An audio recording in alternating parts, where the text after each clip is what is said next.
Our protagonist's name is Maruhang, and he starts off as your typical loser, the kind we don't really like much. Actually, we hate those bastards. The guy has social anxiety. He can't seem to do anything right, and a heavy dose of tism, likely referring to autism spectrum traits, but rephrased for sensitivity. However, as the story progresses, the boy transforms into a cold and calculating mastermind, a real Tommy Shelby. And in this world where people have, at most, one talent, this clever guy manages to give love delicious bites on the necks of monsters, stealing a piece along with their abilities. With this, he's the only one who can accumulate countless skills. On top of that, he has a superior named King, a real hottie in a swimsuit with abs that would make you drool, but you shouldn't think in that way. Some might say Maru is one lucky kid, but the truth is the odds are stacked against him, because in just 1 year, portals are going to rip open in the sky, and monsters will start raining down on Earth. When that happens, it's his responsibility to stop the invasion. He's the only one who can. But before all that hell breaks loose, we need to rewind a bit. Let's go back to the very beginning of the story. Our story shifts to a restricted area. A makeshift camp deep in the heart of a forest. A man lies on the ground, blood staining his shirt a gruesome crimson. Around him, the lifeless bodies of others are scattered like discarded dolls. He's desperate, terrified. He gasps out that there's something hidden within. This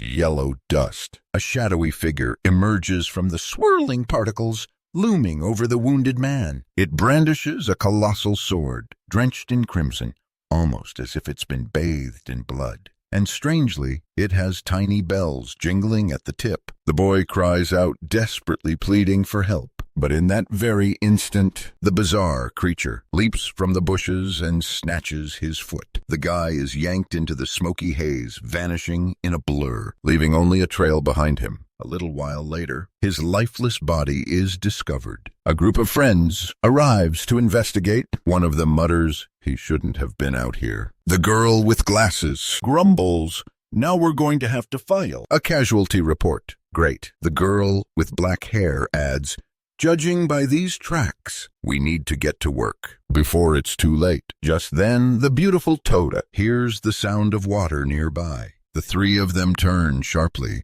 and Toda instinctively reaches for something in her pocket. She pulls out a knife and makes a cut on her hand. The blade becomes bathed in blood. It looks like the blood is interacting with the sword, starting to flow up her arm. The girl with glasses points towards the dust and says it's coming. The other girl steps forward, replying that it's worth a shot. With that tiny dagger seems to have absorbed the energy from her entire arm, and now it's transformed into a huge sword. And on her back, we see a symbol indicating she's part of the Yellow Dust Task Force. The scene then shifts to a completely different location, a place that is completely different. In the building, there is a job interview going on for city civil servant positions. There is a crowd of people in the waiting room while the numbers are being called. In the restroom, someone says they're about to die. They don't want to go in, they just want to go home. Their heart feels like it's going to explode in their chest. Heart racing. He tells himself this is impossible. He walks over to the sink, splashes water on his face, trying to calm down, while repeating to himself that, yes, he can do this. He just needs to take a few more pills. And even though there are a lot of them, at least they work. Suddenly, he glances to the side. On a little bird lands on a branch. The little creature looks at him. The young man stares intently back. After a moment of silence, suddenly the creature opens a massive eye. It asks who he's staring at and menacingly declares that he's in deep trouble. But our guy? He's surprisingly unfazed. He sighs, commenting that these panic attacks are truly a pain. Cut to a news report playing in the interview room. It's about 4 campers who vanished near a certain province. Meanwhile, our protagonist keeps walking, repeating to himself that he can do this. His name is Marahan. He's 29 years old, and he's as ordinary as they come. the most average guy you could possibly imagine. He was just a regular student at a run-of-the-mill school, graduated from a so-so university, and is now struggling to find a job. Wow, if that's the mom, I'm intimidated. I don't know what's bigger, her heart or the jaw. This is the 5th year our boy's been trying to become a civil servant, and only now has he finally made it to the interview stage. Just then, a woman enters the room and calls his name. He jumps up excitedly, saying he's here, repeating to himself that for sure, this time he's going to nail it. The young man marches stiffly forward, telling himself it'll be a piece of cake, until he comes face to face with the big boss. The boss is behind a notebook, giving him a hard stare. Our boy already swallows hard, and the man asks him why he wants to be a civil servant. He shouts out, all flustered and nervous, saying he wants to give back to the community and help the community. That's what he says, but in his head, he's really thinking about what he craves: stability, a comfortable paycheck, a safe, predictable life. Not too many adventures, thank you very much. At that moment, the interviewer asks, what would you do if a superior did something wrong? Maru replies, honestly, I would point out what the person did wrong. I'd try to find a solution, but I'd be flexible and positive about it. He knows that if he says he wouldn't do anything, these guys won't approve of him. So he's just telling them what they want to hear. Yeah, right. Like he's going to get involved in other people's problems. The interviewer then asks, how do you interact with people? Smiling brightly, he says he's terrible. He can't communicate. He gets stressed easily. His school friends, they bully him because of his panic attacks and all that. That's what he said. But he was thinking he was going to say that he's really cool, that he has great friends and is close to his classmates. Even to this day, the interviewer is confused, and the idiot realized he said what he was thinking and thought what he was supposed to say. He's really messed up. So the guy just coughs a little and says they'll move on to the last question. There's even a flash of light off his glasses when he wants to know how the guy handled the toughest moment of his life with a blank expression. He said life had been pretty easy so far. He hadn't really gone through much. But the guy pressed him, insisting he just name one problem that came to mind. So, looking all confused, he said nothing really came to mind, except maybe the time he went to the mountain with his dad. And that's when a memory flickers. He's close to that yellow snow. His heart starts to race. And he remembers the black creature with golden eyes staring right at him. Now the guy's breathing gets shallow, and the beast in front of him had a bunch of eyes popping out of its head. A pile of bloodied bodies lay scattered on the ground. This was back when Maru was still a child. Now the boy completely freezes up during the interview. His eyes start darting around in panic. The chair tips backward and he crashes to the floor. He stares up at the ceiling, his vision blurry and swimming. Then the interviewer rushes over to him, calling out, Mr. Han? He shakes his shoulders, asking if he's okay. But the boy, in the throes of a full-blown panic attack, tries desperately to hold back his vomit. But it's too late. Unfortunately, the interviewer definitely got a shower he didn't ask for, and we're back at his place now. He's collapsed on his bed, muttering that it was a complete disaster. He's convinced that he's blown the interview for good. No job, no boyfriend, and no friends. How's he ever going to maintain a normal life? Suddenly there's a knock at the door. He's got no clue who it is. All twisted. Mess it up? He opens the door asking, "What's up, dude?" And in walks a woman. A total yikashad. Maybe it's a woman. I can't even tell. The human being there asks why he didn't answer. Dude, he called her mom. But look at her walk into the room. 10 feet tall, with a JoJo-worthy physique. But of course, a mom is always a mom. And she says she brought some food and is about to leave. He thanks her, asking if there's any meat. But she says no, only chard and beans. He thanks her anyway. That jawline could make even Lux Max jealous. She takes a quick scan of their little corner of the world, and it hits her. Instant noodles. That's all they've been eating. Empty wrappers, crumpled napkins, and soda cans are scattered everywhere. Meanwhile, he's in his own little world, completely content with his noodle feast. She winces. This place is a disaster zone. Immediately, the cleaning frenzy begins. How can he live like this? She wonders, grabbing a stack of napkins. I'll clean it up later, he mumbles through a mouthful of noodles. But she's got more important things on her mind. So, she asks, with a gentle but probing tone, how did the interview? The word hangs in the air, a lead weight. It's the final blow.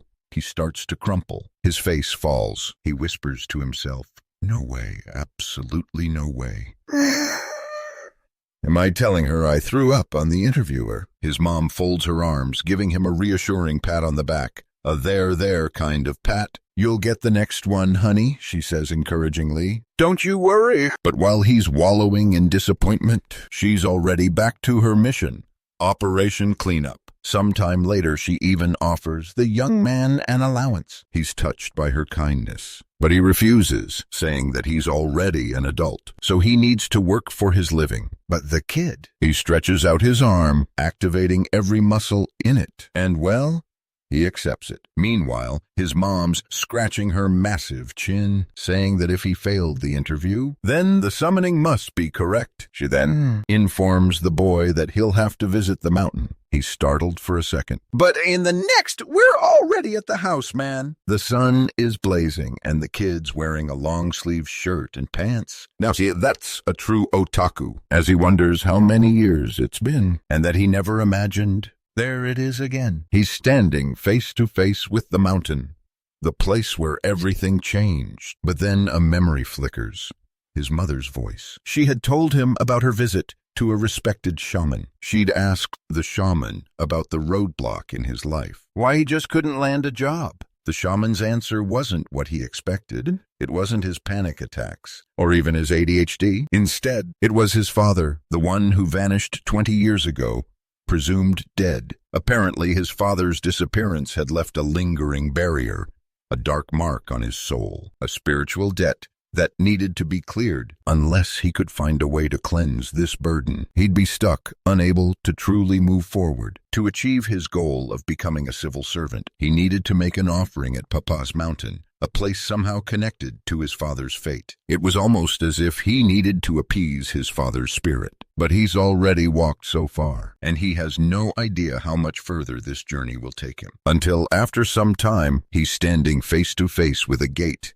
He says that there, upon opening it, he pauses for a second and glances to the side. In that moment, he seemed to be seeing an identical version of himself through the transparency. I imagine it's a soul or a memory. The boy runs to the house door and begins to open it. Little by little, in the background, there was a man standing with his back turned. The boy then fully opens the door and stands there, staring. He approaches after a while, tugs at his father's pants, and says he's hungry. The father, however, seemed to have a strange expression, and he started to scream. Our young hero gets a fright, and with that, the illusion vanishes. But then a sharp pain stabs at his chest. He realizes a panic attack is coming on strong. He takes a deep breath, holding it for a moment, and then slowly exhales. He feels a little calmer. He reaches into his backpack. He pulls out a bottle of liquor and pours some into a glass. He throws the rest of the liquor around the house while speaking to his father's spirit. He tells him he hopes he's having fun wherever he is. He explains he came here because his mother asked him to. She asked him to pray for his father's peaceful rest, and that's why he's there, to offer a prayer to the spirits of the mountain. He tells his father that since he passed away, his mother has been working and so hard to raise him and help him find a job. While he's deep in prayer and making his offering, that strange yellow dust starts to close in. The Maru, he wonders if all that smoke is because there's a fire raging on the mountain. He starts running, muttering to himself that safety comes first. Safety was the most important thing. But as he runs, he hears a strange voice repeating, safety first. He wonders if it's an echo and glances back. Emerging from the yellowish mist, a ghastly figure appears. Dude, have you not seen this before? And the thing is getting closer. So why are you just standing there? A grotesque monster, its belly ripped open and head exploded, appears, saying, safety first? Poor Maru. He's so used to illusions that he thinks this is just another one. He rubs his eyes, hoping it will disappear. But whatever it is, it was getting closer. He knew something was terribly wrong. It was time to run and fast. But then, kid, something pierced the boy's stomach. He collapsed to his knees, wondering if this was really how he was going to die. He'd spent his entire life studying, then struggling to find a job, never having the chance to enjoy anything. On the bright side, at least if he died, he wouldn't have to worry about work anymore, or bills, or anything like that. He manages a weak smile. He figures nobody would really care anyway. But then, his mother flashes into his mind. Gotcha. The one who always worked so hard, helped him regardless of the situation. She was simply happy to see her son happy. Courage clearly runs in the Gadget family. He begins to get up. He's going to get back on his feet. Even with that thing impaled in him, he declares he's not going to die here. But then, the creature catches a scent.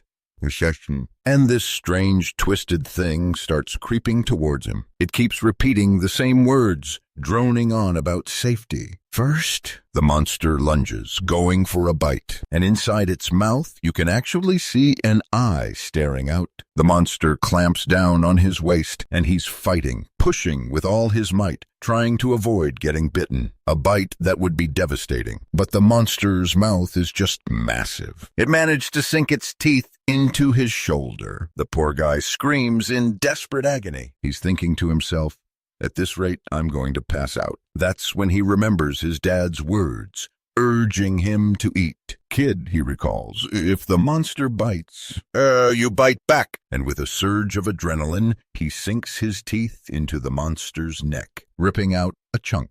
This is brutal, kid. What a monster. Didn't expect the tables to turn like that. And now it's there, writhing in agony. Meanwhile, the giant eye inside its mouth keeps staring, right into the center of its iris. A dark energy begins to spread. It starts pouring out from inside the creature's head. Maru's mind feels like it's being invaded by a vast, immense body. He feels like he's being dragged down among those creatures. It's some kind of gruesome feeding frenzy among them. The monsters are tearing each other apart, while this strange green eye, it watches the entire war unfold from above. Maru tries to figure out what he's seeing. Who is speaking to him? Has he finally died? Is this what death feels like? There's a metallic taste in his mouth. He wonders if this is the taste of death itself. Someone's calling out to him. Who is it this time? He wonders groggily. Slowly, he cracks his eyes open. The guy on the left is demanding to know what he's doing. In a restricted area,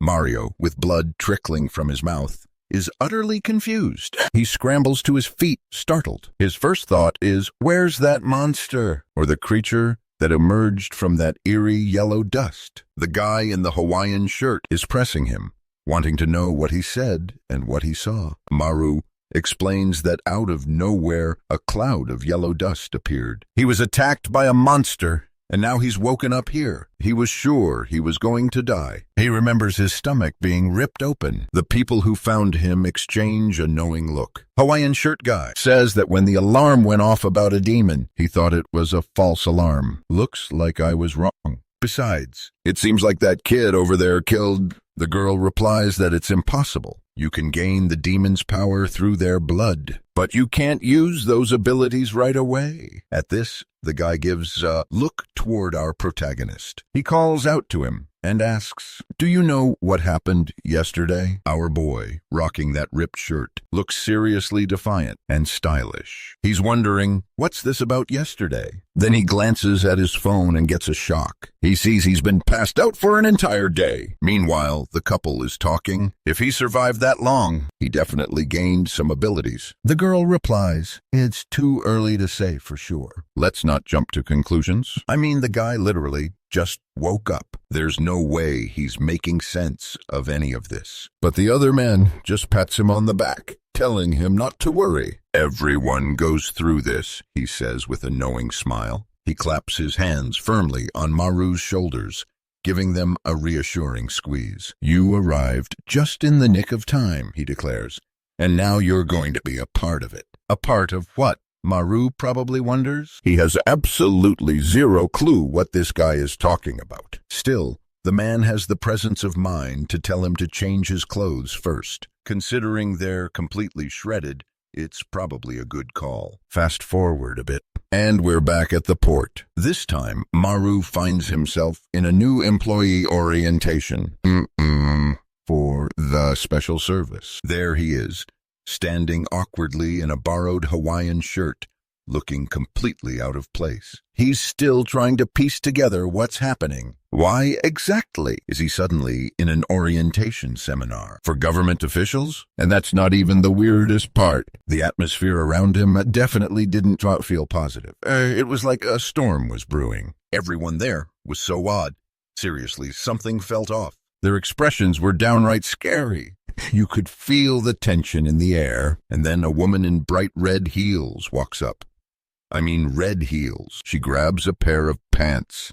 And then, holy moly, another woman appears. But this one is giga-sized. I'm talking about a jawline that could cut glass. She introduces herself as Yo Young. She's the boss of this place, and she's here to welcome the new recruits. At this point, Maru raises his hand, looking concerned. He says maybe he shouldn't be participating in this event. He's clearly got a bad feeling about something. But she just tells him not to worry about it. Relax, she basically says. She says she just received his file and has all the information about him. He's been accepted. Congratulations! You're a new hire! The poor guy. What's he gotten himself into? He's completely lost, trying to make sense of what this crazy woman is saying. But she just keeps rolling, sticking to her script. She says everyone present should already know about the special operatives working at this facility. Their job, she explains, is to protect the lives of others. Then, the first rule, they can't tell their families or close friends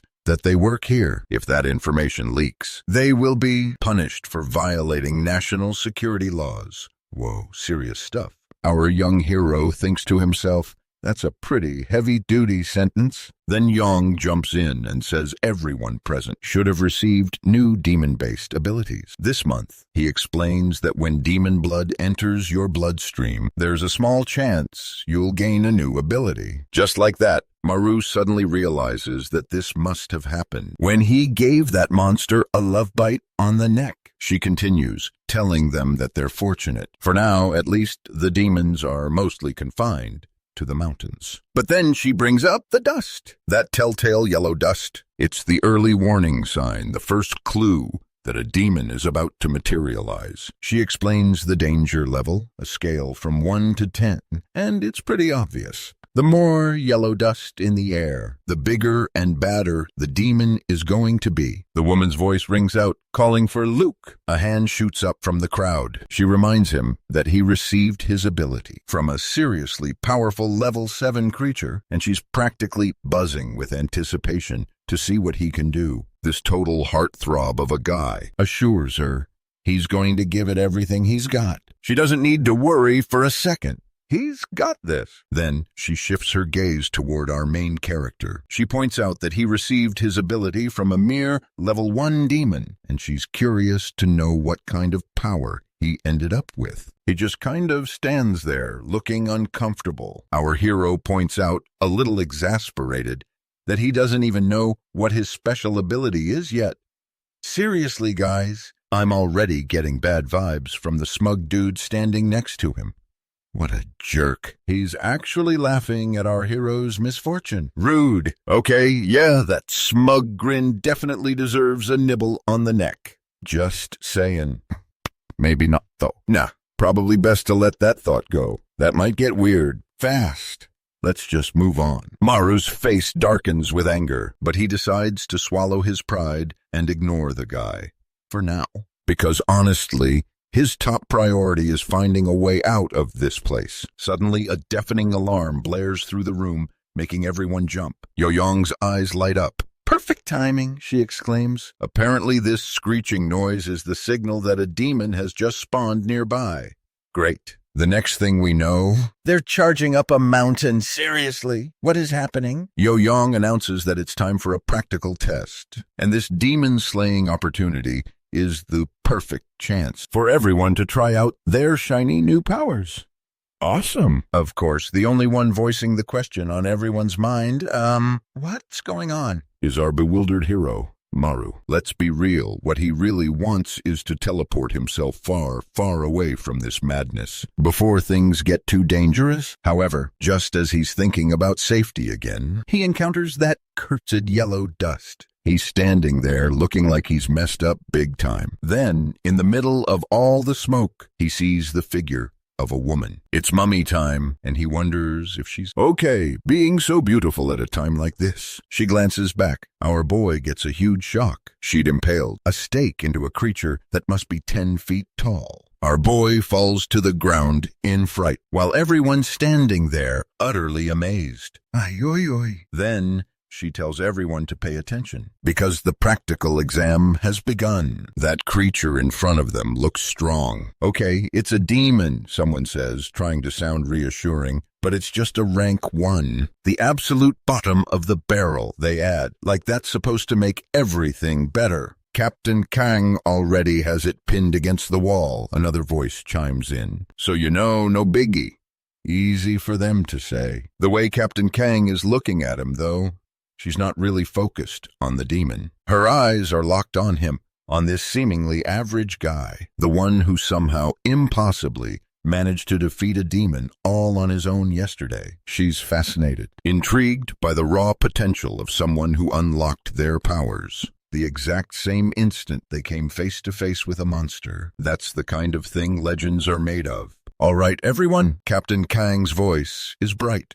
Almost too bright. Let's see what you've got. Show me those abilities. But instead of excitement, all our guy feels is a bone-chilling fear creeping up his spine. He can't tear his gaze away from the colossal creature pinned against the wall. Is she insane? He wonders, his heart hammering in his chest. How in the world is he supposed to fight something like that? The panic is back, a tidal wave threatening to drown him. His breath hitches, his chest tightens. Suddenly he's struggling to breathe. 1 second he's fine, the next he's gasping for air. He finds himself standing in a river of blood-red water. A creature with black paws approaches him. It looks almost like some kind of dog-like woman. A hairy, canine-esque female, seriously hideous. And he's just standing there, calmly suffering. When the monster is almost close enough to touch his head, the creature grabs his entire skull, tilts his head to the side, and basically tells him to dig in and eat. He's like Naruto with the Kyuubi sealed inside him. But on the outside, he's got the ravenous hunger of a Tokyo ghoul. Because while everyone else is looking horrified, he's drooling, saying he wants to eat. And man, is he drooling a lot. All I ever see is so much saliva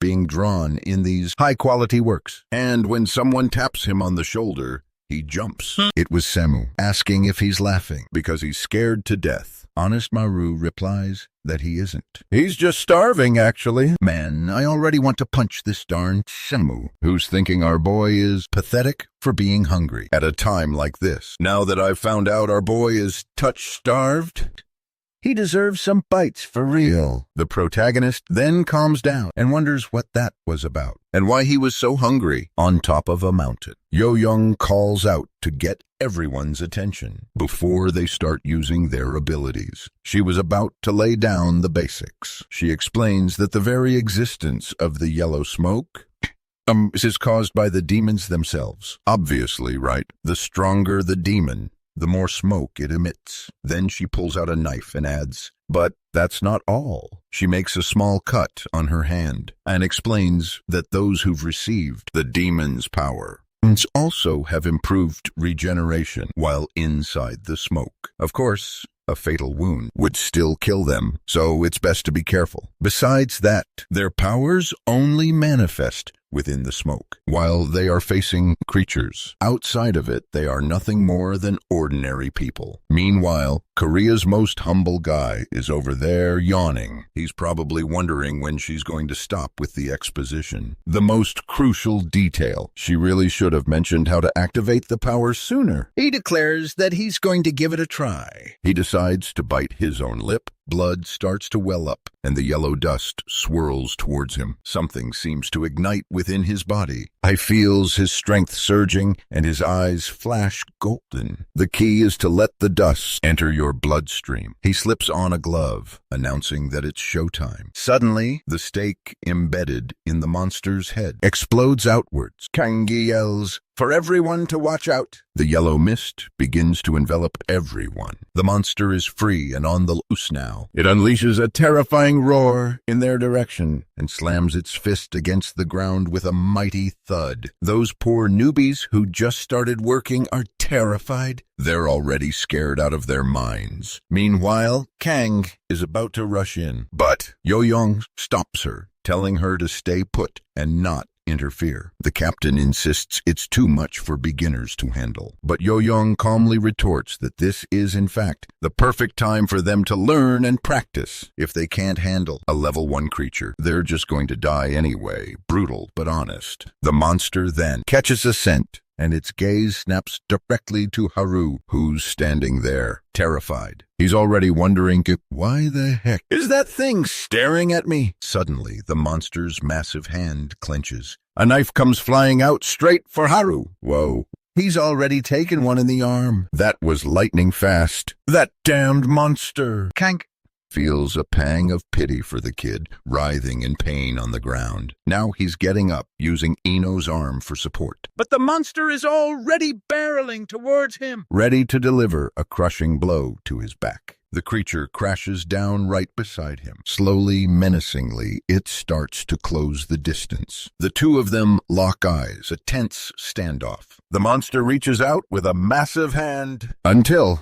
suddenly, something erupts from the ground. A strange, monstrous worm begins to coil around the creature's body. It's constricting him, suffocating him, all while the creature stares in bewildered shock. This was the Lord's ability, a user of the footstool demon skill, for those who like to look good while they fight. Seriously, his power is something else. It's on a whole other level. Suddenly, another student comes up behind the creature and tears its head off. Turns out she has this purple demon ability. I have no idea what that even is, but what I do know is that the monstrosity just lost half its brain, and now it's screaming bloody murder, spreading that weird mist everywhere. The girl smiles, saying, "At least we managed to beat it." But then that strange yellow dust swirls back to the monster's head and freaking rebuilds everything. Now the poor saps are starting to realize the creature's regeneration is seriously amplified. The monster grabs the centipede thing and rips it off the guy's neck, and since it was still connected to his arm, it uses it like a rope to fling him at the other girl. And then he even tries to suffocate him. This guy is seriously vindictive. Opening that big mouth for a little nibble, are we? Suddenly someone snaps a finger inside a glove. The monster's neck breaks, and it releases the guy. Now it's explained. The centipede guy wasn't number 101, was he? Damn, this guy's got style. He has the temple demon's ability. It seems when he breaks one of his own bones, he can break one of the monster's too. The monster tries to attack, but then he yanks off his glove and shatters his own fist, unleashing a devastating blow that sends the monster reeling. The monster's entire neck twists violently and snaps with a sickening crack. The rest of its massive body crashes to the ground in a heap. Its head bounces away like a soccer ball kicked across the field. "You know," he says, a calm tone masking the sheer power he just displayed,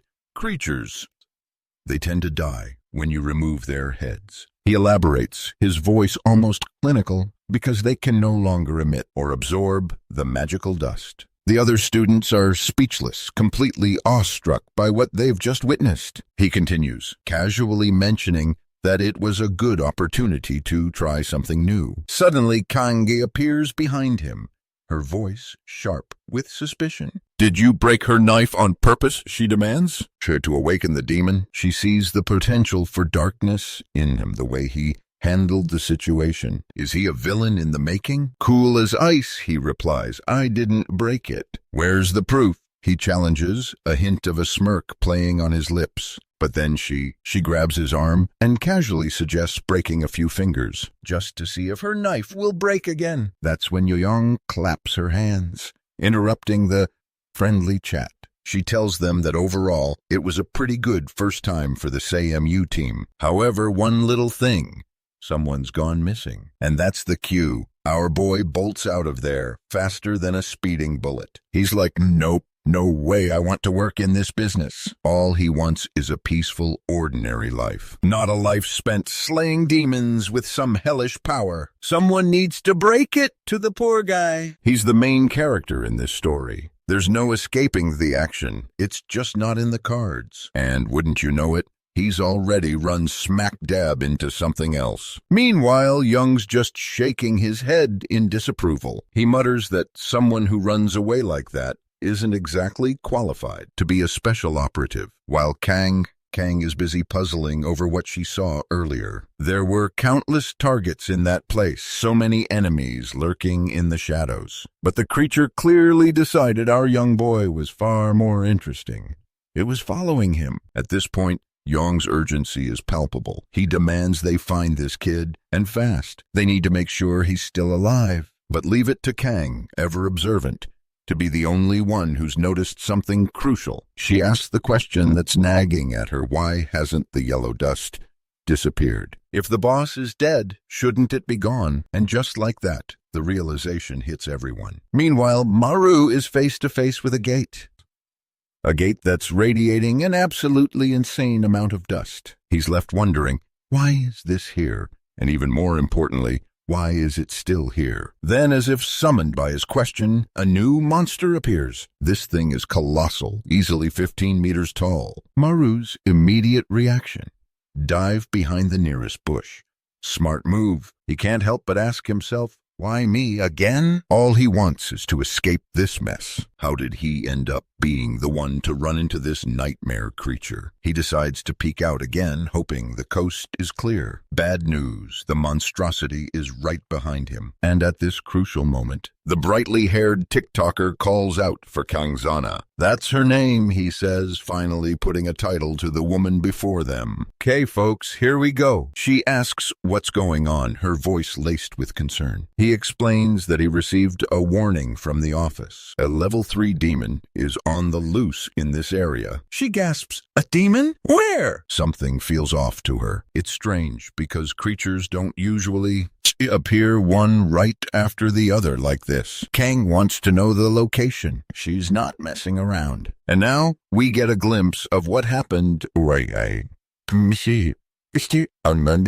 Our poor kid is running for his life, desperately. He's in a restricted area, scrambling, sliding across the ground. He's crying out for help, begging to be saved, until, ouch, he stubs his toe on a rock and face plants hard. He picks himself up, dazed, and right in front of him, he sees the same house from before, his father's house. At least he knows this place. He knows where to hide. He runs towards a building with a sturdy iron door and ducks behind it, taking cover. He's still trying to figure out what that thing was.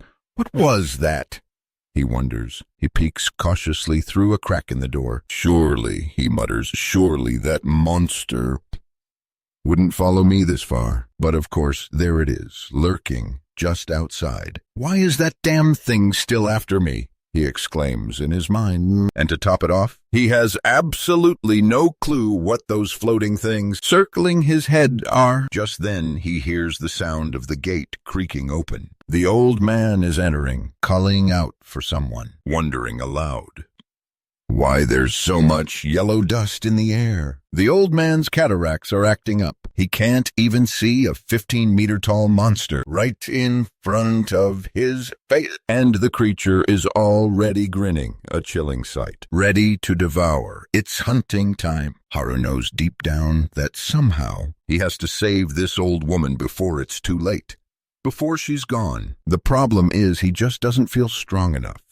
He lacks the power. So how is he going to solve this? That's when he remembers what Yoyong explained about the powers they received. Those experiments caused the monsters to regenerate within the dust. However, of course, a fatal blow was still enough to kill them. It was the only way. His hand is trembling. He knows he could end up dead himself. Maybe it would be smarter to just hide. A surge of self-preservation hits him to save his own skin. Better than going out there and dying for a stranger, right?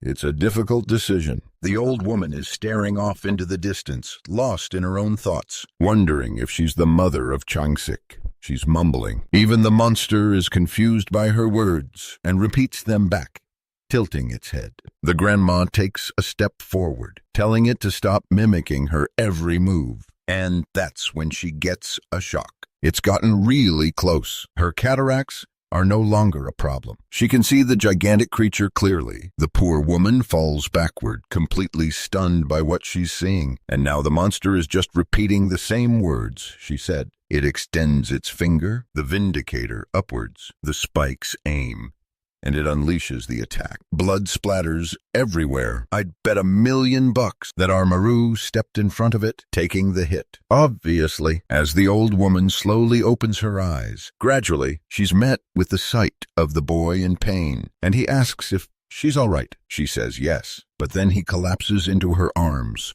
already losing his arm. Oh man. He's completely impaled. This poor kid is really suffering. Oh, heavens. He tells Grandma to run. All the while, he's wondering why he was unlucky enough to receive a level 1 ability. This power was as useless as the resumes he used to hand out when looking for a job. In the end, he's going to die. And he won't even be able to save his grandma. All he can think about is wishing someone with a better or more powerful ability would come and save them both. As he waits to be rescued by someone, the yellow dust starts to seep into his arm, and blood vessels begin to bulge in front of his neck.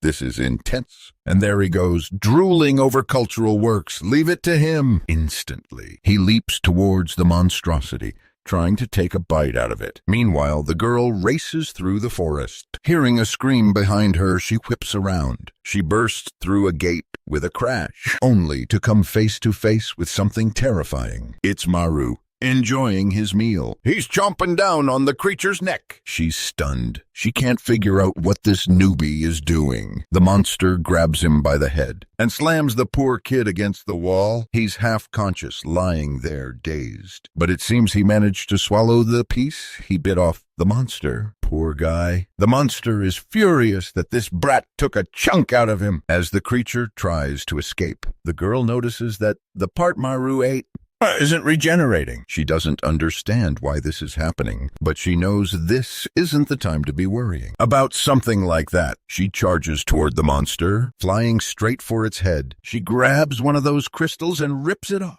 With that, she activates the Steel Demon's ability, transforming the crystal into a sword. The monster roars in pain. It launches spikes in her direction, but she turns just in time. The moment she sees the attack coming, she manages to deflect them all with her blade. The creature is forced to defend itself against the attack it just sent, but now she's right in front of it, looking beautiful and dangerous. She delivers a precise strike, a clean vertical cut, and the creature is sliced in two. It dissolves into a pile of dust, and there stands our beloved waifu, bathed in crimson light. Then the rain of blood came pouring down, washing over the scene. And just like that, the brawl was over, at least for now. She rushes over to her grandmother, asking if she's okay. But the old woman seems to have fainted. Suddenly, she jolts awake, clearly disoriented and unsure of what just happened. The meat is already clean, lying there pristine. Not a drop of blood on it. The blood must have turned to dust too, you can imagine. She tells her not to worry,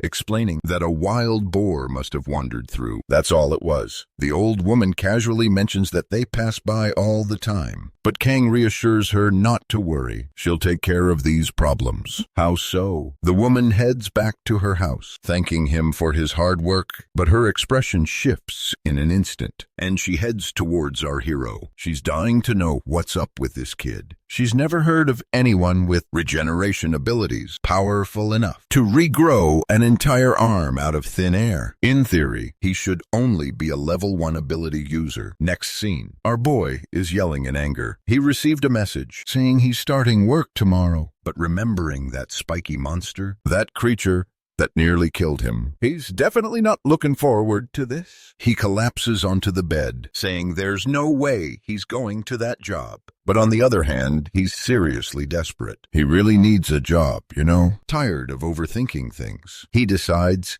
he's just going to sleep. But if there's one thing this boy doesn't have, it's a peaceful dream. As always, he's dreaming about that war of the red monsters, eating each other, killing each other. A voice tells him to come back. And suddenly, he wakes up in bed sweating, startled, looking at his own hands, not quite understanding what it all meant. He sees that it's already morning and glances outside, but that's when he sees that the entire mountain is on fire. Among the bushes and trees, there's a creature made of ash walking around, setting everything ablaze until a very wet girl appears, throwing water at the creature. To be honest, these little pings she's sending out, I'm not sure they're going to do much good, but they came up with a plan. One of them gets in close and uses an ice ability on the monster's leg. Bingo! It freezes solid, turning him into a popsicle. The girl calls out to the leader, saying this is strange. Creatures like this shouldn't be appearing at night. But the guy tells her not to worry about that right now, because first they have to stop the fire from spreading. The monster is starting to melt the ice. He draws 2 swords, declaring he'll take care of this. He charges toward the creature, but just then, something bursts out of its forehead. The evil eye commands it to bring them that person. Instantly, the monster breaks free. The captain's face to face, ready to strike, while the monster winds up for a massive punch. At least the guy managed to defend himself, but still he was thrown against a tree, back first, and he's already wrecked. The well-wet one was calling for the leader, but the creature crouched down, cauldron on its back. Lava started to spread, and at that moment, the leader wondered why the monster was getting bigger and stronger. At the same time, at headquarters in the city, a bunch of monitors were flashing red with danger signals, and Yo-Young was asking what the current status was. With all those signals and exclamation points, I know things aren't good. And the girl warns that at this moment, they are being attacked in 20 mountains. At the same time, the way and pattern of the creature's appearance seem to have changed, completely out of the blue. And this, someone grumbles, this only started happening this week. Yo-Young is just as puzzled as everyone else. She has absolutely no clue what's causing it. Just then, one of the team members announces, his voice laced with urgency, "We're getting an emergency call." From Busan. Yo-Young picks up the phone, her brow furrowed. "What's going on?" she asks, her voice sharp. A familiar voice crackles through the speaker. "Hey there, big sis." It's Bora, the director of the Busan branch, or, as he's officially known, by me unsick. He's all smiles and cheerful greetings. "Just wanted to know when you're planning on visiting my lovely city." Yo-Young's not in the mood for pleasantries. "Hey," she replies, her tone clipped. "Get to the point, Bora." He sighs, the playful tone fading from his voice. Okay, he says. "We have a situation on the mountain." He explains, his voice growing grave. "There's a portal, Yo-Young. It's been open for 3 days straight." Yo-Young is stunned. 3 days? How is that even possible? Bora doesn't have time for explanations. He cuts to the chase. "Creatures," he says grimly, "they're pouring out of it. The local team, they're completely exhausted," he admits. "They can't catch a break. It's a constant fight." Then Young asks why the gate isn't closing, if they've identified the cause. And the guy explains that the monster just keeps repeating the same thing. Nonsense. He explains that they sent the girl who has the power to interpret. And she said that the monster was saying to bring certain someone, while the monster jumps around the place. Then Young asks who this certain someone is. The guy explains that's the problem. They have no idea. He doesn't know who it is, but this person needs to come quickly. She makes a call to a guy in a helicopter. Then he asks what The problem is, she just talks about the situation on the mountain, and he already hits the jump button on the helicopter. Says he's coming. He says he'll call later once he's dealt with this. "I'll call you when this is all sorted out," he says, implying it's a situation he can handle. With this, everyone scatters and throws themselves to the ground. Everyone down. They're hitting the deck, while Billy goes flying through the air like a star. Billy's launched. He's soaring through the sky. In midair, the guy already disappears into the yellow smoke. He vanishes into thin air, leaving behind only a cloud of yellow smoke. That guy is brave. Anyway, out of nowhere, he activates spatial inversion. And then, out of nowhere, he pulls off this spatial inversion thing and seems to float there. It looks like he's just hovering, defying gravity. He casually pauses on top of the gate. He's just chilling up there, perched on the gate like it's no big deal, while the others are wondering who this crazy guy is that just showed up. The others are staring, completely bewildered. Who is this guy? Out of nowhere, the woman tells him to get down, that it's dangerous. "Get down from there, it's too dangerous," she shouts up to him, worried. And then, the demon with the red hood seems to smile upon seeing his arrival. He seems almost pleased to see him. A sinister smile creeps across his face. He jumps towards the girl who's telling him to get down. He leaps towards the girl, aiming for her to be careful, and goes for a piercing kick. He's going for a deadly, bone-shattering kick. She notices this and barely manages to dodge it. She sees it coming just in time and barely manages to leap out of the way. The problem is, the monster's stopped right on top of her. She won't have a chance to escape. Not until that guy who just arrived. He reaches his hand into the void, opens a portal, and tears a rift in space. Then he plunges his hand into the fissure and pulls out the entire vertebral column. Vertebrate. Good work. The poor guy's terrified. He congratulates everyone for their hard work, and from now on he's resolved this, so they could rest. The leader is overjoyed, while the girl wants to know who this guy is. The guy explains that he was the first special ability user and the founder of the task force. Carvalho watches. Kano puts his hand on the ground and says it's better to resolve this soon. He's the strongest demonic ability user, known as Director Juong Yudo.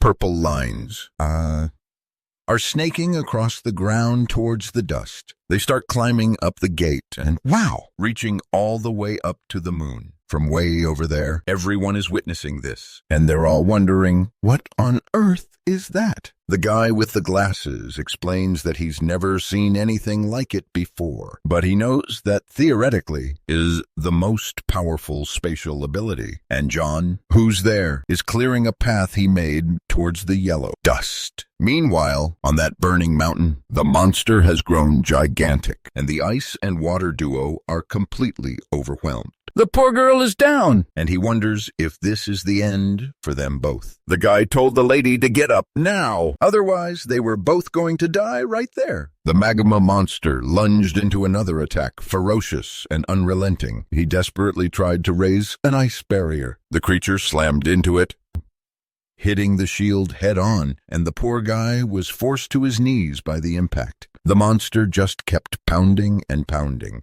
The assault was relentless, until the shield finally shattered. He was thrown back by the force. Seeing the monster coming in for the final blow, he knew this was it. This was how he was going to die. But then, suddenly, a tear in reality appeared right behind the monster. Ajong was yanking the beast's head from another dimension. What a move. And he flung it away with incredible force. The resulting explosion sent crows scattering in every direction. Then he declared that now it was time to take care of this monster. Not just this one, but the others in other places too. So they activated all the rift units across the Gamu province. There was this kid getting trampled by a monster. Poor thing. The creature was actually talking, saying something, and then it attacked him. Kids at the chest. Just then, a rift appeared behind the monster too and yanked the big guy away. In all the mountain areas, that were under attack. This started happening. All the monsters were being pulled towards the same place, which is good, because they're all concentrated now. But at the same time, that's super dangerous, right? The girl mentions that the signals were disappearing, and the director says that just means he arrived safely. Good news. Jung's plan worked. There are monsters everywhere. Bad news. Jung's plan worked. There are monsters everywhere. But his energy is infectious. He declares it's showtime. The demons erupt in a cacophony of screams, charging towards him in a terrifying way. But even though he's completely surrounded, he casually points a finger, creating a spatial rift in the air. This kid's got the swagger of a seasoned pro. He literally throws in a Michael Jackson-esque spin for good measure, and the spatial cut slices through everything in its path.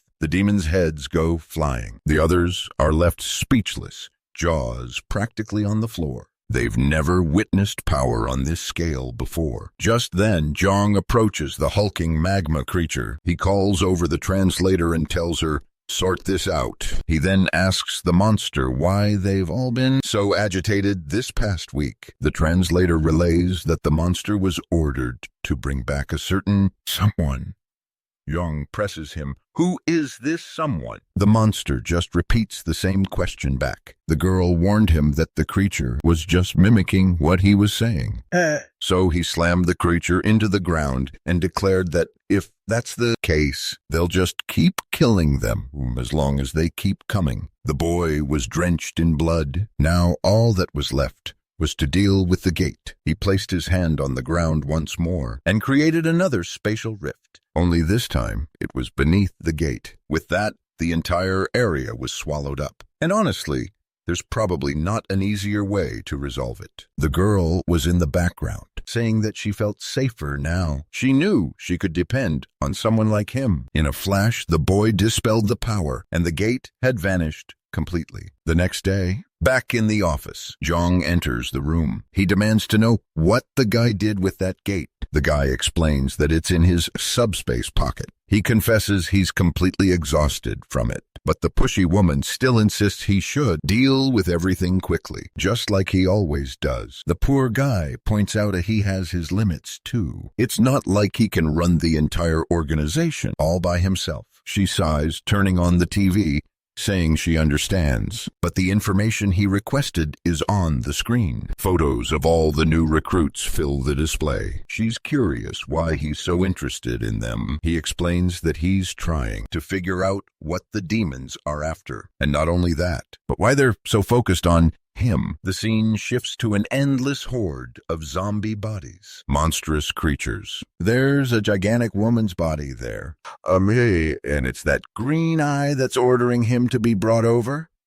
Creepy. Meanwhile, our guy was arriving for his very first day on the job. His mom was so incredibly touched when she learned her son had landed a government job. He couldn't go into too much detail, but she cried so many tears of happiness that our boy just couldn't refuse the offer. How could he? But his first encounter is with a guy in a Hawaiian shirt, asking him why he came back. Ouch! The guy storms off, saying he doesn't want any cowards on his team. Maru can only smell the strong stench of alcohol. The boss compliments his outfit.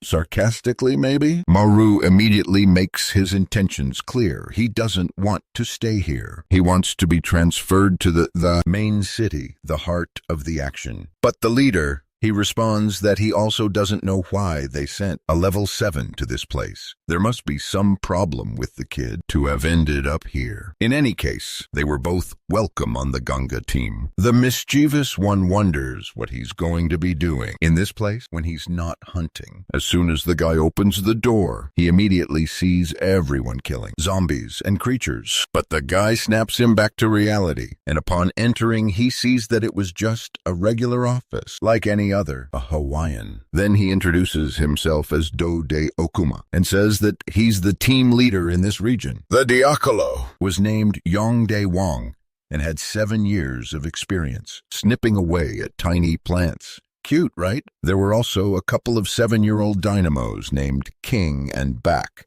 Wonder what their story is? And then there's the TikToker, Seok a familiar face to us now. He's already got a year of experience under his belt here, the veteran of the group. The boss gives the new guys the pep talk right off the bat, telling them to settle in and grab any desk they want. Make yourselves at home. Maru, ever the eager beaver, nods. Sounds good. But as he walks to his desk, he's sweating buckets. Talk about first-day jitters. He can't help but think, is everyone else as stressed as I am right now? The pressure is on. The joys of the first day. He tries to give a friendly wave and crooked smile to the others, desperate to make a good impression. Awkward but relatable. But ouch! His brother, who's right there, shoots him a glare and tells him to stop staring. Ouch! Poor Maru looks absolutely crushed. That's gotta sting. Meanwhile, his brother is fuming, furious that he's been stuck in this remote, dead-end place. So our Maru awkwardly shuffles over to the TikToker, who's busy window shopping for designer clothes online. Priorities. He's curious, wondering what exactly they do here. The young man points out, explaining that they are a special group. They deal with the yellow dust. Apparently, there were 13 barracks scattered throughout the cities of Chu, and the people who are at level 7 or above were assigned to special missions. Now, regarding the island they're on, it's usually where they send the less capable folks, or just the generally odd ones out. That's when our boy starts to feel right at home. Okay, he thinks, that explains why I'm here. But still, even so, there was something strange about this place. The talkative guy, the TikToker, as he calls him, adds that some capable people actually volunteer to come here. At this point, they both glance to the side at the group.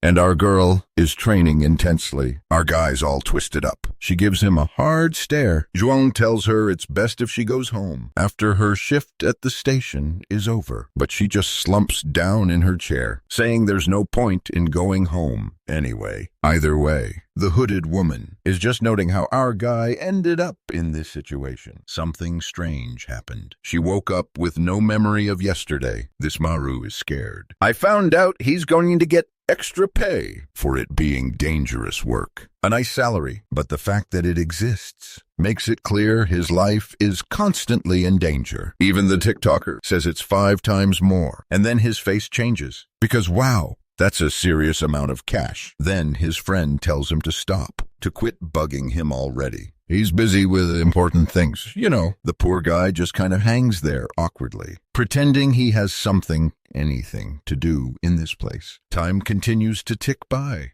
and he's already starting to get used to it all. Life here is ridiculously easy, he thinks. He never imagined he'd ever land such a cushy job, with such a ridiculously high salary to boot. Delokman stands up, stretches languidly, and announces to everyone that the day is done. Time to pack it in. He walks over to the 2 new guys and asks if they're having any trouble, or if they have any questions about their first day. Samu simply says no, while Maru pipes up that he does have a question. He wants to know exactly where the question arises. Where do these demons come from?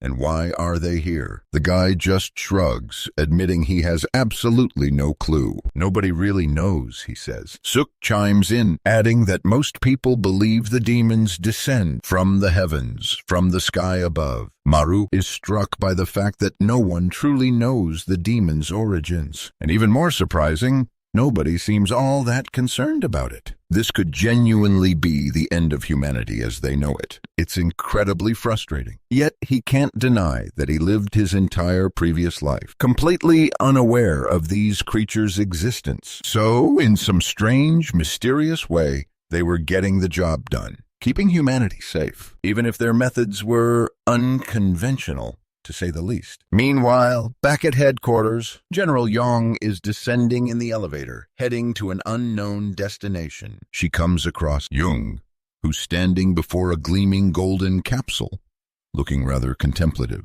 Jung turns to her, asking, "What do you think?" Looking over some documents, she says that at least the frequency of the creatures appearing seems to have returned to normal. He's still there, gazing at a cloud of yellow smoke, wondering what caused this sudden surge in monstrous beings. Young responds that maybe it's a sign that they are getting closer to the answer to all this. He's staring at some kind of fallen angel, gagged and upside down with white hair. He says he's not sure about that. He wants, for now, all the leaders to stay alert. If the rest of the organization found out these details, everything would descend into chaos. The scene shifts to our Maru. He pipes up, "Hey guys, what's all the commotion about? We're having a barbecue, dude!" One of them shouts back, grinning. "That's exactly why." Another chimes in with a knowing look. "We gotta celebrate while we still can, you know?" Then, almost casually, someone mentioned it's because of the prophecy. "We're trying to cram in as much fun as possible before, well, you know," another adds, a hint of seriousness creeping into his voice. Our hero, completely lost, exclaims, Okay, you guys gotta explain what's going on." Finally, Doku Mao chimes in, "There's this prophecy, see? It says that in about a year, demons are going to start raining from the freaking sky. Tons of them. Portals are gonna rip open all over the place, and the whole earth is gonna be drenched in blood." Our hero's eyes widen. "Okay," he says slowly. "That sounds pretty terrifying." Doku Mao leans in conspiratorially. "You gotta keep this on the DL, a secret, okay? It's a super secret. Meanwhile, ever the optimist, raises his glass and yells, "All right, everyone, drink till you puke." The TikToker wants to go home, and our dear Kanguchona tells them to be careful because they have to work tomorrow. Looks like the Samu's weakness is alcohol because the poor guy is lying there wasted. Maru, on the other hand, is telling everyone to stop drinking, while also wondering why no one's afraid of this so-called prophecy. At that very moment, above a mountain, a golden light shone from the heavens. A gate opened and yellow dust began to pour out, and countless hands started to emerge from within it, just as the bald head of the first monster was appearing. Everyone received a notification on their phones. I is looking a little down, saying that nighttime dangers are just a drag, because she wanted to take some time to relax. But the spirited woman had already gotten up. She announced that she'd be back soon. Her brother objects. He insists on going with her, but she refuses, saying she wants to go with Mr. Ramaru. Our dear Maru didn't want to get involved in any of this. But now, here he is, with his forehead pressed against the glass, wondering how he ended up in this situation. Then she calls him by name and tells him he doesn't need to worry so much about this prophecy. He replies that it's not something to take lightly, but she assures him that the people at the top are already making preparations. He might not know it, but there are countless powerful individuals in that place. All that, right now, their main concerns is to locate and eliminate the demons. Our boy is definitely scared stiff, but he's also totally mesmerized by how cool she is. So, she tells him that he seems to possess some kind of special ability that she's eager to witness. He doesn't exactly look thrilled, because honestly, nobody's ever really expected anything of the poor guy before. She then says that she's never seen anyone eat in quite that way. She wonders if it might be some kind of gluttony demon power. He has absolutely no clue what she's talking about. She clarifies that it literally seems like he has the power to eat demons. He doesn't seem too keen on that idea. But in the next scene, we've already got a monster getting impaled. She easily pinned the stubborn guy down. Then he asked if she really wanted him to eat this thing. She replied with a bright and cheerful yes. It seems he can stop regeneration, so she wants to see it in action. He was supposed to take a bite. He grabs the tentacle of the monstrous creature, saying that at least now he has to do this job. The monster looks absolutely disgusting, but he just has to imagine he's eating the food from the restaurant. He braces himself and takes a bite. but it wasn't with much enthusiasm. She tells him to put a little more effort into it, as if he wanted to tear off a piece. He says he understands and just keeps on chewing. The next day, back at the office, he's in agony. The senior mentions he heard the guy threw up yesterday. What an idiot. Maru doesn't seem too fazed. He just asks what the guy expects from him, because the senior says they shouldn't have sent an idiot like him, but someone who's actually useful. He should be grateful Commander Kang saw some potential in his skills. Then he just walks off, calling him a useless piece of trash. Ouch, our boy just got roasted. But he has to admit, the guy had a point. He needed to get his act together, start putting in more effort around here. That's when the alarm blared. Kang jumps to her feet and calls out our guy's name. But there he was, in the bathroom, face in his hands. He was desperately trying to figure out how he was going to manage to get used to eating those monsters. Weird, he muttered to himself. He did have a special ability, which was good, but the ability to eat monsters? That wasn't exactly ideal. Later, while walking down the hallway, he ran into the head huntress right there in the middle of the corridor. He jumped. Startled, a little cartoon heart even popped out of his mouth in surprise. She immediately questioned if he'd been hiding in the bathroom. He admitted he had, adding that he'd even heard the signal, but he'd gotten some serious food poisoning. After taking a bite of that thing, she sighs, lowers her head, and takes a deep breath. Looks like, she says, this job just isn't for you. She explains that he doesn't have to work for the government just because he has this kind of... So all he gets to do is sign a contract that says he won't talk about any of this, and that he'll live under surveillance for the rest of his life. He's taken aback. He thought this was going to be a little easier. Kangji points out that it's better than dying on the battlefield, especially since people with his mental fortitude don't usually last long out there. Not to mention the way he's acting, he could be sent to save someone.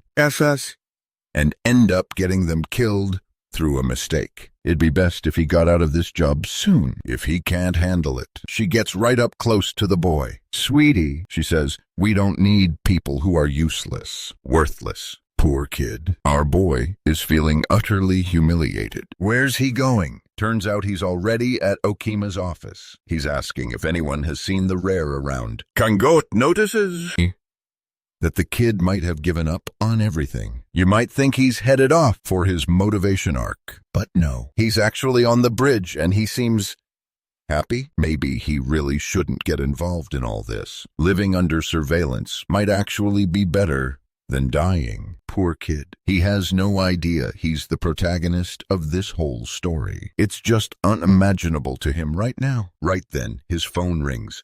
It's his mom. He's going to answer it. He's still unsure about killing all those monsters, but he answers the call anyway. He says hello and asks what she's up to. So, his mom tells him she's heading out for a hike, to Inwang Mountain specifically. He rubs his face, clearly annoyed. He says he's told her to stop climbing these mountains, but the connection is bad, and she wonders aloud why. There's so much yellow dust in front of her. He's instantly alarmed, and the call drops. Oh, man. Now, this is motivation. Meanwhile, a security team is on Inwang Mountain. They're preparing to deal with a demon that's about to appear. One of the guys is just standing there like a dummy. Another guy goes to talk to him. That's when they notice a creature eating an arm in a tree. The monster, with a crystal on its forehead, looks down at them and smiles. While Maru was racing towards the mountain, in a blink the others there were completely thrashed on the ground. The level 5 demon was devouring the newbies, and no one could do anything about it. However, the chubby woman who was the region's leader arrived to take charge. She activated her duplication ability and told them to call for reinforcements, while she held the monster back. The guy took off running and made it to the telephone. Since cell phones don't work in this place, it was the only option. Back at headquarters, Yong just received the call, and she's talking to the team. She explains about the divisions in that region who were in mortal danger. If that level 5 monster came down into the city, the whole place would turn into a bloodbath. Time was running out.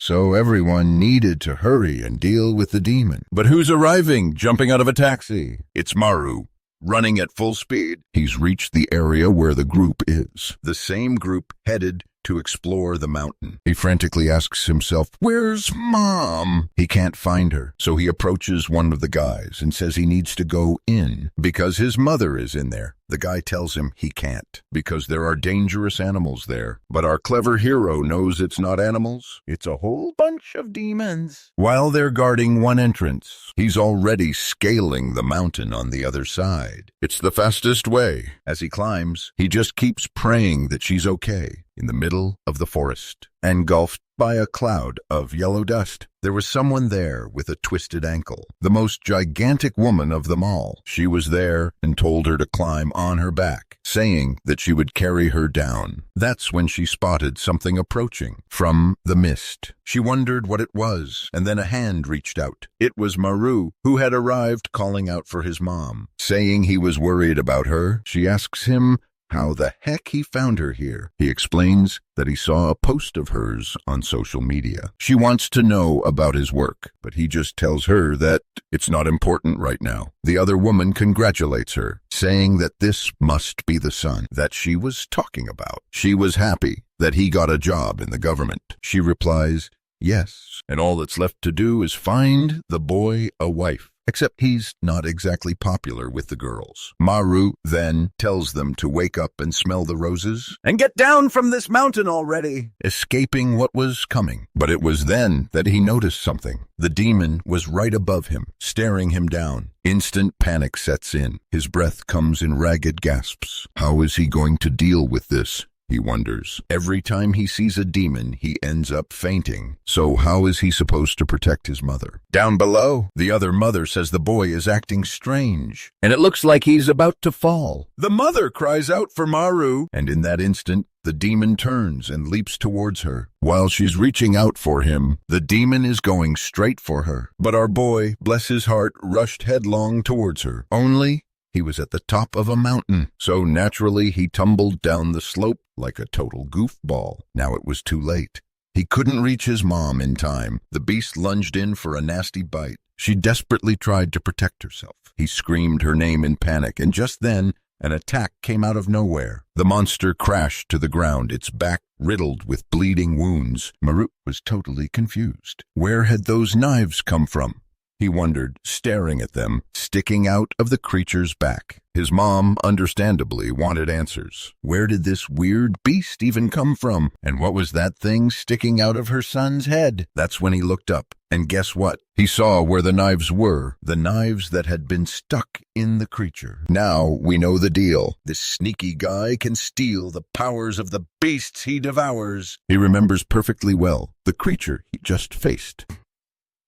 That it had something like that. He suddenly feels something strange on his back, and another blade appears seemingly out of nowhere. He seems to instinctively take control of it. He recognizes this as the demon's ability. So why does he have it now? As far as he knew, the demon's power was to prevent regeneration by consuming a piece of its flesh. Or maybe, apparently, he can actually absorb abilities. That's intense. Now, with this new power in his arsenal, he's confident he can take this thing down. One well-placed strike to the back. He's already collapsed, crawling on the ground, so it was weaker than he initially thought. What's strange, though, is that everyone on this mountain was having so much trouble dealing with something like this. Slumped against the fence, there's one of the guys from the mountain. Someone approaches, asking if he's all right. There's a rumor going around headquarters. They want to know why he let the demon escape. He's trembling. He explains that the monster was terrifying, and it wiped out his entire team. The guy, scratching his chin, says it's hard to believe, especially since the leader of this place is a level 7 user. A powerful one at that. The guy with the slicked back hair wants to know what the demon's ability was. A level 5, the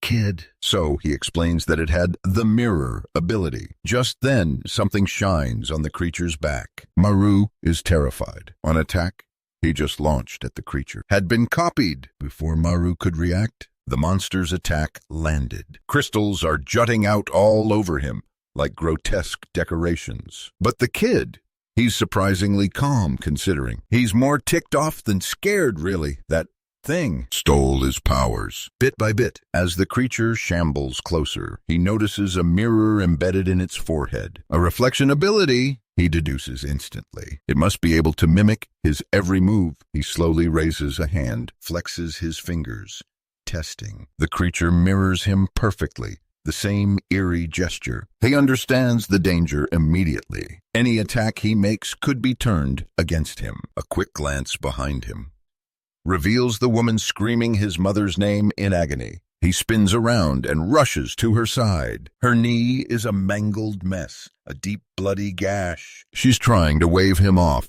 fretting about his injuries, but his focus is elsewhere. Why isn't she healing? Here in this perilous place, our boy, in a moment of surprising bravado, flashes his chiseled abs, reassuring her with a confident grin. "Don't worry, Mom, I've got this.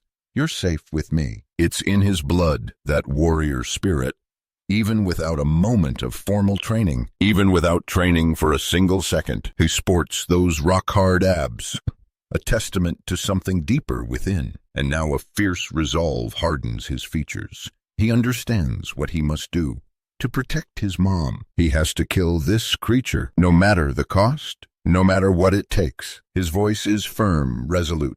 "You two, hide! I'm going to deal with this thing." His mother's eyes are wide with fear, but he turns, a reassuring glint in his eye, and declares, "I'm a public servant, Mom. Protecting civilians is what I do. I'll handle this in a heartbeat, and I'll be right back. I promise." Without another word, he launches himself towards the terrifying beast, grabbing it around its midsection with surprising strength, determined to carry it from the mountain peak down to the depths below. His mother's terrified scream pierces the air as a flock of crows erupts into the sky, disturbed by the sudden chaos. Our boy managed to fall onto a higher ledge, while the beast ended up all the way down below. He stumbles to his feet, looking pretty banged up. But he's slowly regenerating. The focus for now is keeping the demon as far away as possible from his mom. If he can buy enough time, the mountain squad will be here soon to deal with this, and everything will be all right. However, the two guys from the barracks who arrived run into something much, much worse. It wasn't just one level 5 creature, but countless ones swarming the monkey enclosure. They're all just standing there, watching, while one of the guys glances around, trying to figure out why the monsters look so similar. The bald guy reveals that the leader of this mountain had a duplication ability, so it looks like she's been copied. He knows he has to destroy the main body, but which one of these guys is the main body? His excited friend says it doesn't matter. He just has to kill all of them. He throws himself forward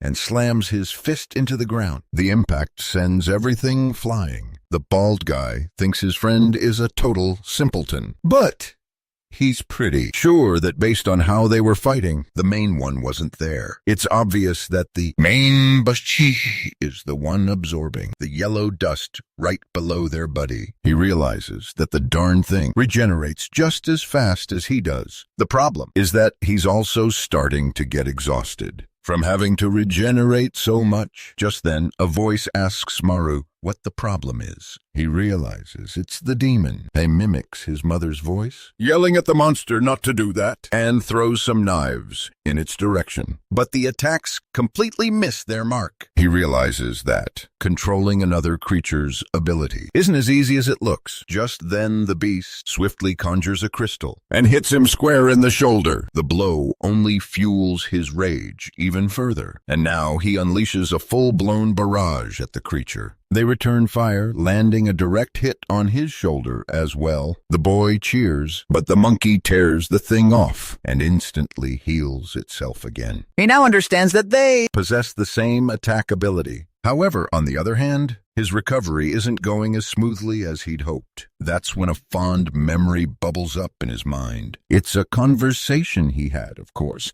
with the Kangushona. Let's assume this is a nickname and keep it as is. She's saying that it seems he never listens to a word she says. Our battered boy mumbles that maybe he's just not cut out for this, but she reaches out her hands to help him up. and gently tells him that he's just scared of getting hurt. He needs to understand that wounds will heal in the yellow dust, so it's okay. The real problem is that the pain is still the same. Not to mention he has to eat those little devils. To recover, this is likely referring to a healing item or creature. She's squeezing his hand tightly, and he wonders if maybe there's a better way to fight. Kenguchona, looking thoughtful, explains that to kill a creature like that, you have to cut off its head and prevent it from using the yellow dust. However, since the boy doesn't have any attack skills, all he can do is provide support. On the other hand, he has an amazing recovery ability, so he doesn't need to be afraid of facing the monsters head-on. Back in the heat of the combat, he declares his skill is the best, so he won't be scared. Not to mention, thanks to his gluttony skill, he also has the strength to kill this monster. The problem is,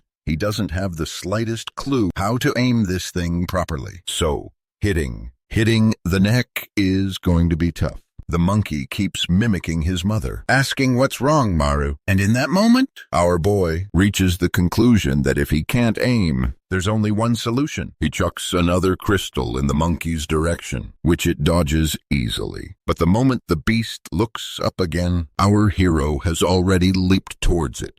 He's fast. The beast doesn't have time to react, and he activates his yellow sand ability. But the monstrous thing actually catches his attack with its mouth, biting the blade. Ouch. And to make matters worse, the beast comes swinging with that massive hand of its and grabs him by the neck. It brings him close, right up to its face, and asks Maru why he's acting this way. That's intense. The beast uses a nearby rock for leverage and throws both of them way up to the mountain's peak. They come crashing down, squashing him onto the ground. Poor guy. He can't breathe, and he can't even use his gluttony ability.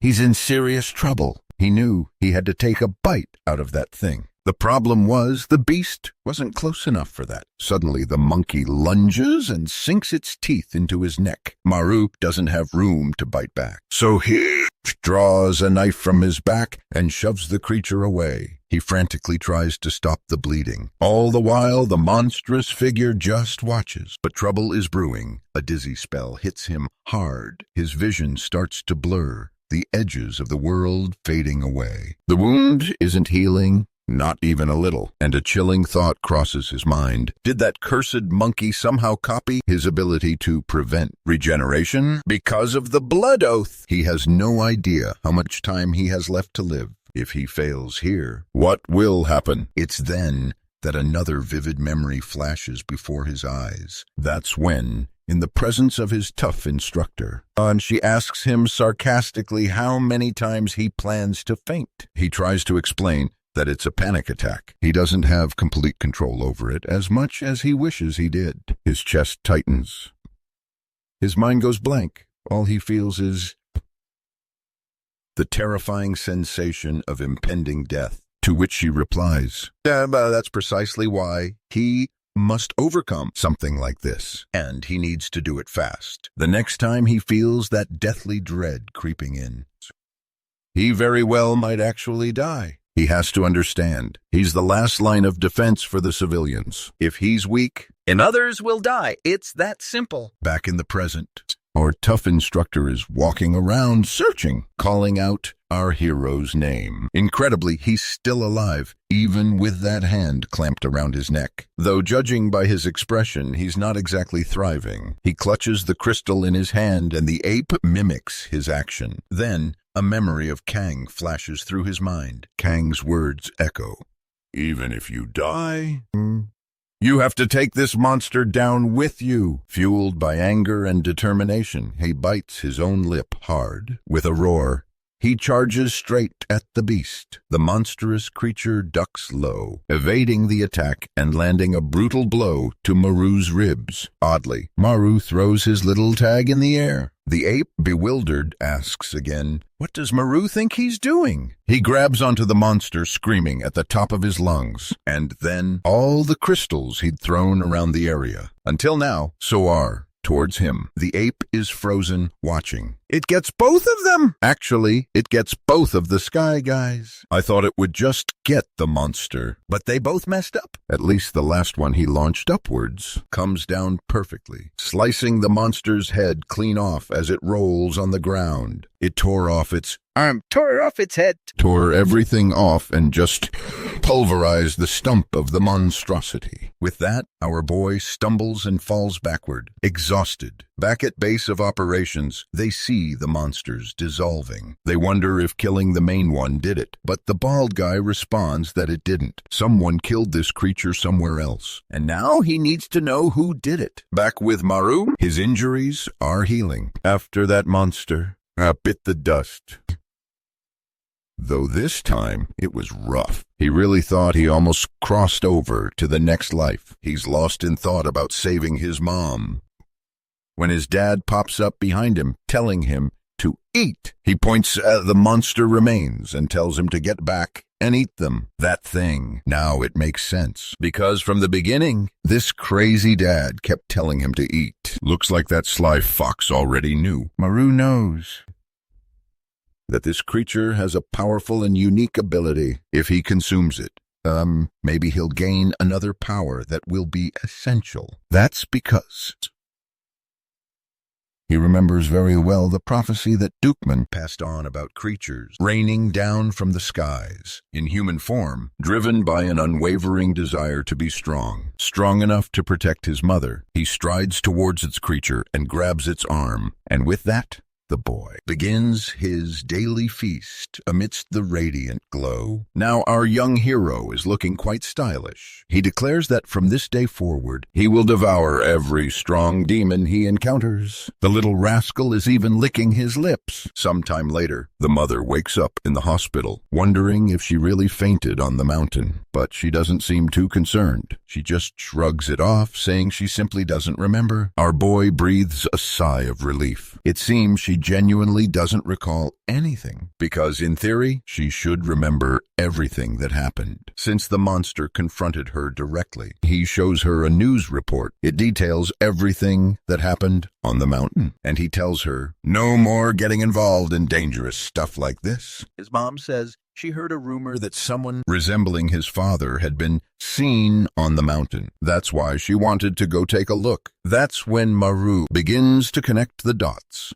His father also disappeared on a mountain. So maybe it's linked to demons somehow. In a flashback, he's in the forest. He's looking up, a terrified expression on his face. He's coughing up bright red blood, nearly losing his life. His father is there, his arm being devoured. It seems this is the first time he's been able to recall something like this. And here it comes, a full-blown panic attack. But Gashad's mom, she snaps him back to reality, revealing something he didn't know. She asks why her son looks so pale. Apparently, working for the government is truly exhausting. Looking a little crooked, he tells her not to worry. He's just getting used to it. Back at work already, someone's calling for Officer Ramaru. He was hiding there, all hunched over, and then pops up cheerfully, greeting everyone with good morning. One of his colleagues wants to know what happened yesterday. Why he vanished without a word. Ron chimes in, saying it's pretty obvious. The scaredy cat got spooked and ran away in fear. Our boy, instead of revealing he went to save his mom, for some reason he just apologizes. Meanwhile, the lovely Kang,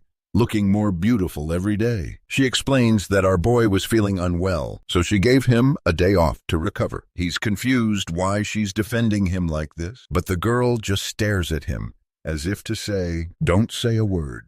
And then the Diokim. She tells her she should have warned them about something like this. Kang apologizes for the oversight. Dokim, though, is about to give her a scolding, saying she can't just apologize after making a mistake like that. But just before the two of them can really get into it, the bell rings, interrupting their impending argument. Kang's already changing her clothes, announcing that she's off to take down this level 2 demon. But this time, our enthusiastic Maru shouts out that he's coming too. The room falls silent. Everyone's stunned, to hear the boy's sudden burst of motivation. Sometime later, they're trekking up the mountainside. He apologizes to her on the way for her taking the blame for the mess he made. She responds that she knows why he left, because she said some harsh things. So it's okay. What she really wants to know is why he came back. Our boy is already sweaty and exhausted from just climbing halfway up the mountain, but he declares that he's here to fight now. And just then, a cloud of yellow dust appears. In the distance, the silhouette of a large, hulking creature becomes visible. The ground starts to tremble, and the monster begins charging towards them. It's a massive gray ogre, roaring that it's ready for a fight. Kang says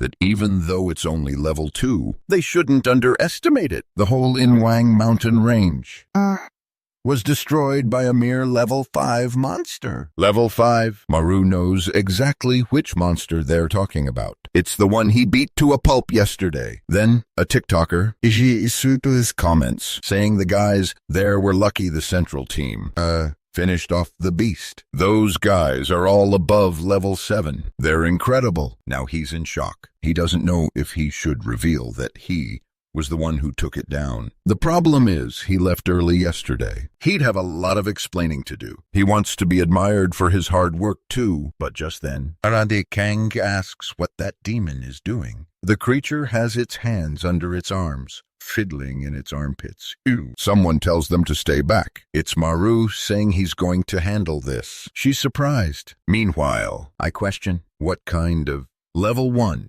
skill user is going to defeat level 2? The fool points to himself, saying that this guy right here is him. He comes face to face with the demon, and then starts pulling his hair back. The boy absorbed the mirror ability. It was time for him to show how much he's been improving. Since he killed that monster in the mountains, he's already fiddling with his equipment, saying he's no longer a useless member of the team. With that, a terrible odor starts to emanate. At the moment, the stinky train runs away. He's yelling that the kill should have been his. Then Maru unleashes the stench he's been brewing up, and it's all-out brawl time. He screams that he won't lose to a piece of trash like that. He lands a few solid punches on the monster's gut, stumbling the hulking beast. Meanwhile, the TikToker is desperately covering his face, exclaiming that this is a monster attack, but it honestly feels more like chemical warfare. Looking to the side, Kang is staggering. He rushes to support her. He wonders how a level 7 could be affected by something like this, while Maru's flailing his arms in an intense duel against the big, nasty thing. The poor guy's practically crying, saying they can't keep going at this rate. The whole team's going to be wiped out. He continues flailing his arms, saying that he's smaller, so he does it faster. Let's keep copying, until he gathers all the power of the yellow dust and throws a cloud of it at the monster, which coughs it up, vomits, and falls to the ground. With that,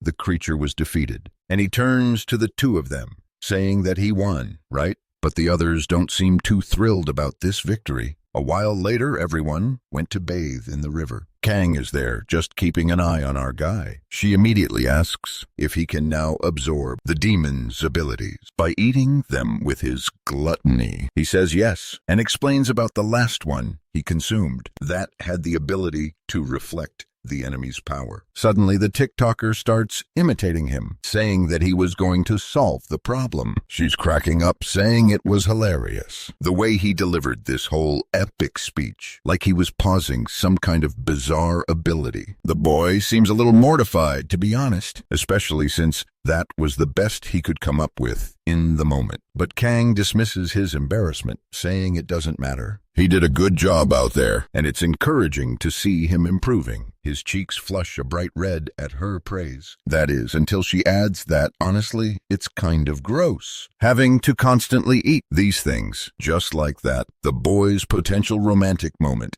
is completely deflated. And so they set off again. They need to make sure there aren't any more Mooney stragglers lurking around. He can't help but wonder, why did this have to happen just when he was trying to be cool? Why did he have to stumble upon such a bizarre creature? Humbled, that's our Maru. Suddenly a voice cuts through his thoughts. Someone's approaching from behind. Hey, the voice calls out. Are you the one they call Ramaro? Maru spins around, a question etched on his face.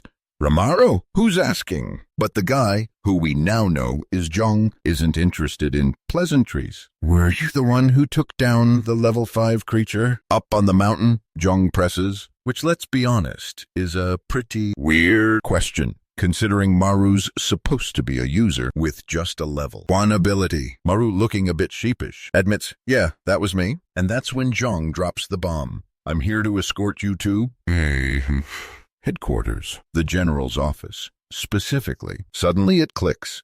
Our boy realizes this isn't just a meeting, it's a promotion. But Maru's still a bit confused, honestly. But Jung simply asks if he knows about headquarters. Maru says yes, as far as he knows. It's where the elite work, so why would he be taken there? The guy is smiling all handsome, saying it's because he recognizes a person's potential. Petition for the artist to spend less time drawing this guy and put the extra time into who you already know. Back at headquarters, Yo-Young is asking the director why he delayed the meeting. He explains that there was a new recruit who caught his attention. She wants to know if it happens to be the son, the boy named Sam Woo. Now it's clear why I never liked that darn guy. From the second I saw him, he just rubbed me the wrong way. He's referring to that other guy. He explains that the boy hasn't spoken to him since the divorce. Ouch, that's rough. The person he's actually interested in is a brand new recruit. The woman asks if it is possible that the sudden appearance of numerous high-level monsters might be connected to this new recruit.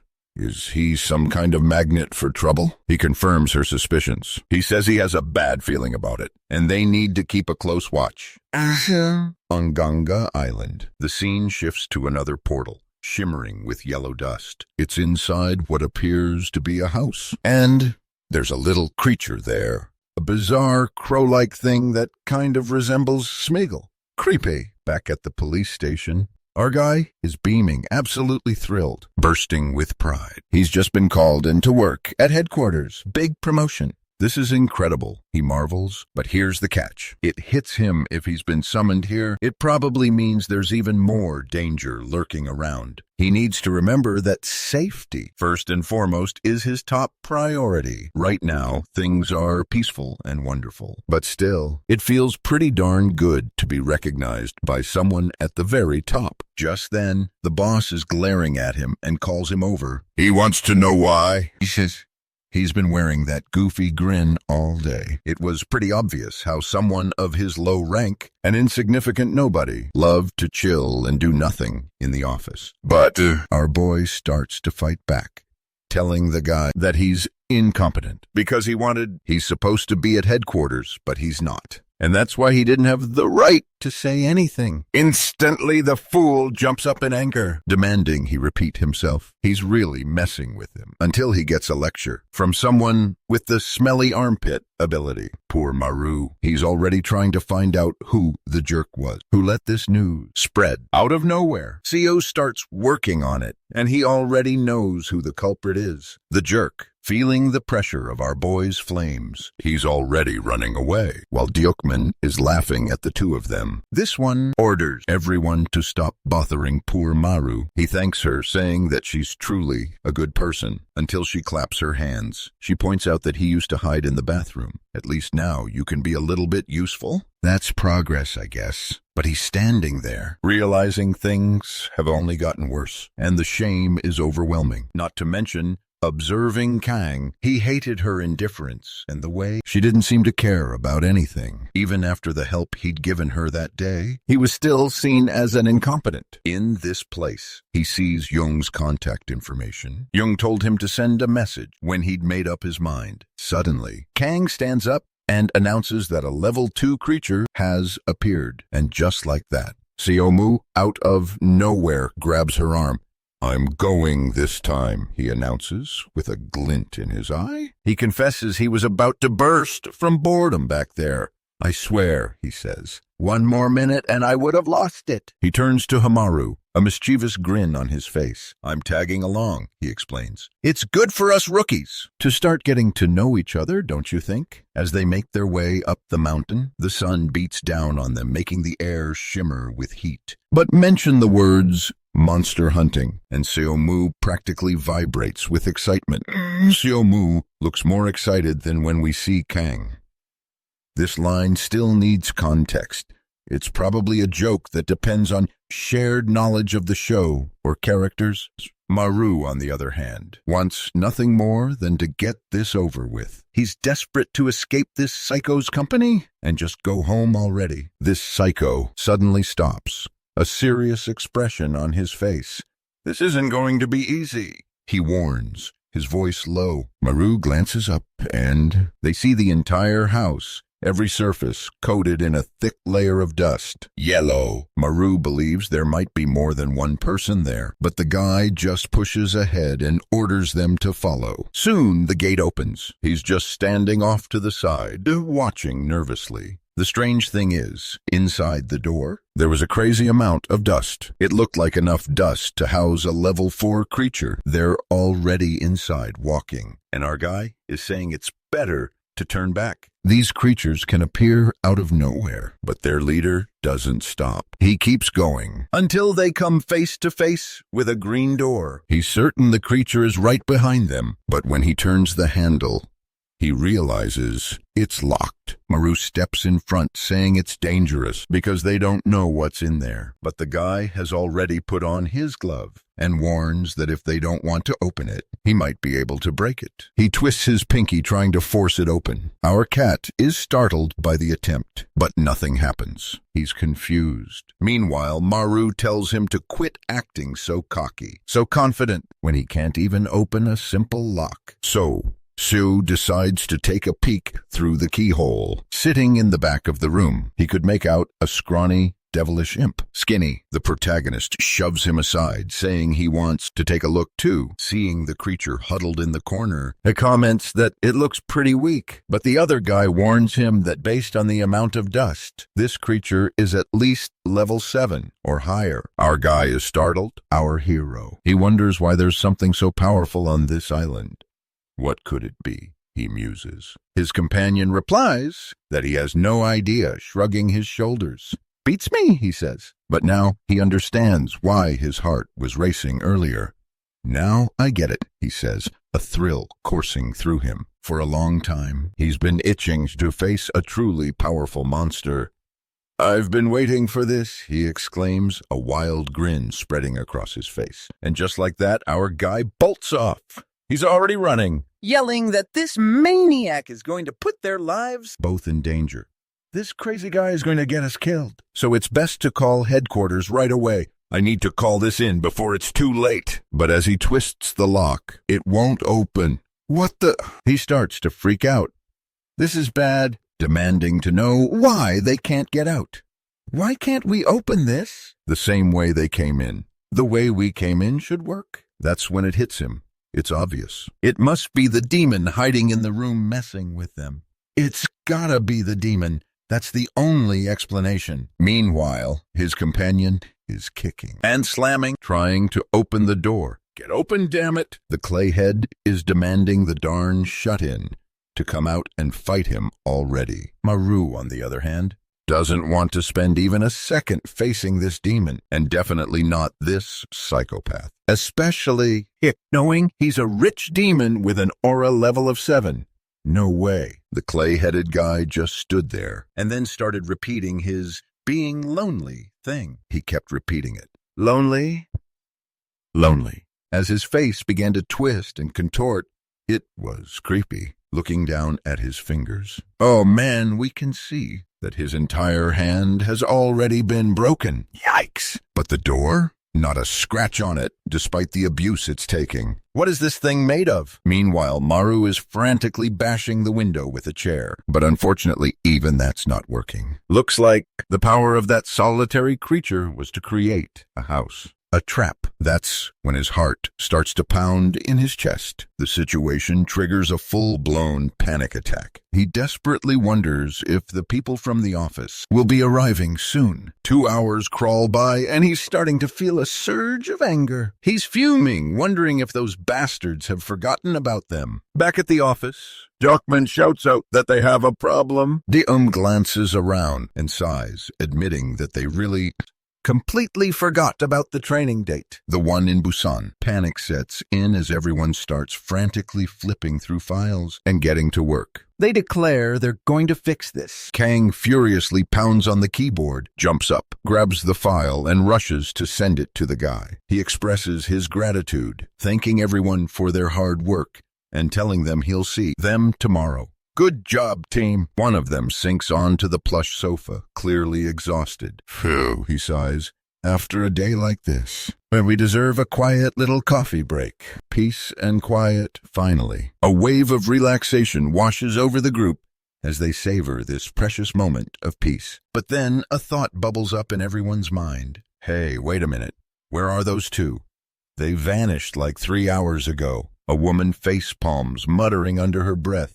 Ugh, this is why you never send a newbie out alone. Then, oddly, she calls out, "TikTok and you, Canguero." The other guy, "Stay put." Thank goodness, she sighs. She's still beautiful and wonderful as always. "Thank you, artist, for dedicating the extra time," she says, appreciation in her voice. Then she stands and announces that she's leaving. She has a bad feeling, a sense that something ominous is brewing. She walks past João, who gives her a knowing look and warns that this place is very close to that other place. So it seems she really is heading there. This girl definitely seems to be carrying some heavy trauma. She doesn't elaborate, she just gets up and urges them to leave quickly. If I had to bet $1 trillion, I'd say her family was murdered by demons. That's why, isn't it? That's why she's so driven to kill them all. The scene shifts back to the house. Everyone's rushing inside, asking where the two of them are. Through the swirling dust, they see a figure approaching. It's those poor guys, desperate, pleading with them not to let the door close. They arrived way too late. She slammed the door right in their faces, and the poor fools are left wondering why they crashed to the floor like that, already sprawled out on the ground in a mess. One of them wonders what on earth happened to them. The situation is explained. They're still stuck outside the door. They seem to understand that apparently the demon doesn't want to leave. Sakanajin tells everyone to step back. She pulls on Momea's little arm, conjuring a katana. She takes a swing, but obviously nothing happens, and Sok is terrified. Not even her attack left a scratch. Adu Monton tells them to wait. She'll handle this. She reaches inside her jacket now, and a little black ball appears on her arm. A tiny little spider emerges, and her skill is called, can you guess? The spider demon. She tells me to go inside. However, the keyhole was too small for her chubby spider, and unfortunately, it didn't fit. Our boy sees her comforting the spider and says that it seems that this one is the weirdest. So Mu then tells the TikToker to do something and not just stand there. But he replies that he doesn't have any abilities. Maru seizes the opportunity to tear him down, saying that apparently he's useless on the battlefield. But the boy retorts that our guy is the useless one. Where are all the abilities he's been absorbing? Use the needle power and unlock everything. To which our protagonist explains that the creature is too far away. He can't see properly, and his powers don't reach everyone there. It seems like at that moment it was useless. His brother wants to know who's going to save him, if there's no one else in the office. One of them says the leader won't be, especially since he went to the train and won't be back until tomorrow. That's when Seok reminds them that they have King Hyuk nearby. The old man with glasses who just appeared startles everyone. They ask when he got there, who responds that he arrived because nobody had returned until now. Thought they might be scared that this oddball has zero presence. You can't notice him arriving. He goes to the lock, takes a look, and Dilma asks if he can handle it. Suddenly, he just lies down on the floor and starts to doze off. Mario's thinking this guy's either super chill or he's got some weird ability, because Dylan admits he has no clue what his power even is. He's never seen him use it. The poor guys are completely disheartened. Everyone who's come to rescue them has been useless so far. Deon Hirsch claps his hands together and tells them to focus. They need to find a way out of this together. But the old man just reminds her that they've tried everything. There's no way out? She asks him if he's prepared to die doing nothing. The old man just says they have to wait for their leader. Meanwhile, our nervous friend in the background is biting his nails, scared out of his mind. He's wondering why she was just standing there doing absolutely nothing. The whole situation felt incredibly bizarre. What's worse is that they're also trying to figure out why the demon in the furniture Isn't trying to attack them. And then, right at that moment, everyone is shaken by a sudden, powerful impact. Kang! Immediately runs off, saying it came from the master bedroom. He throws open the door, peeking inside, and it looks like the entire room is moving. The walls and ceiling are closing in, as if the house itself is shrinking. That's when your love says the lonely hacker's goal is now obvious. The purpose of that hacker. He's going to keep shrinking the place, until the house is only his room. Maru realizes that,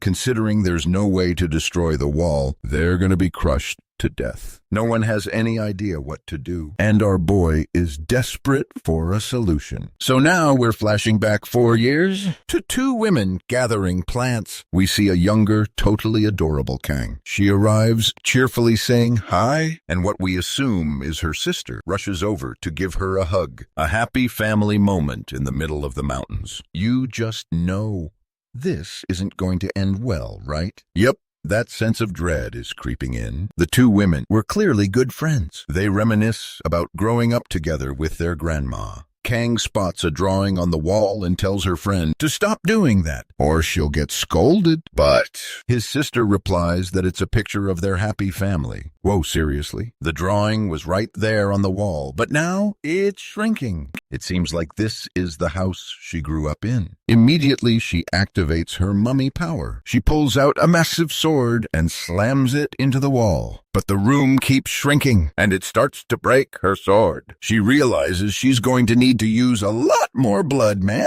The thing starts to grow gigantic, and she's getting totally mummified. Her neck is already turning gray. And someone, maybe a dwarf, tells her to stop, because this is getting too dangerous. Maru rushes in and yanks her away from the thing, breaking the sword in the process. She gets sad and cries as she watches everything disappear. But Maru barely managed to pull her out of that room in time. The girl, though, seems to have fainted, and Delhomme is trying to wake her up. The protagonist already knows she passed out from using too much blood. What he doesn't understand is why she went so far. Just because of the wall. That's when Deok reveals the house belonged to Kang's grandmother. She lost both her grandmother and her younger brother when they lived right here in this house. She barely survived alone, and it was during that time that she gained her abilities. Maru finally understood why Kang had been acting so strangely, and why she seemed so scared. Aziok said that, at least for now, the house had stopped shrinking. They needed to find a way out of this, and fast, before they ran out of rooms completely. Looking at the small piece Kang had torn from the wall,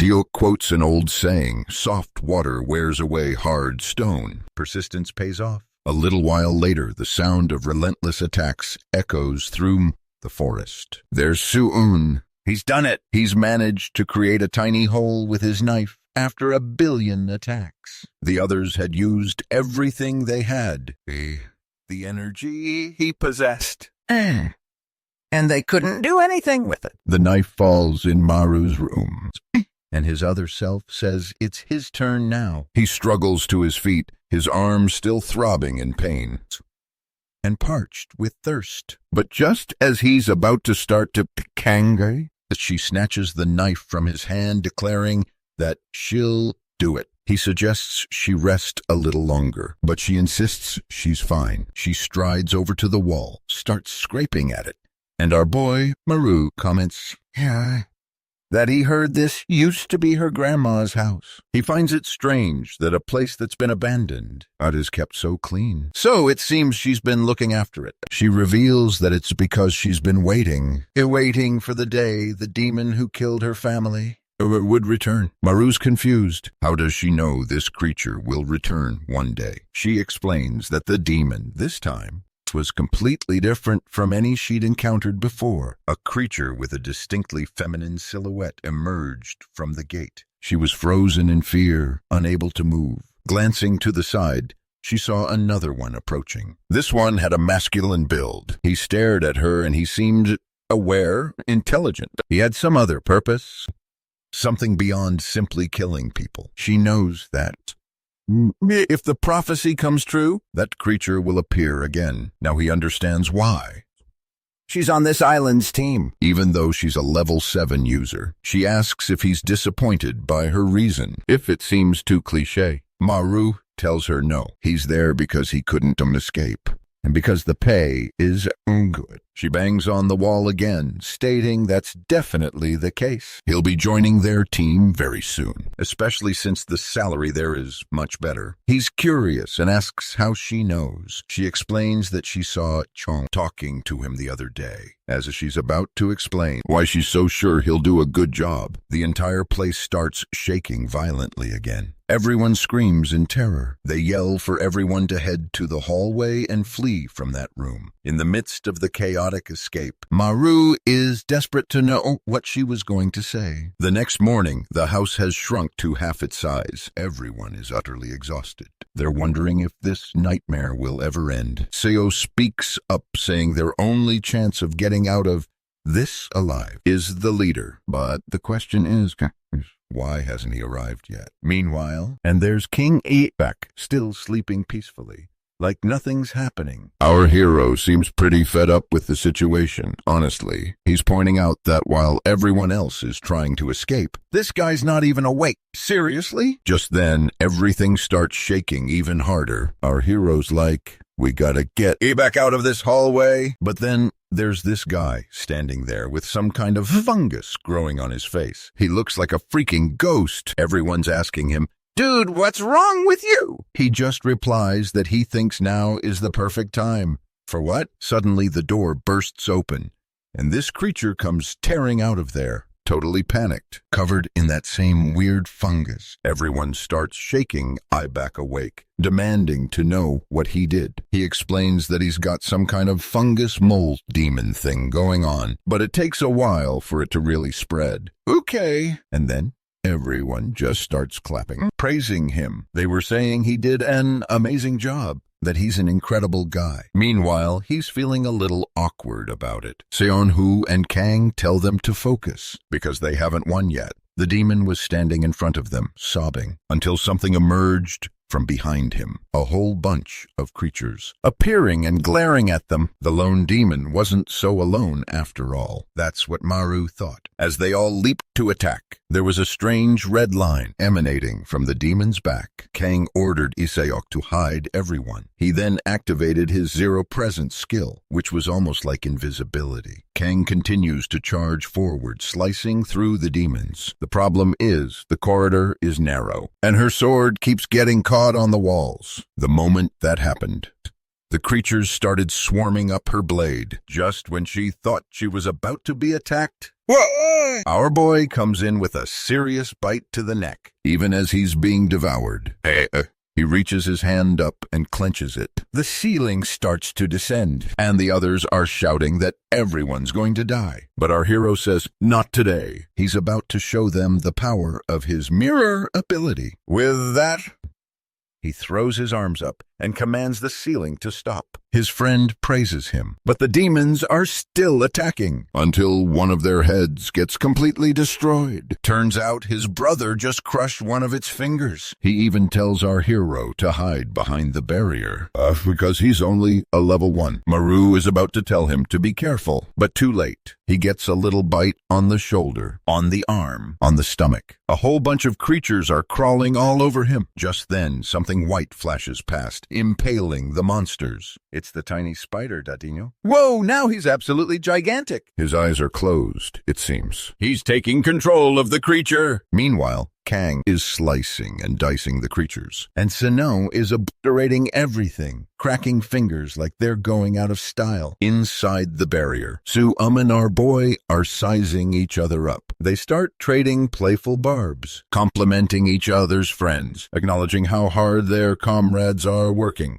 right? Making the other guys look bad in the process. Meanwhile, Dilma asks why infinite creatures seem to be pouring out of that room. As soon as our boy hears this, he takes off running, saying he'll handle it right now. He tells them to make way, and Cangueron does just that. He manages to push through the monsters and burst into the room. Hidden behind all the Smigos, there's the real one crouched down low. He realizes they've been fighting a clone this whole time. Every time something popped up on its head, a new one was born. And Maru then raises his arms and declares that since that's the case, he's going to bring the ceiling down on him and he can stay there. As soon as he did that, he tried to make a run for the exit, but its power was just too great, and the ceiling was coming down way too fast. He caught sight of his friends. They reached out a hand to pull him, and he was narrowly saved. Whew, that was close! Now safe on the other side, everyone was celebrating their victory. The others were praising his mirror ability, saying it was truly incredible. Meanwhile, Kank, she looked around, and memories flooded back. She remembered the time she'd spent there with her grandmother and brother. A wave of nostalgia hit her. Maru noticed her melancholy, and so he deactivated his mirror ability. It wasn't needed anymore now that the creature was dead.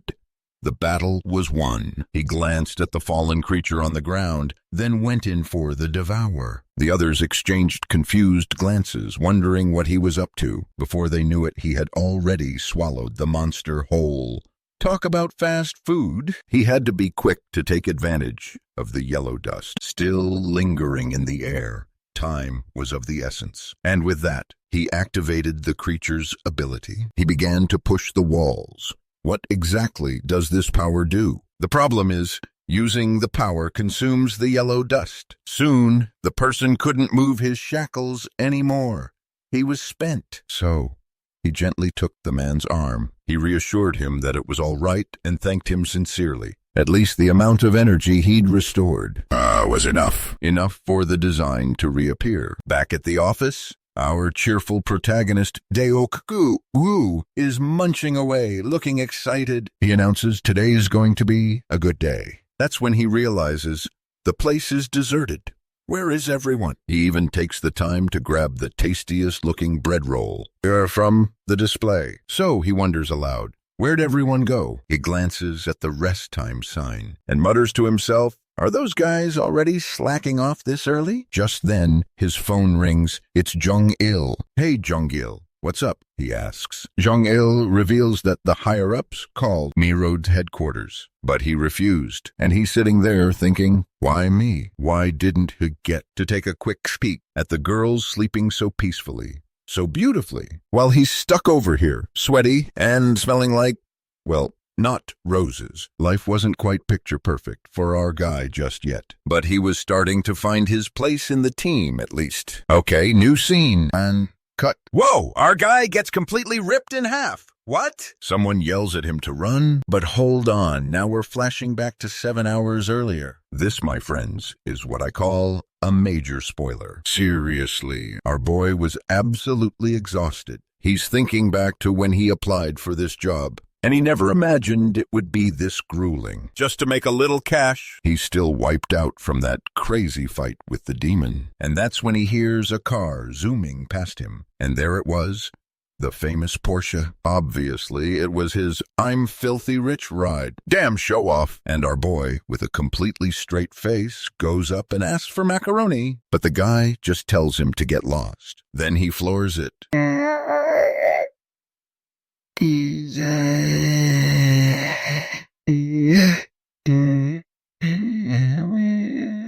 A TikToker pipes up, saying he's jealous of that jerk, the one with the fancy imported car. But it seemed odd for a public servant to be driving something like that to work. Maru agrees, saying the guy is weird, all things considered. And the other gentleman chimes in, saying that even if the guy is handsome, rich, and tall, none of that matters, because he's got a garbage personality, probably doesn't have a single friend. The two of them share a laugh, but Maru's feeling the sting, thinking he doesn't have any of that. He doesn't even have a friend, so he feels like he's just losing. Next scene. They're arriving at the desolate office. It looks pretty grim. Duckman throws his arms wide open for our guy, exclaiming that he's incredible. He's a level 7 skill user? Our hero is understandably confused. He pushes the boss away playfully, demanding to know what they're talking about. That's when Delon chimes in. She asks if he ate a level 7 creature and stole its abilities, meaning he's now level 7 himself. Suddenly, the other guy slaps him on the back hard, admitting he always thought the kid would just be a hindrance. But now, finally, he's good for something. Our boy's all healed up. He's thinking how amazing it feels to be acknowledged by the team. It's a really great feeling. Soul.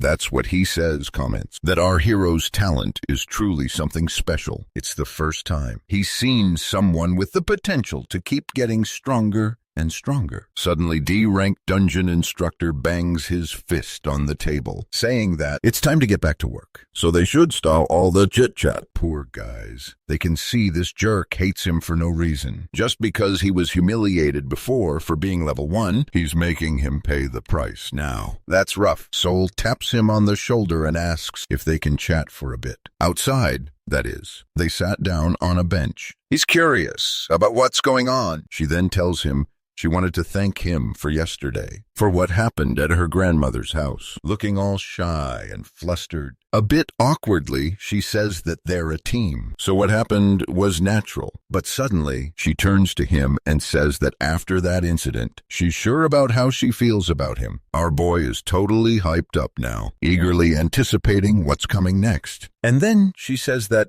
she's sure he isn't a level 1 skill user. A level 1? Talk about a mood killer. I thought things were going well. He asks her to explain. She says there's no way. She wouldn't want a recovery. That's so good to be a level 1 power. He remembers the chubby creature with the belly and says that was the first one he bit. Definitely a level 1. But Kang asks him if by any chance he saw another demon before starting to work there. He gets pensive, thinking, and says no way. He'd never forget something that important. That's when he notices smoke behind her back. Instantly, the panic attack kicks in and a black paw appears. One.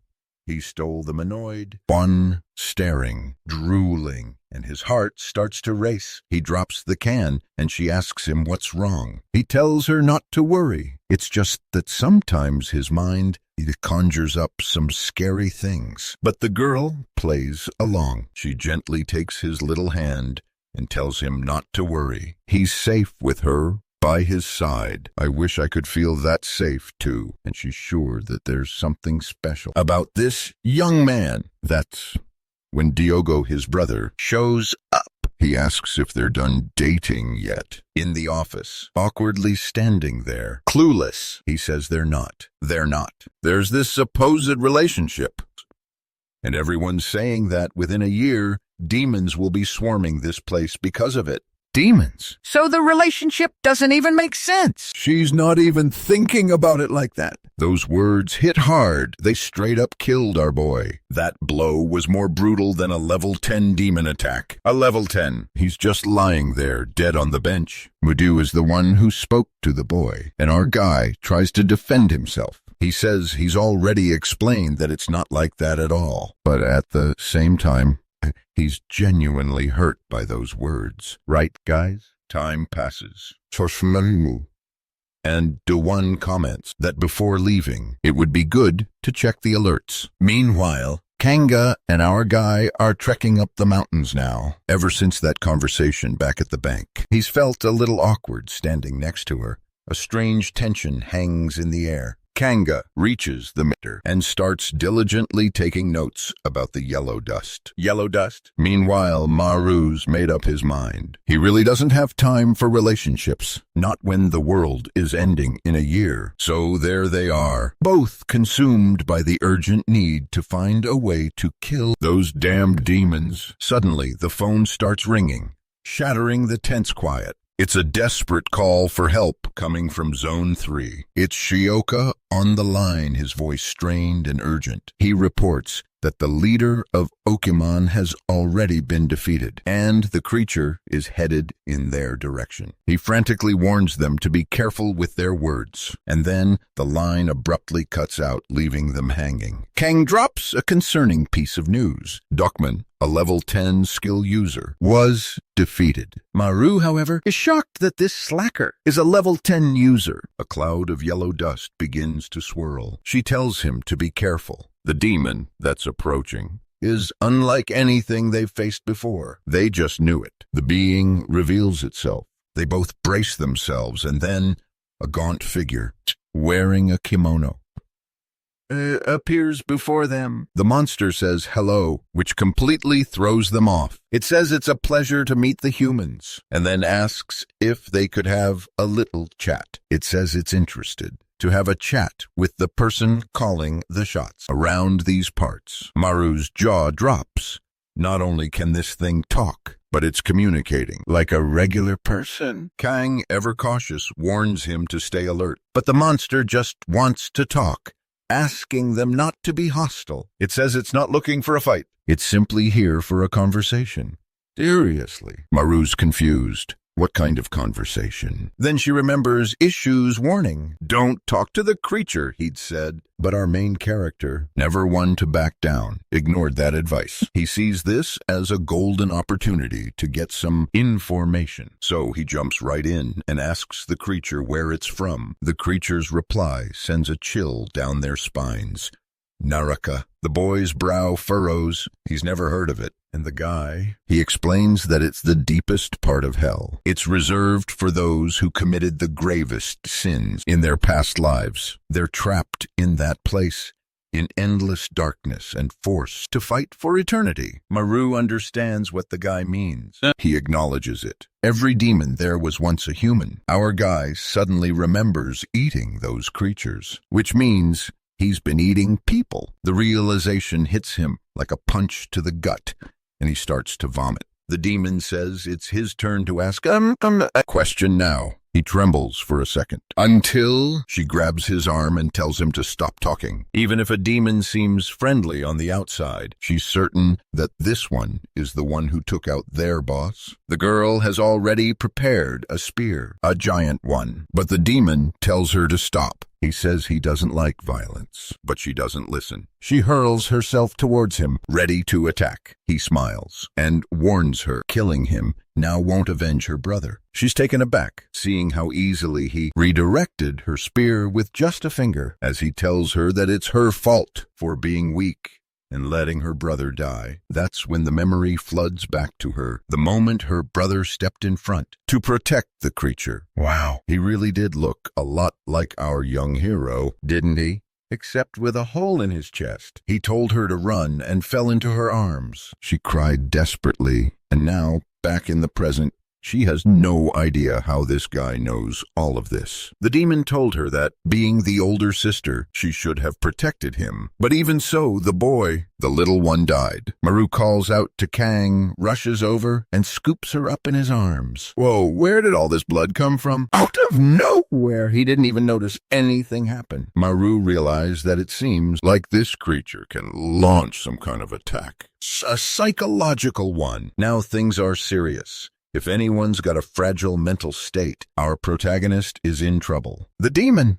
That they then could continue their conversation and just leave this pathetic human to the side. Until Maru firmly says no and told the monster to shut its filthy mouth. He leaps towards the monster, though, declaring he won't let it talk like that about her. He delivers a solid punch to its head. The big guy goes face first into a rock. Ouch! The monster's teeth must be all messed up after that. And he's already winding up for another hit. Suddenly, the monster claims he's acting out like this because he just got rejected by her. Out of nowhere. Our hero freezes, stunned. His heart feels like it's taken a direct hit. He insists this makes no sense. He's never been rejected before. This emotional blow?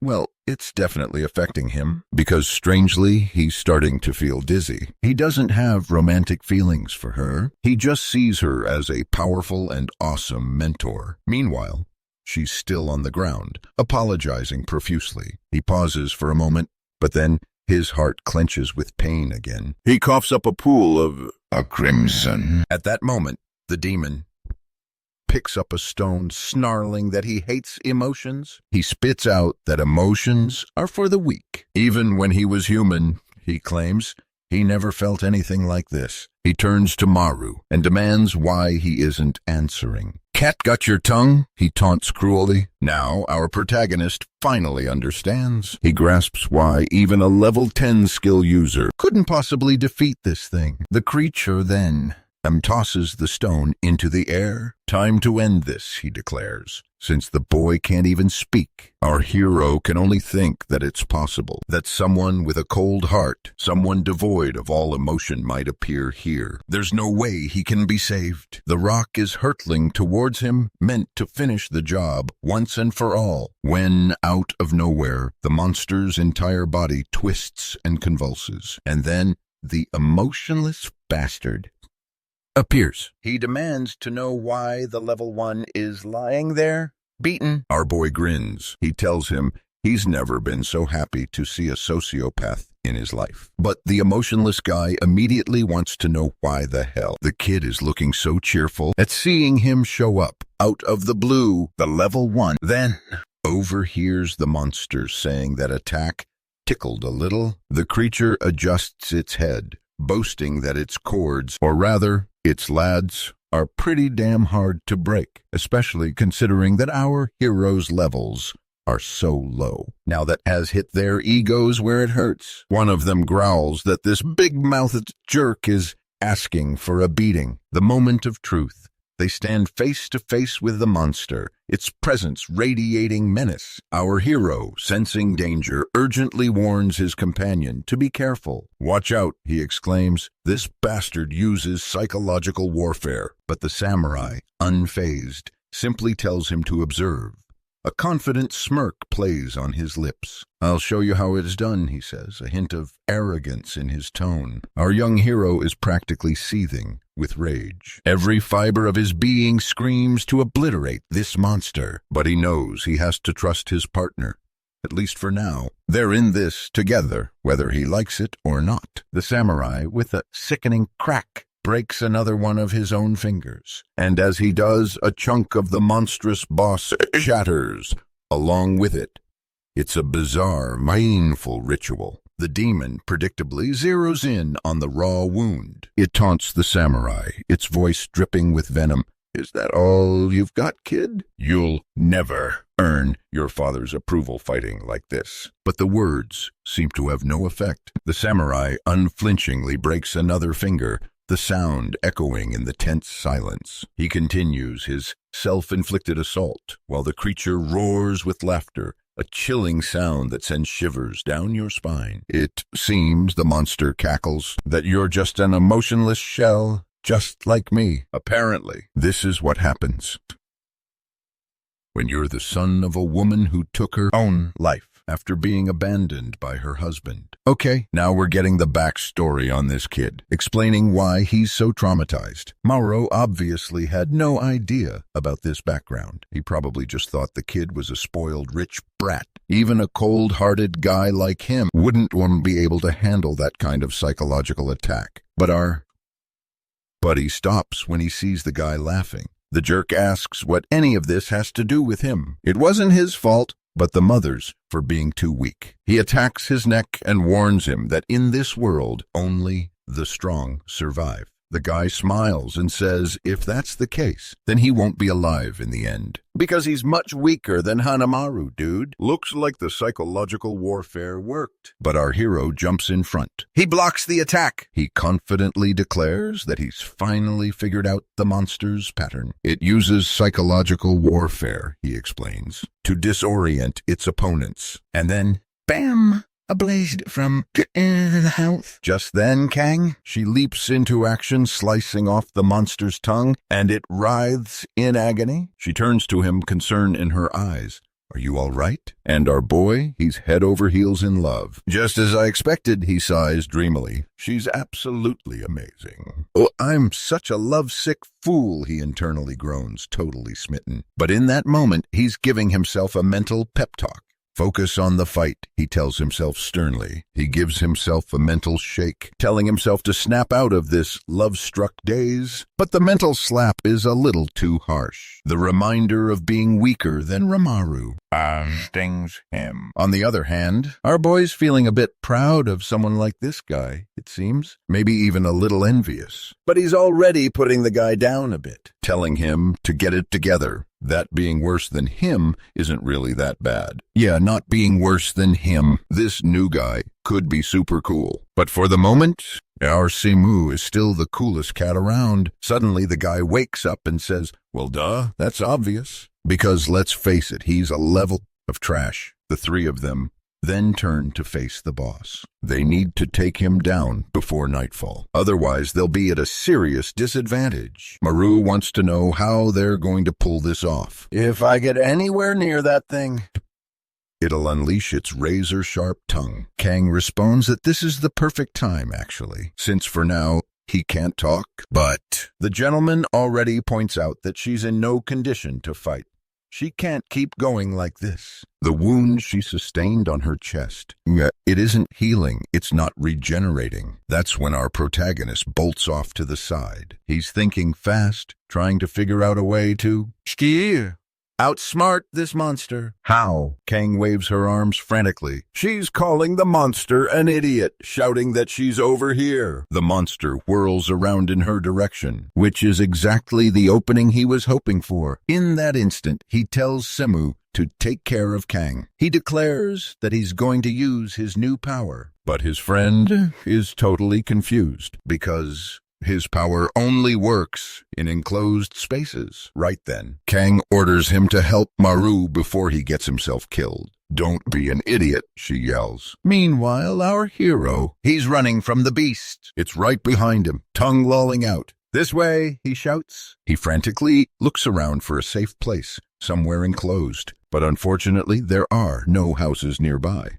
Nowhere to hide. As he desperately searches for a solution, a car suddenly pulls up beside him. It's the gentleman from before, gesturing wildly for him to get in. Without a second thought, our protagonist leaps into the car, relieved to be away from that monster, someone who is willing to risk their car for a stranger. Seriously? Really? It was exactly what you'd expect from a rich billionaire kid. He's a bit envious of the darned rich guy. He scrambles into the car through the sunroof, throwing the door open as he goes. The beast is hot on their heels. The monster takes aim, launching a full-on attack at the car. They find the guy screaming, telling the man to come inside. But this was actually a trap for the creature who actually entered, and they locked him in. He warns our boy, who immediately tries to get out of the car again, saying that the plan is going to work. But that's when we see that cut from the beginning. Our guy is sliced into 36 pieces. Ouch! The monster smiles, getting out of the car, seeing that he managed to kill the boy. But that's when someone grabs him by the neck. He looks back, and there's Maru. That's when we realize that the clever guy, as soon as he got in the car, activated his clone ability. And how multiple Marus are attacking the beast, grabbing him from everywhere and pulling him inside, while devouring him. The monster is writhing in pain. He's looking for the real one, who seems to be hiding way back there in the shadows. The man's banging on the glass, demanding to know why the bastard isn't coming out. Just then, the Kangyu appears, wanting to know where the boy is. While being devoured, the monster says this isn't necessary. They could sit down and chat for a bit. Or was he perhaps a naturally violent mind, just like his father? And here comes the psychological attack. Our boy is pulled into a memory. Tears in his eyes, he sees his father grabbing him by the collar and ordering him to stop. Who knows what he was doing? The monster begins to ask, how did he feel when his father disappeared? Without saying a word, Maru has no interest in listening. He's practically pounding his own ears to go deaf. Even with his ears ringing, he tells the monster to stop playing with people's emotions. The creature looks like it was about to move its mouth, in a way for our boy to read. But instead, it just scowls and declares that its attacks mean Nothing. as long as he doesn't understand what's being said. With that, it clenches its fist, and the ceiling begins to crumble. Outside, Kugu tries to intervene. With that, however, her brother pulls her by the arms and says there's nothing they can do. The car continues to twist and crumble. The inside of the car had turned into a red pool. It was a gruesome sight. Just then, she notices that the yellow dust is starting to fade. The car had been flattened into a pancake on the ground,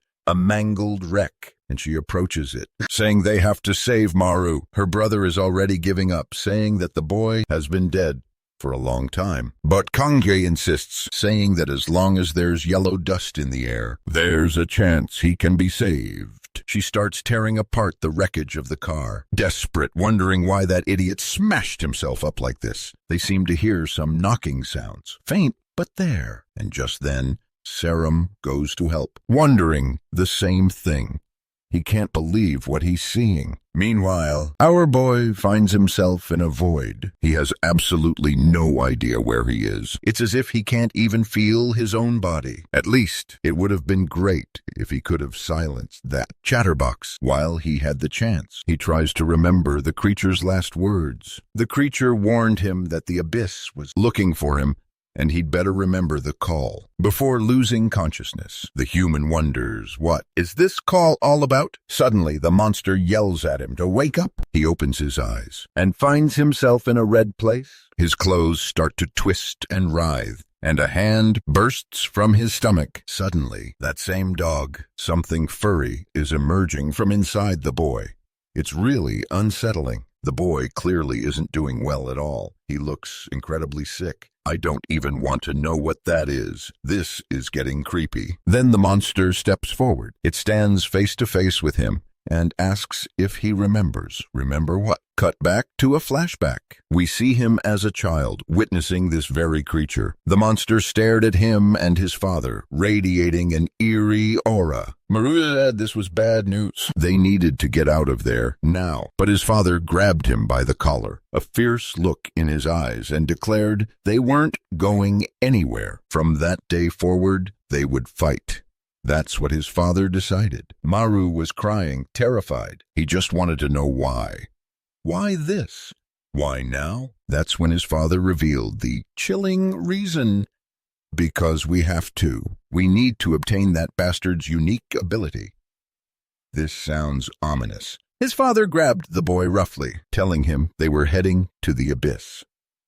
The abyss? He brutally shoved the boy towards the monster. The monster looked up, its face. He was about to be devoured back in that car scene. Then it mutated, breaking free. Its fingers scattered the remaining yellow dust, and it began tearing apart the car, after ripping almost the entire vehicle to shreds. At the very end, there was Maru bathed in a ghastly red light, like he was vacuum sealed. Seeing this, the man declared that there was no more dust for him to recover with. He glanced to the side, knowing the boy was beyond saving, a lost cause. Meanwhile, Kang took Maru's hand. She frantically asked if he could hear her. Suddenly, one of his fingers twitched. That's when they both noticed it. Just like some kind of demon, he seemed to be generating his own yellow dust. He was creating it himself. The broken bones started to twist and turn. They writhed. They began to mend themselves, and the boy was back on his feet. They were both shocked that he had almost completely healed, all by himself, completely on his own. But with that surge of power, he lost consciousness and collapsed face first onto the ground. They stared down at him, sprawled out on the floor. And in that moment, the older man started stomping towards him, demanding to know the damned kid's identity. The boy was there, poor thing, suffering, desperate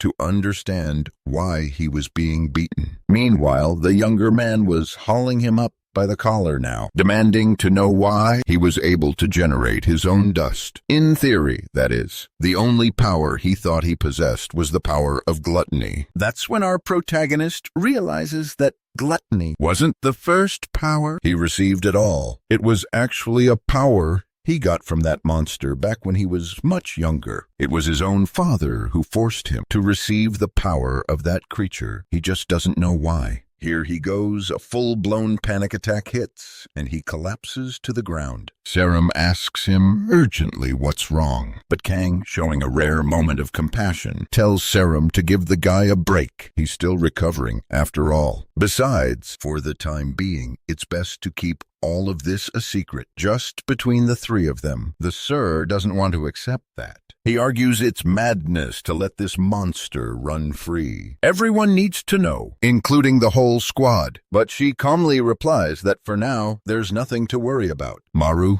seems aware of the yellow dust situation, yet he persists pressing the issue. He wants to know what they'll do if he transforms into a demon, a dangerous one. To this, she responds that she trusts in Ra-Maru. She believes he won't do anything dangerous. Her faith is unwavering. The man glances back, then nonchalantly says, okay. He couldn't care less what happens to this kid. With that, he retreats, and Kang realizes that now the entire responsibility rests on her shoulders. On the train ride home, our guy finds the job is even more exhausting than he anticipated. He's trying to wrap his head around this whole power of gluttony thing, and just what kind of monster was that? Just then, the monster in the video is staring right at him. The poor guy gets quite a scare. It's Seok, who's standing right next to him. He tells him to stop acting like a weirdo. Our guy clutches his chest and says he just saw something strange. He asks Seok if he wants to hear about his problems, to which he replies he's not interested in the slightest. It's best if they don't meddle in each other's lives. Our boy is left standing there, dejected, realizing that no one at work cares about him. Just then, TikTok receives a call from someone named Kim Woo-doo, and he wants to know why. The scene shifts to a bar. Isa falls, and he's telling someone to leave the mountain team, Guang, and request a transfer. A slightly awkward, chubby guy says it's okay. But who's that person next to him? It's our boy, drinking away, and even Sukui wants to know, since when was he invited? However, the poor guy says he's having a really tough time, plus he didn't want to be alone. He then looks at Pequeno Mundi and says it's the first time he's seen someone from another team. He asks why he wants to leave that place. The uncle explains that it's because of the arguments and problems there. The man says that it seems more like bullying, one-sided bullying. Our boy then wants to know if this is a legendary, the bullying from the office he'd heard so much about, which the TikToker agrees with, saying that Ju is a very kind person. He should just mess around a bit and then leave. Exactly like he did. Our boy says he doesn't know. That he came from another group. So Gil says that, as is so, the one who got bullied and suffered the most. Now our boy is scared. He's wondering who the people in that group are, because his friend explains that the personalities of the guys in that place, we're closer to humans, even within the public servants. For demon elimination, there are people who are more dangerous than the target itself. Maru, he remembers the moment his brother mentioned that he could end up being more dangerous than the monster, and he wonders if he's one of those people. On the way home, he's carrying the chubby kid. He asks if they're still far away. That's when he arrives at the noodle shop owned by the guy's parents. He tells him to come quickly. But suddenly, his expression changes upon seeing all the guy's friends. The poor guy breaks out in a cold sweat. He turns around and bumps into another upstanding citizen who's like 6'5". He says he came to find Ju, but it seems he found him all right. He immediately kicks him in the chest and stomps on his head, saying that if he was going to transfer, he should have left peacefully. His worst mistake was setting the place on fire. Before running off, he was stomping on the poor kid. That's when our guy grabbed his arm and told him to stop. With that, the bully naturally glared at him and asked who he was. Our boy, eyes blazing. Sayidi worked with Seok's office. The guy laughs, saying it seems he's in Ganghwa Island, a place filled with idiots and weirdos. Then bam, a punch right in the face, telling him who's the idiot. Did he really think he wouldn't get hit too? Huh? Our boy went crashing to the ground, and the bully went back to kicking poor Seok. The kid got beaten up even more by these guys than he did by that monster in the house. Maru starts getting up, and it's a good thing no one sees his nose is bleeding, but there's yellow dust all over his mouth. Gross. The whole place was starting to look yellowish.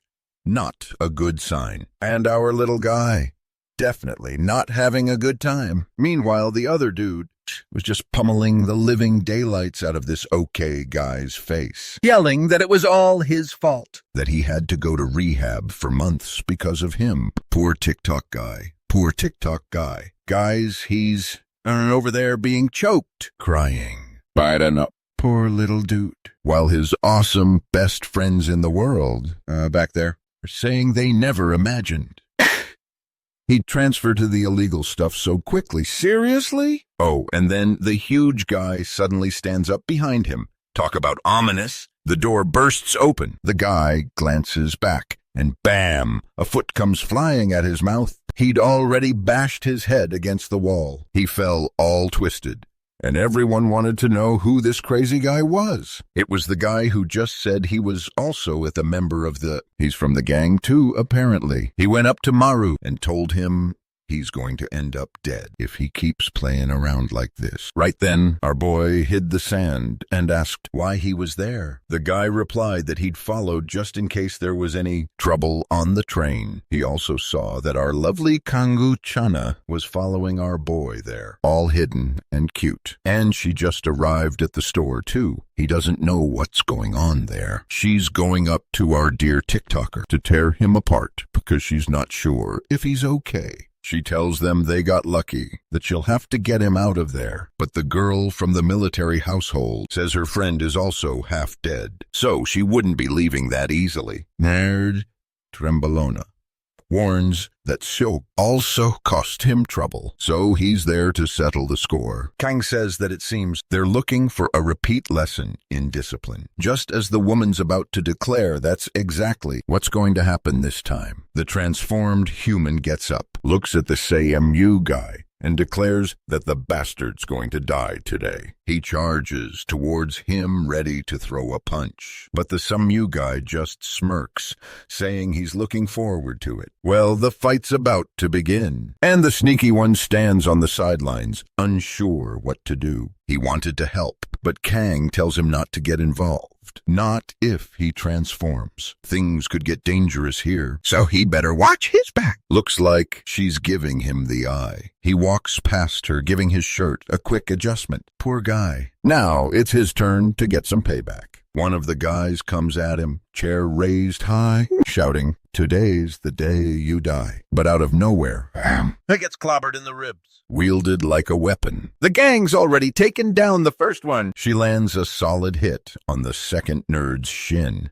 Ouch! Mr. Muscle is rolling around on the floor, howling in pain. She warns them, "You guys better knock it off right now, or things are going to end really badly for you." That's when an old Dashiki steps in, demanding, "Why are you picking a fight with civilians?" Just as he heads towards the bathroom. Kang asks him who he is. The guy announces he's the leader of Mount Gay, Wang. Kang seems relieved, and he wants to explain what happened. But if I had $1 billion to bet, I'd say this guy is worse than the three on the ground. Exactly. He already punched her in the mouth.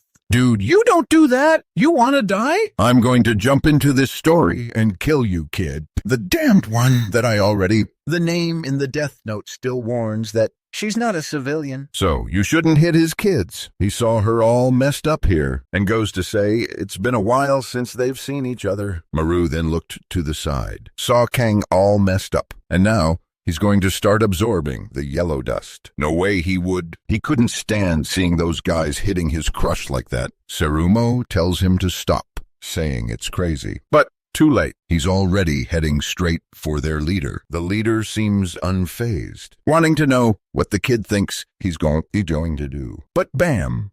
He gets a fist to the face and goes spinning across the room. Head exploded. Our guy is just standing there, inhaling and exhaling the yellow dust. Everyone is terrified, and the senior already knows things just got a lot more complicated. Meanwhile, Maru is trying to help the Kanguera get up. She snaps at him, saying she told him not to use that dust. But he apologizes. He got angry that she was hurt and wanted to get revenge. While slumped against the wall, the crazy guy starts to laugh. The worst part of it all? He's also absorbing the yellow dust. Gross. He's actually impressed. He says it's amazing that there's someone who isn't a demon who can exhale that stuff. Then he gets right in our guy's face. He says he's curious to know what our hero is. He even asks him if, by any chance, he'd be interested in joining his team in the armor. Remember, this guy's group, it's made up of people who are worse than demons. So our hero replies to the jerk that he'd never join a team full of trash. Ouch. But the guy doesn't seem too fazed. He says it's a pity, and that I won't be able to let you escape so easily now. Oh boy. Now that there's enough yellow dust in the area, maybe, if only we could make the demon faction fight the Mount Gaywang faction against the Mount Gongwa faction. Because honestly, fighting just demons is getting kind of tedious. But our boy is starting to notice that his group is slowly turning into a bunch of psychos. The dude sitting down on some algae, I think, announces that it's time to start the competition. Kang-un is obviously against this, but they just ignore her and say these are going to be the rules. Whoever wins a 3-on-3 match gets to keep EE. If they win, they'll forget everything he did in that office. And they'll also forget about the kid with demon powers, especially since he probably already knows the headquarters. They wouldn't let him go free if they found out about something like that. So it was better for them to keep him subdued, to keep him quiet. Kang already realizes that the damn guy doesn't even listen to what she says. Looks like it's a leader's curse. Yours. One of them asks why he doesn't just take out this leader already. She immediately explains that would be insane. The guys would try to defend him, and it would turn into a dogfight. Their leader says to think of it as a healthy competition, where whoever surrenders first loses, but without killing. Because killing was something for bad people. They are left thinking this guy has no clue what he's talking about. Even the boss has taken off his cap. He's putting on his gloves and saying he's been itching to fight the human, who also uses abilities. Maru says he's going crazy with anticipation. Kang agrees for once, saying it's best to fight anyway, but for now they should buy as much time as possible. Both Maru and the boss ask why. She says they'll understand later, but first she wants to know who's going first. Mr. Rodan steps forward eagerly, saying it's boring just watching. The leader of the other guys asks who will go on their side, and just then the trembling nerd takes off his glasses. He stares intently at the SMU member, seeing the monster trapped in his eye. Then he explains that the boy has the ability to break his own body to attack his opponent. This towering figure, easily 5 meters tall, then gives a nod like, "I'll handle this." He prepares an attack with his fist, unleashing a barrage of weird tree branches. "It's strange," he declares. He's going to rip his life away. But the old man remains calm. He casually breaks a finger, destroys the guy's attack, then asks, "Is that all you've got?" Like a total psychopath, replies, "Of course not." Even the parts he'd broken were still completely under his control. And now, his body is completely immobilized. In a flash, the kid's turned into a living coffin. And now, unable to break free from this wooden prison, how will he react? He's already facing a fist hurtling towards his eye. The old man declares, "Now you die." But our hero replies that he still has plenty left to break. He starts grinding his teeth together, a terrifying sound, until one of them shatters, completely obliterating the guy's attack. In that very instant, he grabs him by the neck and warns him that he's about to learn the meaning of true pain, the pain of a fractured fifth vertebra. Broken. Man, this kid is precise. The poor guy's legs are turning to jelly beneath him. He's struggling, desperately fighting to stay upright and conscious. Next up, A fractured neck, apparently. The poor dude is just drooling now, completely out of it. Just then, Kang grabs his hand, urging him to stop, warning that at this rate, he's going to end up killing the guy. She points out that round 1 is over and they've already won. That 3-meter-tall Hulk It's over.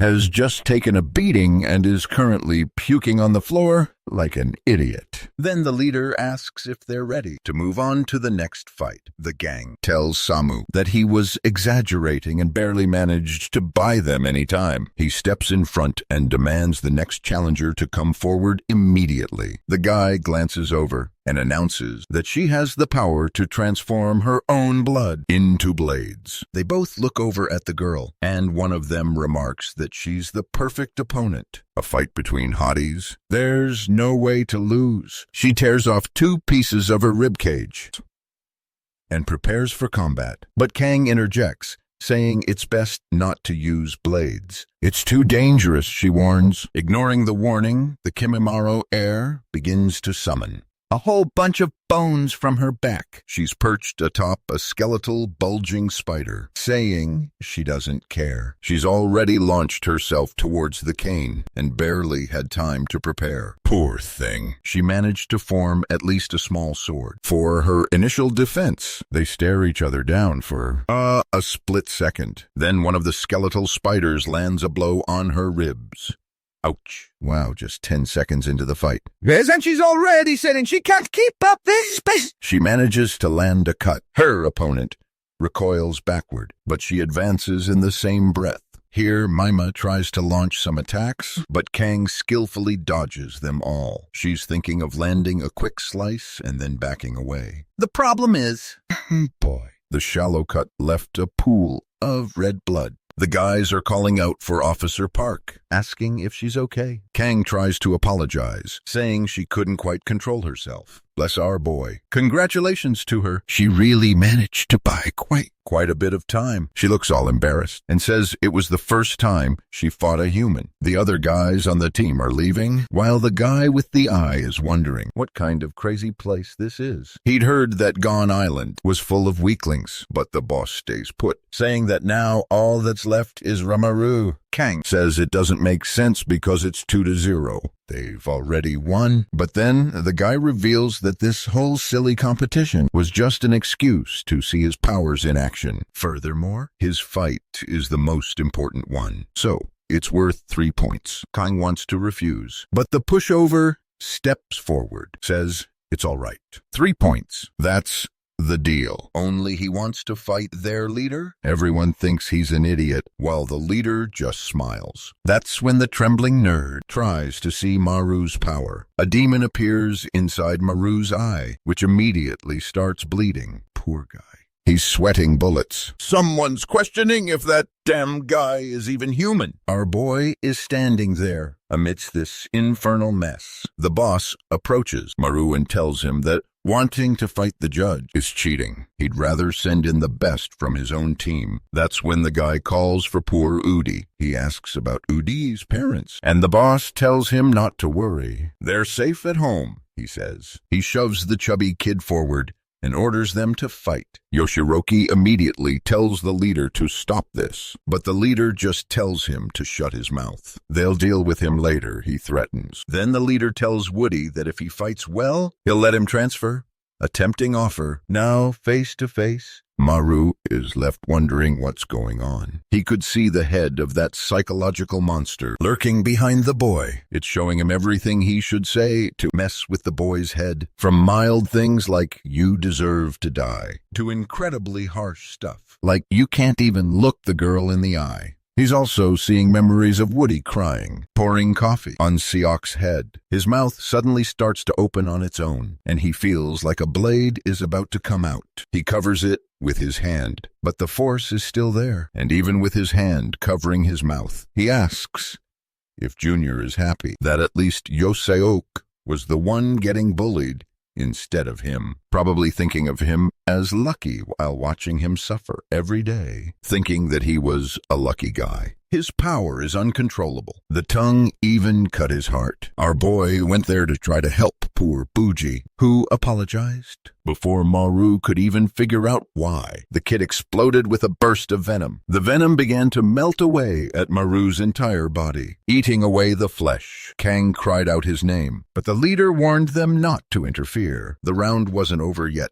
he pointed out. He approached the kid, wanting to know how long he thought he could last. He crouched down and said that soon his organs would start to melt too. He advised him that he should surrender, but even with half of his face consumed, Maru stated that he hadn't given up yet. And with that, the leader said he wanted to see another one of his powers soon. So, all he had to do was attack the fallen chubby guy to win, because those were the rules of the game. That's when our protagonist declared he was done playing by the rules.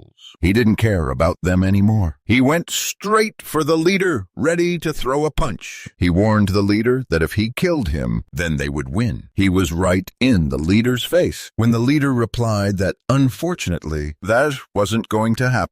He grabbed the protagonist by his tie, ordered him to follow the rules, and said 8 times, all in the same second. And then the boy was slammed to the ground along with everyone else in the room. The old man wondered what power this was, the force that was putting so much pressure on them that he could barely breathe. The old man was taking these short, rapid breaths, telling the others to do the same, because this was the power of the mountain leader. He was a level 9 Zohar, activating his gravity powers. He towers over them all. This is a beautiful view, he says, a hint of dark amusement in his voice. Indeed, seeing them sprawled out helplessly on the ground. Now we're talking, he smirks. This is getting interesting. He observes that the young man is already starting to recover. There's something seriously wrong, he muses. With this body of his, he decides to put his theory to the test, cranking up the gravity, but focusing it solely on the young man. Let's see how you handle this. The young man's ribs groan and crack under the immense pressure. But honestly, after witnessing that insane car crash, this feels like a minor inconvenience. What is intriguing, though, is what the leader notices.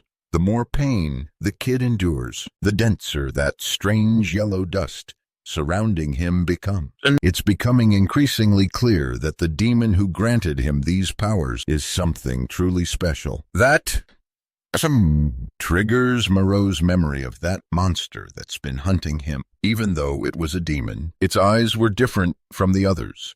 There was something uniquely unsettling about them. Our boy is trying to push himself up, doing a kind of makeshift push-up. He's got this delusional idea that he's training like Goku. He then decides to use his power, the power of language, to mess with this guy. But there aren't any words written on his back. Bummer. So it seems you can't mentally damage this psychopath.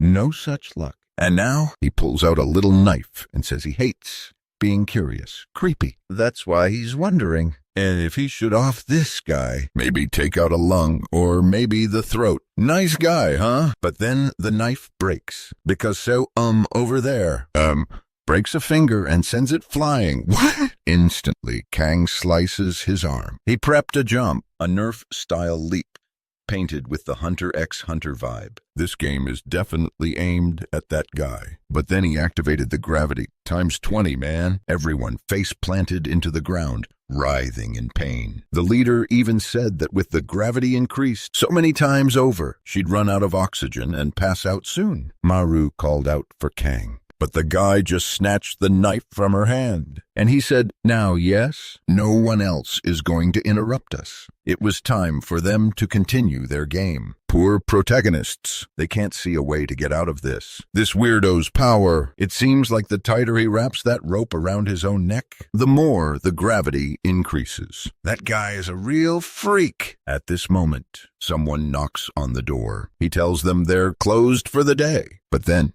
a strange sight appears under the door. A pool of shimmering blue liquid starts to seep into the room. The guy, with his hand on the floor, wonders what this strange business is all about. And Kang says he's finally arrived after all this time. As soon as the fight kicks off, she slips away. She pulls out her phone and texts for backup. calling in the big guns. Our Hawaiian boss is at the door, and wow, He's bleeding from his eye. That's intense. he wields the power of the dark demon. When darkness is in the name, you just know they're a force to be reckoned with. Our guy is being dunked in some kind of pool. Meanwhile, the other dude is all slimy and covered in goo. Then in a flash, he's submerged too. He quickly notices it seems to be a complete darkness. But something felt off. Something was definitely weird. Maru got to his feet and immediately noticed he couldn't hear or smell anything at all. There wasn't a single sound. It was almost as if he himself had ceased to exist. The gravity guy was trying to figure out what was going on until Deok Mansu snuck up behind him and grabbed his neck. Looks like his gravity powers are useless here, and just like that, he collapses unconscious on the floor. This gave Deok Mansu an idea, because our young hero over there is still begging for help. He grabs him by the neck too and puts him to sleep, just like that. He reaches into his pocket, takes out the two eyes, and pops them back into his own face. Then the restraints begin to be absorbed. The space itself seems to unravel, and everyone is returned to reality. He comments that finally this yellow dust stopped at this. Kang comments that he has finally arrived. However, he goes straight to the point. She demands to know why she and the man weren't informed about Maru's powers. Apparently, they were tired of working as public servants. Kang apologizes and asks if he could speak with the guys right away. But the man says no, because now that it's come to this, things won't be resolved so easily. The scene then shifts to a giant building. Everyone is staring at our boy, who's chained to a chair. He's wondering what's going to happen to him now. There's a room with 88 chairs and 4 people seated. Then Yong says that from now on, they'll be taking care of Ramaru, the young man. However, Delkaman says that he won't accept this. I didn't know that rascal commanded so many things like that. She slams her hand on the table, saying that he's producing yellow dust. Someone like that is extremely dangerous, because other people could end up seeing these demon powers. However, Diokima, or at least that's what Hawaiian Tai says that this incident only happened because of that other team. That team only has bad people, and Jong should know this too. He's the one who should take responsibility for that team of psychopaths. Then Yong says that he's going too far, but Yong just tells her to stay quiet. The truth is, he's the kind of person who doesn't care about the personality of the people who serve there. He doesn't care if they're members of the Gyeowang Mountain, even if the leader's a complete psychopath. They were still essential for fighting the demons. At least those crazies were better than the leader of Gawa Island, a level 10 skill user, no less. But the thing is, he hates fighting. Duckman. He just takes the criticism in stride. He points out that Maru doesn't like to fight either, and that's precisely why he has to stay on the island. Besides, the 2 people next to him are they best at keeping his personality in check, because they're his friends. Jung wants to know if he'll take responsibility. If Maru causes an uproar, Duckman simply stands up, saying that yes, he will. Then he heads for the door. Just as they were about to leave, someone called for the ambulance, telling him to hang in there for a bit. No chance. Poor guy's a goner. Looks like he's about to meet his maker. Back outside, our guy is asking what happened, how everything went down. And also, just like I'm thinking, He comments on Deokman's ridiculous tie. the boss just informs them they're going to receive disciplinary action. And furthermore, their salaries are being cut. That's the end of the fun for our crybaby. But here, he's given a warning. He got lucky that those guys from the island were the ones who caused the trouble. If he causes another mess like this, there won't be any saving him. That director Jong, the situation was way more terrifying than he'd first thought.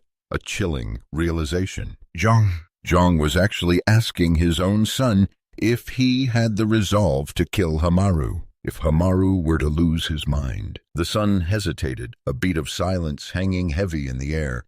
Then he turned away, stiffly. He said he couldn't even entertain the thought. Then his voice laced with hurt and anger, he declared, if that's what you're going to say to me. After 20 years. I'm leaving.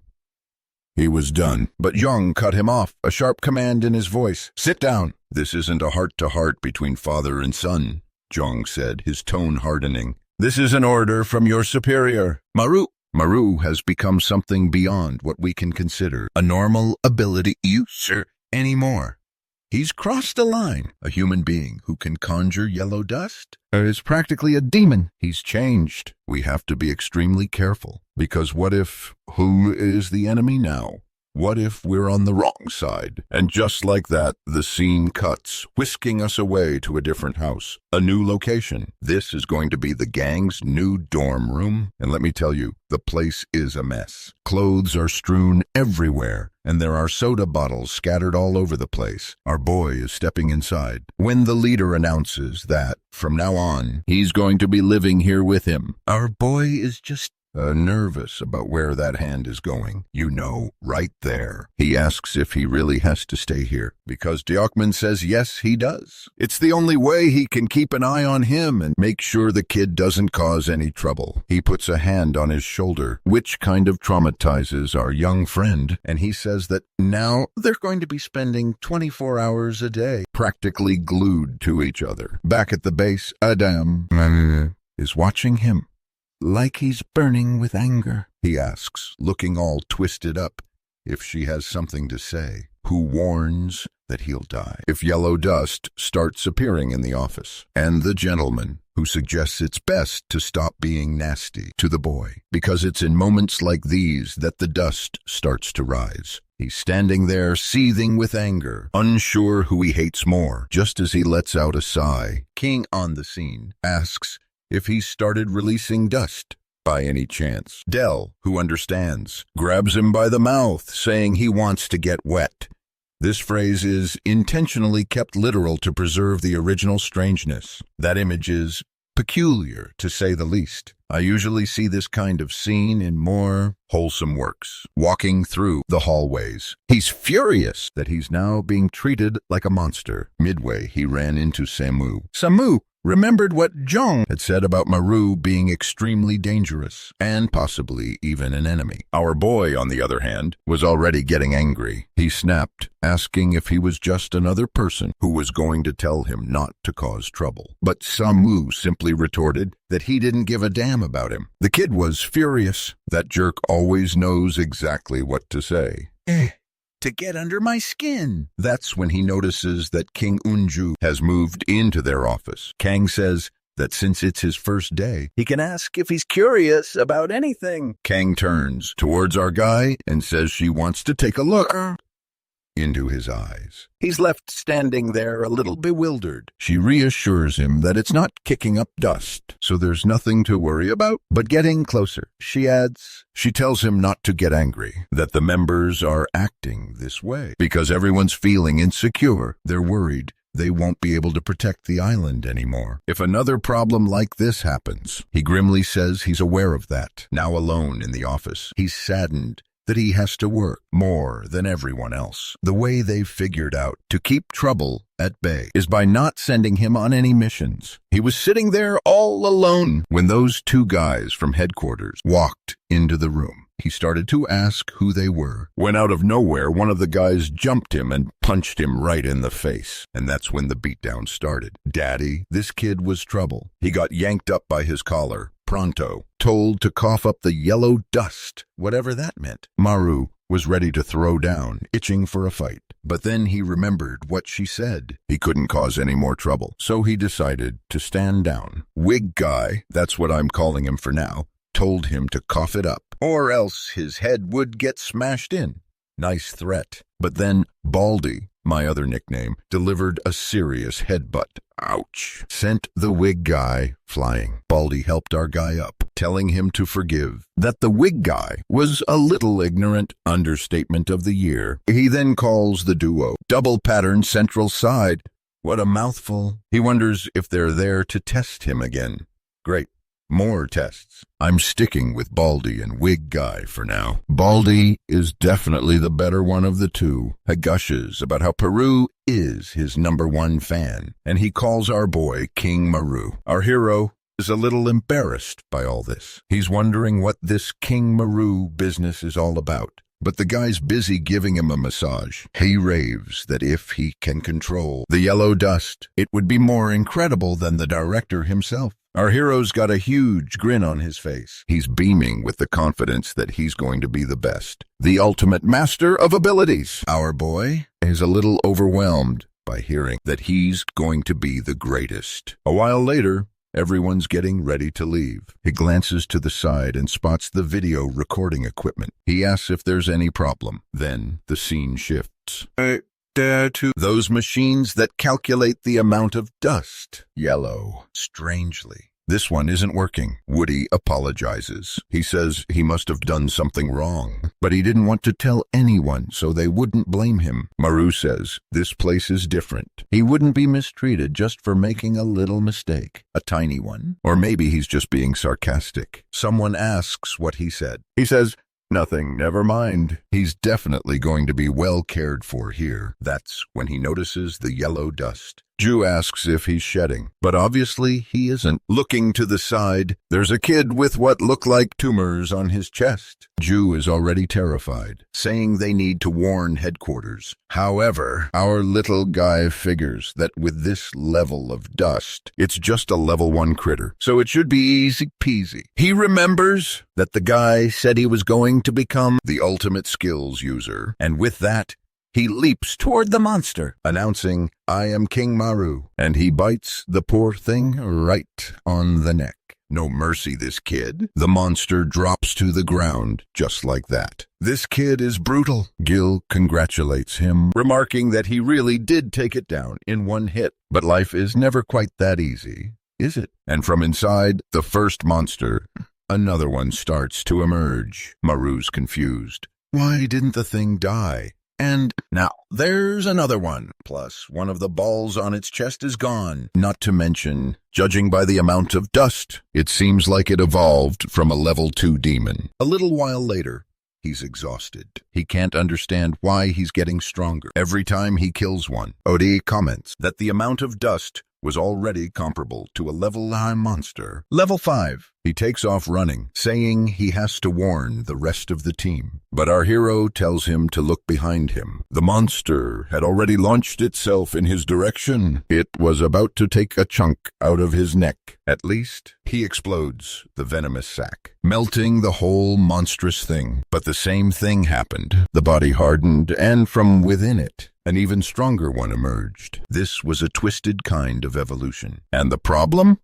They still had 4 stones on their chests. They were already at level 6. Judo doesn't see how the two of them are going to solve this, now that our brilliant guy Realize they didn't just have the 4 stones. If my math is right, 6 plus 4 equals 10, which means they are totally screwed. He and Woody need to get out of there, like yesterday. He says he'll distract the monster and tells Woody to call for backup. His friend points out that there's no way he can beat that monster alone. That's incredibly lonely. But Maru is pumped up. He declares that he is King Maru and stronger than anyone thinks. With that, he leaps straight towards the creature. Figures if he ate the monster, he must have gained some powers too, right? Now he throws a punch, but the creature dodges it much faster this time and lands a solid hit right in his gut. Ouch! The boy collapses to the ground, completely immobilized. The beast unleashes some serious UFC-style ground and pound on his back. This is brutal, and our hero isn't lasting long at all. He's even got some glowing orbs on his chest. What's up with that? He's puzzled why he's not leveling up, even though he's taking some near-fatal punishment. Apparently, his regeneration is pretty darn fast. Fast enough to negate the effects of that ability. The monster's coming in to crush his skull. Maru yells, egging him on to hit harder. The monster charges in for another attack. Woody shouts for him to be careful, but our guy just tells him to stay out of the way. He's got this Maybe, but with some unwanted help. This is a disaster. Seriously? He unleashed the poison, commanding the creature to attack. The beast shuddered, but remained completely unharmed. Before he even had a chance to escape, he was swatted across the head and slammed into the ground, crushed just like Maru should have been. But our hero came up from behind. He grabbed the creature in a desperate hug and sank his teeth into its neck. The creature started to harden its skin again, making it tougher. Our hero scrambled to check on Yuji's body. He urgently asked if he was all right. Yuji retorted, demanding to know why the idiot hadn't run. He said this whole mess was his fault, so, of course, he couldn't run. He desperately urged Maru to flee, to get reinforcements, but then he collapses, losing consciousness. The protagonist knows now that leaving Woody there with such a weak recovery ability means he'll definitely die, and nobody was coming to help. So, it looked like he'd have to deal with this monster all by himself. No backup arriving anytime soon. Only 3 more evolutions to go until it reached its final form. That was not good. He couldn't let this thing reach level 10. He just couldn't. So, he had to kill the monster. Now, before it even hatched from its cocoon, he destroys the armor and sees a crimson-colored creature inside. Yikes. He's pretty sure this is the evolution process in action, and he's ready to bite the bullet and nip this thing in the bud. No more Mr. Nice Guy. But then, a gigantic hand bursts out from within, leaving a gaping hole in our poor hero's chest. Ouch. Talk about a bad day. Now that's a massive monster, folks. Seriously huge. But this time, it's his body that's starting to form a cocoon. The tables are turning. He's relieved, thinking, finally it's my turn to evolve. But bam, the monster grabs him by the head. Our hero, let's call him Maru, thinks he's about to get a serious punch. But the creature yanks him back and throws him away. While he's being hurled through the air, he sees the creature approaching Udi. He shouts desperately, telling the monster to stay away. But the poor guy crashes straight into the ground. His back slams against the tree. The cocoon he was in has broken open. In that instant, he bursts out, still covered in goo. Memories flood back. He remembers the moment the creature approached. He takes off running. As soon as he takes his first steps, he notices he's much faster after evolving. But when he gets back to where he was, everything is gone. The yellow dust is fading away, which means the monster has vanished too. He wonders where it could be. Just then, his phone rings. He sees a monster alert for another district. He wonders if they've already moved on. At that moment, he receives a call from Dukman. Dukman asks if he saw the level 7 warning. He says he did, that he has something to say, but the guy just tells him to listen up. And he's practically shouting into the phone, telling him, "Don't come, stay home." But before he can get a word in to explain he's already there, the call abruptly cuts off, just like that. Our guy knows he has to do something. He decides he needs to at least try to find Udi. Meanwhile, the rest of their friends are heading straight into the danger zone, determined to take down whatever monster is out there. And then, out of nowhere, from a clump of bushes nearby, he hears that unmistakable beeping of a cell phone notification. He rushes towards the sound and finds Dio collapsed on the ground. Oh no. He frantically rolls Dao over, desperately asking, "Hey, are you okay?" But one look at Dio's hand, the crimson stain spreading on the ground, tells him everything. Yeah, this is bad. Dio is definitely not okay, not even close. Right now, he knows what he needs. That restorative yellow dust. It's their only chance to help Dio pull through. Desperate, he starts trying to generate the dust himself. He's pleading, his voice cracking with emotion. "Please don't die." But the little hand smacked against the ground, and it looks like the guy's a goner. Yep, first victim down. This poor guy was basically sent to the slaughterhouse. Poor thing. Maru takes off his shirt and covers his fallen comrade.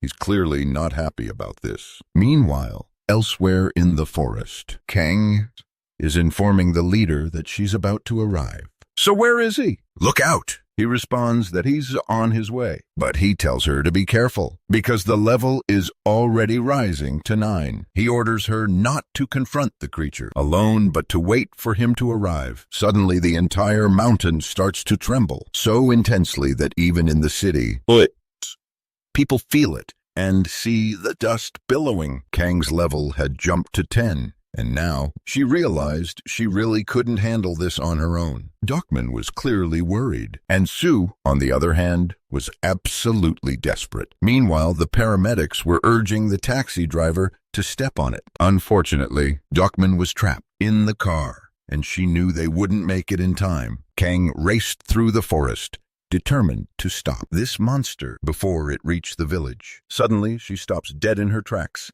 spotting a figure approaching. She thinks it's the monster, but then our guy turns around. He shouts at her to stay away and get out of there. She's completely confused. She demands to know what's going on and why he's even there. Maru's not playing around. He faced her head on and ordered her to leave immediately. Before anything can happen, she tells him to calm down. She wants to know what's going on. There's absolutely no way she was going to run away now. That's when he says that the solution had arrived in its final form. Things just got real. She glances over his shoulder and through the swirling dust. She sees the creature approaching. It looks like a 6-meter-tall bodybuilder, seriously ripped. With maybe 2% body fat. This thing is massive. She can't believe it. Were you seriously fighting this thing alone? She asks, her voice tinged with disbelief. Against this level 10 monster? Pro. This seems like an incomplete thought and might need more context. Maru responds that he's going to finish this himself. He's determined because he has to kill this beast. It's personal. He suddenly tries to stab himself in the chest with a stake. What's he doing? But she pushes his hand away. What do you think you're doing? She demands, completely shocked. He explains that he ate the evolution monster. That's intense. So if he suffers a fatal wound, the sentence is incomplete, hinting at something big to come. He's going to evolve the same way. Right then, Kang noticed that Maru was acting strangely. She wondered what was going on with him. She pleaded with him to calm down, because the rest of the team was almost there. But the boy had become arrogant and declared that he didn't need anyone's help. But she punched him in the chest, asking if he was really going to drive that thing into his heart without thinking about the consequences. At the rate things were going, he was going to lose his humanity. But he just raised the stake and plunged it into his chest, saying that he didn't care, even if he died. Poor Kang. Poor Kang. She stood there, terrified, as she realized the dust cloud was growing. Just off to the side, she saw a pile of what was left of the Maru corpses, the creature that had taken so many lives. She couldn't help but wonder, how many times had it done this? Suddenly, the boss monster was coming up from behind, ready to throw a punch. It was too fast. Her only option was to defend herself. But not today. Because Chad has arrived, everyone. He casually stops the punch with style. Gripping the monster's arm, he rips it right off. Our boy's gone psycho, and the monster is actually scared. Even so, it still manages to grab him by the neck and slam him into the ground. The entire ground shatters from the impact, but the Maru didn't seem too bothered by it. The monster looked like it wanted to let go of his neck, but our boy held on tight and started pulling it closer. Meanwhile, Dokman had just stumbled upon Udi's lifeless body. He wondered how this could have happened. What had gone wrong? Just then, a terrifying roar echoed. The sound reverberated through the mountain, sending chills down his spine. Back at the fight, Kang was growing increasingly fearful. She murmured, her voice trembling, "This isn't the Maru I know." Our guy had landed a solid punch right on the monster's face. He launched himself forward, and Kang realized for the first time that his face was completely devoid of any expression. It was a terrifying mask of determination. Mid-air, As he prepared to deliver the final blow, the monster's arm instantly regenerated. It retaliated with a brutal punch to Maru's gut. The poor guy was sent flying. He crashed through half the forest, finally slamming into a rock wall with a sickening thud. Kang realized she would have to. She was ready to help, and even cut her hand to activate her power. But right then and there, a Deokuman grabbed her arm and told her to stop. She shouldn't be able to handle a level 10 monster. It was too dangerous. They couldn't afford to lose another person. The stakes were too high. She didn't even know someone had already died. The news hadn't reached her yet, and at that moment, Deokuman's attention shifted. He demanded to know why Maru was even there. He remembered very clearly telling Maru to stay home, to stay put, and do absolutely nothing. Meanwhile, back at headquarters, Yo-Young was frantically shouting that a level 10 monster had appeared on Manhwa Island. Panic filled the air. A figure hidden in the shadows behind a chair. She calmly stated that they had just been informed by Leader Deokuman, the mysterious figure behind the chair. Kinda reminds you of that designer from The Incredibles, doesn't it? Only this one has white hair. She's the leader of the Incheon squad. And she mentioned they've already sent a team. If they can't handle it, they're supposed to message Director Jong. Director Jong, who's standing right there, legs crossed casually. He boasts that this is the first level 10 in the last 2 years. Then Yong reminds him that the last time something like this popped up, the entire team at Seohawk Mountain died, along with countless civilians. Director Jong tells him to calm down, because on that mountain they have Delkman. Besides that, there's a weird kid there who, at this moment, is pulling himself up from the rubble. He starts walking again. Meanwhile, the leader says he's losing it, and Maru takes off running. Even as the leader yells at him to stop, he winds up for another punch at the boss. The boss also prepares a punch to retaliate. Fist meets fist, and Maru's entire hand and arm are completely wrecked. Ouch. But this guy, he's going for the neck grab again. Let our boy go. Let him breathe. Oh, he's had enough. He was already reaching to gouge out his eyes, saying he couldn't just stand by. But Maru grabs him around the waist. Here comes the hunter action.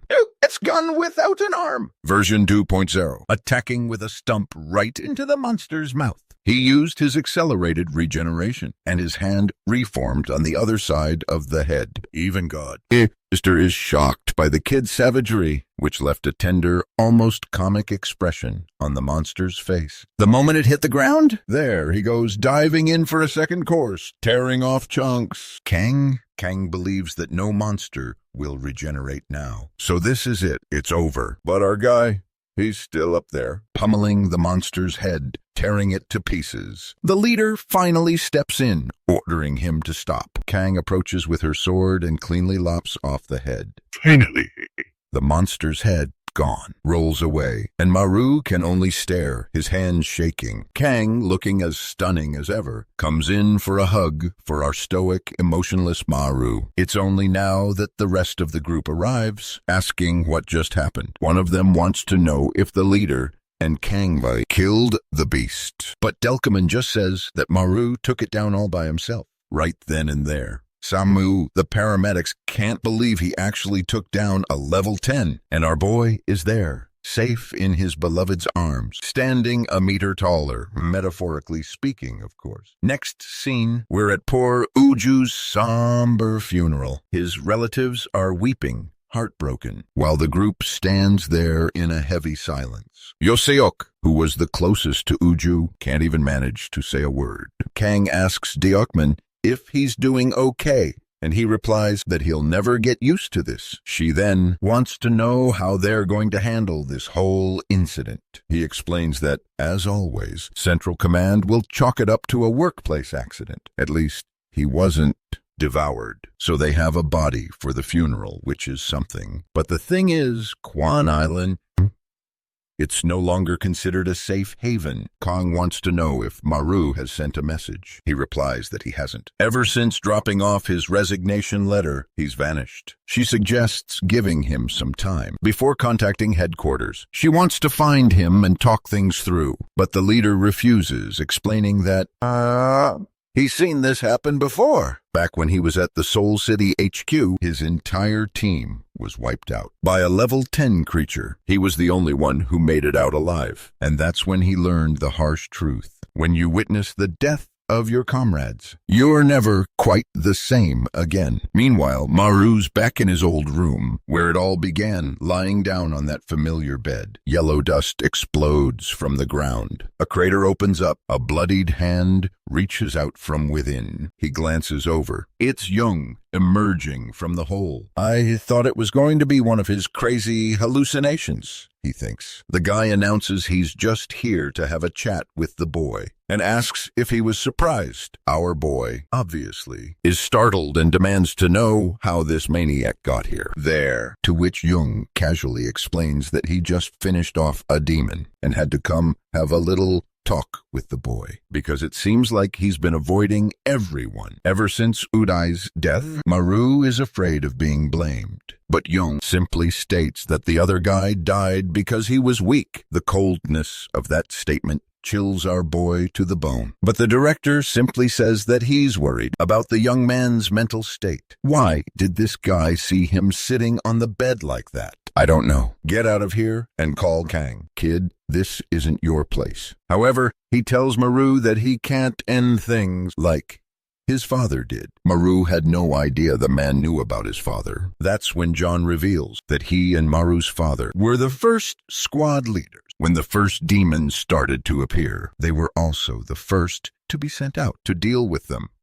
Now we jump to 1999. John was already 30 years old and was firing at a creature that was calmly shielding itself from the bullets. The monster kept lumbering forward until Swan, Maru's father, urged them to stay focused. John was frozen, standing there like a dummy, until his father grabbed him by the neck and ordered him to get back to leading the 6th squad. Meanwhile, another one of their colleagues was cut down in the middle. Suan pulls out a grenade and tells everyone to throw the ones they have. The creature is surrounded by bombs. They duck for cover as half the forest is blown away. A little while later, the smoke was rising, and they decided to take a look to see the creature's condition. But when Suan got there amidst the smoke, he watched in disbelief as the monster remained standing, even with half of its body completely gone. Then the creature opened its fang maw. It began sucking in the surrounding dust, using it to regenerate. Instantly, the order was given, fire again. They had to take it down before it fully recovered, but this time, the creature deflected the bullets. It charged forward, cutting everyone down in its path. Suan couldn't comprehend that something like this could even exist. Jung recounts that on that day, their entire squad was completely annihilated.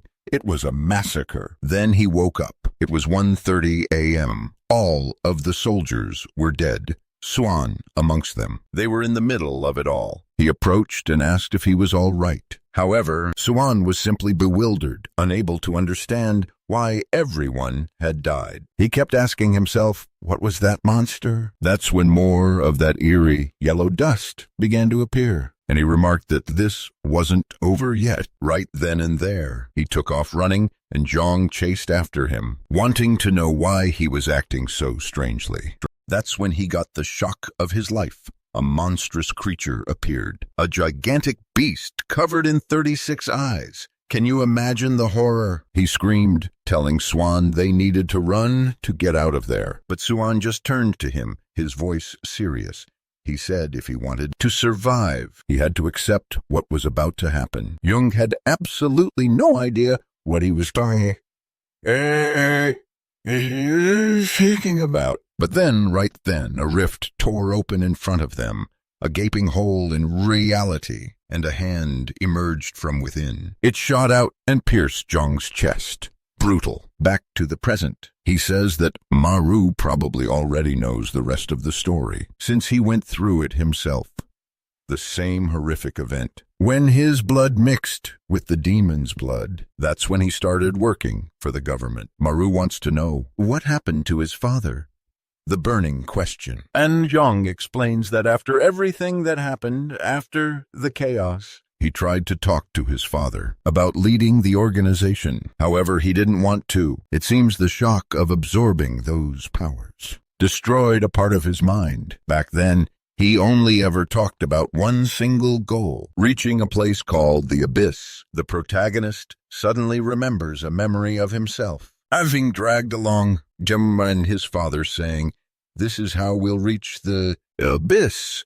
John then explains that his father turned into a demon because he believed it was the only way to surpass our boy. Our hero seems not to believe he isn't, but Yang says it's obvious, because the blood of demons runs in the veins of everyone who uses abilities. In other words, those who possess powers. At any moment, they can fall into the abyss and become demons themselves. Ouch. Heavy stuff. Some time passes after that intense conversation. He finds himself staring at a photo of his father. He's haunted by the question, did his dad really turn into a demon? He remembers John's words echoing in his head. If you give up fighting the creatures, you're no different. No different from his father. Our hero is lost in thought, a storm brewing in his mind. The next day at the office, Delcamon is there, looking concerned. It seems our young hero is MIA.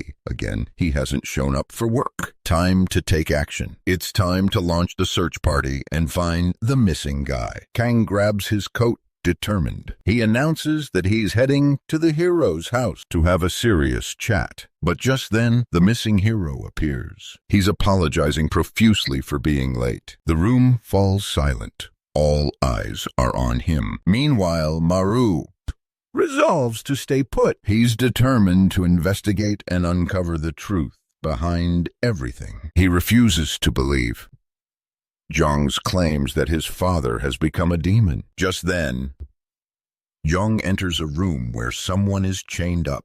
He announces that the preparations are almost complete. Inside, a gigantic creature is imprisoned. Zhang says that soon the chained person will see the abyss. Back in the office, the atmosphere is heavy. Teka de Juan stands up and suggests they head to lunch. But Maru, still hidden away, replies that he's not hungry today. They can go without him. Out in the hallway, the others murmur that it's just the four of them again. Ever since Julio's accident, Maru's been acting stranger and stranger lately, he observes. It's clear she's getting worried about him, or maybe just preoccupied. Kang notices that it's not just the guy, but everyone around here seems a bit down, a little depressed even. Sometime later, Gyokima opens the door and calls out to our guy, tells him to take out the trash, while he whips up some ramen. Just as he steps outside with the trash, he bumps into Kang. He had no idea she lived around here. She replies a little dryly,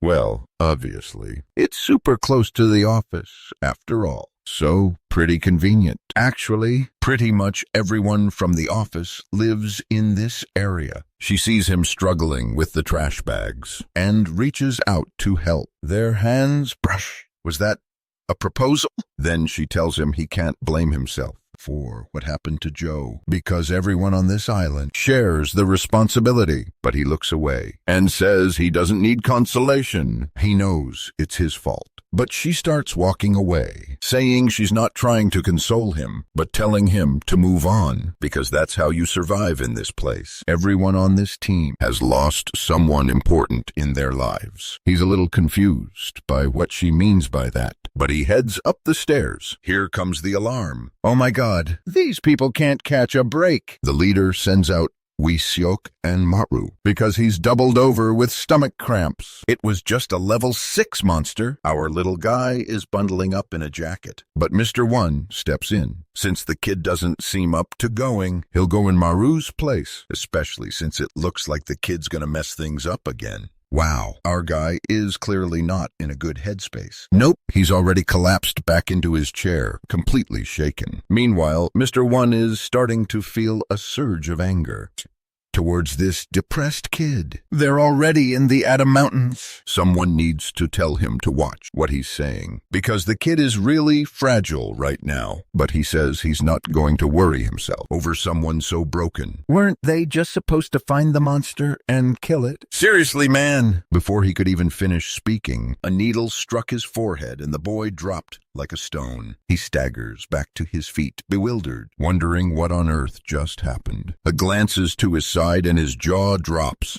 A giant red monster is standing there, and the assailant is lying on the ground. With a snap of his fingers, he effortlessly crushes the monster's neck, seemingly killing it instantly. His two friends scramble to their feet, asking if he's okay. He just shrugs, saying he thinks so. Then the Lord looks to his side, trying to figure out what that thing is. He sees a chubby cat that calls out. It seems he recognizes it. He explains that it's his cat, which makes absolutely no sense. That thing is there. He scoops up the little monster, telling it that it's time for them to head back to the office, all the while wondering why it feels so heavy today. Seo is oblivious. Moo is practically begging him, Please don't bring that thing to the office. but Demu, ever the softy, overrules him. Let him keep it. It looks happy. Demu reasons. Let the little fella have some joy. Back at headquarters, SEO, beaming with pride, announces to the group,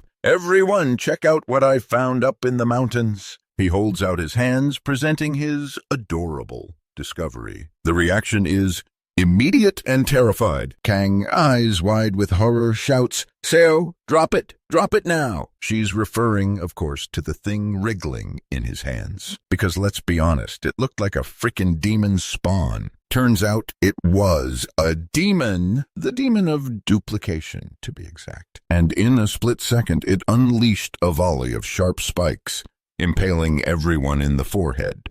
Ouch! Pandemonium erupts. The demon drops to the floor and scurries away. But through Seo's rose-tinted glasses, all he sees is his cute little kitten making a run for it. "Hey, come back!" he yells, chasing after it down the hallway, oblivious to the chaos he just unleashed. He rounds a corner, only to be confronted by a door. And back in the office, the situation goes from bad to worse. Even poor Deokman has been spiked in the forehead. A little later, he admits, it seemed, he was the one bold enough to bring a mountain demon. Everyone stares at him, and he quickly says, "Hey, it's not my fault." He points to his kitten, which looks identical to the big one. "Besides," he adds, "Dilson and Samuel were with me too, so it's their fault as well." The girl stands up, telling them to stop trying to find someone to blame. "Let's focus on hunting that creature down," she urges, "especially since the dust is spreading." They head towards a strange-looking door. She warns that it may be an illusion, so they should be extra careful going through. Everyone is awestruck by the huge, dog-like creature they saw. Kang tells them to take a look. There's a giant shadow heading straight through all the yellow dust. Suddenly, a colossal monster appears. It's a terrifying spider demon. Beneath the monstrous creature lies the lifeless body of a young boy. Dilson is overcome with horror at the sight. A memory flashes through her mind. The boy hugging her, calling her mom. In that instant, the memory of his death floods back and she instinctively rushes towards the demon. Kang grabs her arm, warning her to stay put, that it's too dangerous. But Dilson cries out that it was right there, on that very spot, that the demon took her son. Kang urges her to snap out of it, insisting that this is just an illusion. That's when Dilson remembers the creature attacked everyone's foreheads. She warns them that this thing is invading their memories to create these horrifying visions. Maru immediately asks the terrifying question, "So the spider itself?" "That's not an illusion either." The man is hesitant. "Maybe not," he says. His reasoning? The demon might have the horrifying ability to duplicate any creature they've faced before. Imagine that. Our hero struggles to wrap his mind around the possibility of such a thing. Could that even be possible? Then a memory sparks. Zhang had mentioned that their very bloodstreams are tainted with demon essence. Suddenly, with this key information, it clicks. That's the reason. They possess their supernatural powers. This realization makes him question, could that mean every demon they've previously fought will be replicated here? The stakes just got higher. The gang confirms his fears. Yeah. Both the level 10 demon that gifted Deokman's incredible power, and the terrifying gluttony demon responsible for his own abilities. A wave of dread washes over them. The terrifying problem? If this creature can replicate all that, how on earth are we supposed to stop something like that? But there's an even bigger, more personal issue looming. The gluttony demon, he whispers, a chill running down his spine. It's the one who gave me my trauma. He collapses to the ground, terrified of the monster. He's afraid it will appear and kill everyone. But Deokama assures him there's nothing to worry about. No one is going to die. The group moves forward to confront the creature, and Kang launches into the attack, declaring that they'll only protect each other. With that, one of them breaks a finger, and at the same time, she slices the creature's neck. The creature bleeds, and the two of them are feeling swagger after the kill. But just then, another door seems to appear. Following this, they find themselves in a new place. And it seems it's part of the duplicator's power. Questions. Dilma asks if he's okay, and he says yes, he's recovered. Mamoru stands there frozen. He's thinking about how this woman has already lived through the unimaginable horror, the agony of seeing her own child killed right in front of her. Then Samu, trying to stay focused, says they have to move on to the next door quickly. They need to escape this hellish place. The floor is littered with the bodies of the dead, a gruesome scene. Maru notices a disturbing amount of mold growing on the walls. You can almost feel the lingering memories of King Heinbeck trapped within these walls. He himself is there, silently weeping, calling out for his wife. Memories flood back to him of the precious moments they shared, and the horrific way they both met their end, consumed by the mold. Oh my God. This is just heartbreaking. Suddenly, someone shouts for them to look up at the ceiling. There's a grotesque red creature clinging to it. Its back is covered in a thick layer of moss. Spores begin to rain down, and Maru accidentally inhales one. Just one. Right then and there, I throw up and decide I need to check on the rest of the group. Unfortunately, everyone's already down for the count, completely wiped out. He realizes he might be the only one still standing, probably thanks to his rapid regeneration. He starts ripping off the spores, muttering that he'll have to handle this himself. He jumps, bites the monster, tearing off a chunk. To be honest, I'm terrified this might be an illusion, and that he just bit a friend. Phew, seems that wasn't the case. And everyone's waking up. Someone even celebrates, saying they thought they were a goner. Nessa Kang glances over to the corner where Ibak is with his wife. Now we see how she died, and the origin of the powers. From him, Maru remembers Kang's words. She'd said that everyone in the office had lost someone important at some point. He wasn't the only one who'd faced hardship, so he couldn't let it break him. Because of that, he decides it's time to move forward. He accidentally bumps into an older man. The man shoves him back and pushes ahead, telling him not to block the way. The guy had already gone to open the gate, but Maru warns him to be careful, because you never know what might be waiting on the other side. The man just shrugs, replying that he doesn't care. Whatever it is, they'll just kill it and move on. We then see someone standing outside the gate. Maru glances over, curious to see who it is. It's none other than Samu. Maru remarks that he has a really annoying look on his face. It can only be him, he says, recognizing the figure. It must be the memories of that boy from inside the gate. Then the demon emerges from the temple. Wow, someone exclaims. Sem didn't run away. Instead, he approached the demon and begged for power. He craved a power that was even stronger than his own father. Maru is terrified. He's horrified to see that this madman is actually talking to a demon, asking for abilities. But Sem explains that it's the only way he can possibly stand against his father. The creature snaps its own finger and destroys its leg. It was preparing to throw a punch. No one will see my suffering, Sem declares. He begins breaking his own fingers to finish off the boss. Die, he commands. But unfortunately, unlike him, the boss had 78 fingers ready to break. Gerald's entire arm began to twist and contort, and the paramedics, he just collapsed, falling hard to the ground. Maru realized that he was going to have to deal with this. So he charged towards the monster, along with the Kang. Radian and Deokman were already prepared to use their powers. That's when countless arms sprouted from the creature's body, and they realized they were in trouble. All of Gerald's fingers started to break, and his vertebrae went with them. In that moment, Maru, lying on the ground in agony, realized that the temple demon was much stronger than he had anticipated. Maru, as always, is the first to recover because of his regeneration ability. The problem is he couldn't understand why his brother just standing around doing nothing. He orders him to get up already because he has the same ability as that monster. So he should be doing something. The poor guy's face is planted on the asphalt. He's wondering how this lunatic dares to say anything to him. He wanted to be stronger than his dad. That's why he wished for it, for an ability of the highest level. And yet, here he is embarrassing himself and losing again to this kid. If he can't even handle something like this, what's the point of having such a powerful ability?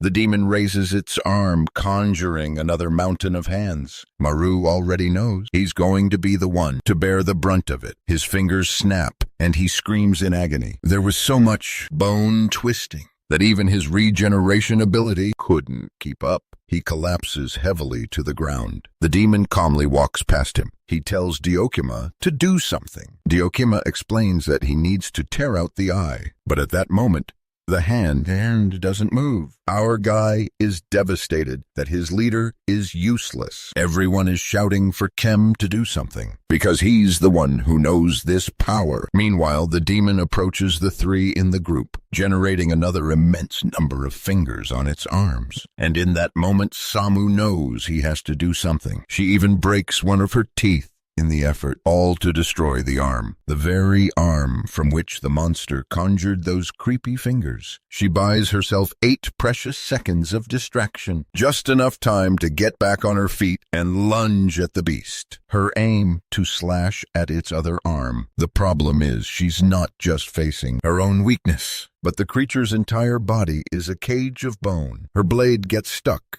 unable to cut deep. Suddenly, something seems to grab her neck, lifting her off the ground. She has absolutely no idea what's happening, and Maru is completely bewildered, wondering why she's floating. But Sumu, she seems to be the only one who understands what's going on here, from the blood that spilled from the temple creature's arm. A multitude of hands have emerged, grabbing her, suspending her helplessly in the air. And the worst part is, all the pieces that were restrained begin to contort and twist violently. Instantly, Maru jumps to his feet and rushes towards the creature, shouting for it to stop. But a massive arm shoots out and grabs him by the neck, hoisting the boy high into the air. He's struggling, unable to see or do anything. He's completely helpless. In that moment, Serum realizes if he received the demon's power, We must have that ability too. and he unleashes it on the creature's little arm. Blood splatters on the ground, and from it hands are created. They grasp the monster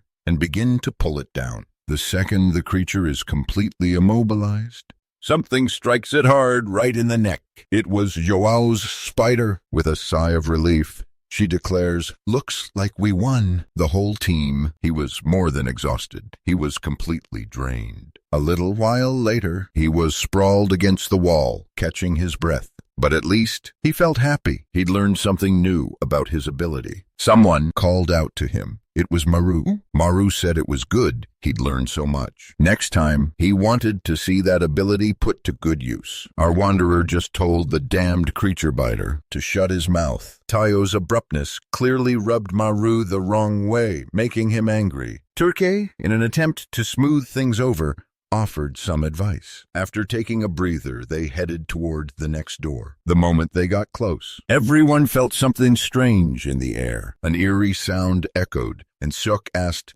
"What's in there?" His voice was laced with concern. Nobody seemed to recognize it. Kang looked puzzled. He wondered if it might be Maru's ability. The ability of Maru. He took a step forward, curious to see what awaited him. As he opened the door, someone was calling for their father. It was our boy, cowering before a gigantic creature. Everyone was shocked to see that this demon possessed eyes. Maru was begging to be released as he was dragged away, but his father only warned that this was the path to the abyss. If he wanted to protect the people he cares about, he would have to obtain the gluttony demon's ability. Hearing this talk about protecting people, Maru realizes it doesn't make sense, considering what Zhang said. He remembers that the guy he talked about his father abandoning humanity. That's a heavy accusation. Looks like Director Yong hasn't been entirely truthful with him. Secrets are starting to surface at headquarters. The tension is palpable. Someone slams their hand on the table. That's never a good sign. They're saying the numbers are far lower than expected. It's the old lady, almost like a real-life version of Edna Mode from The Incredibles. She's pointing out they're seriously lacking in ability users. This is getting serious. But the number of demons keeps growing. It's a losing battle so far. Jung counters that it's not about quantity, but quality. That's his stance anyway. But she's not buying it. She emphasizes the dwindling number of ability users, especially level 7 users. That's a major concern, especially in the Incheon region. They're spread thin. She demands to know his plan. The pressure's on. Is he thinking of artificially creating stronger people? That sounds risky. Jung admits that, yes, if it becomes necessary, he's prepared to do it. The old lady slams her hand on the table again. This is escalating fast. This madness, he declares, his voice laced with anger, will leave countless innocent civilians dead. Also, a select few can become users. He spits out the words like venom. As the director of this whole operation, he should know better than to speak so carelessly. Those words are dangerous. Just then, a sharp knock echoes on the door, breaking the tension. A young woman steps into the room, her expression troubled. Sir, she reports, the materials you requested will be delayed. We've lost contact with Gangnam Island. A wave of unease washes over the room. Instantly, the old woman's sharp voice cuts through the air. Find out if those damn slackers are sneaking out of work.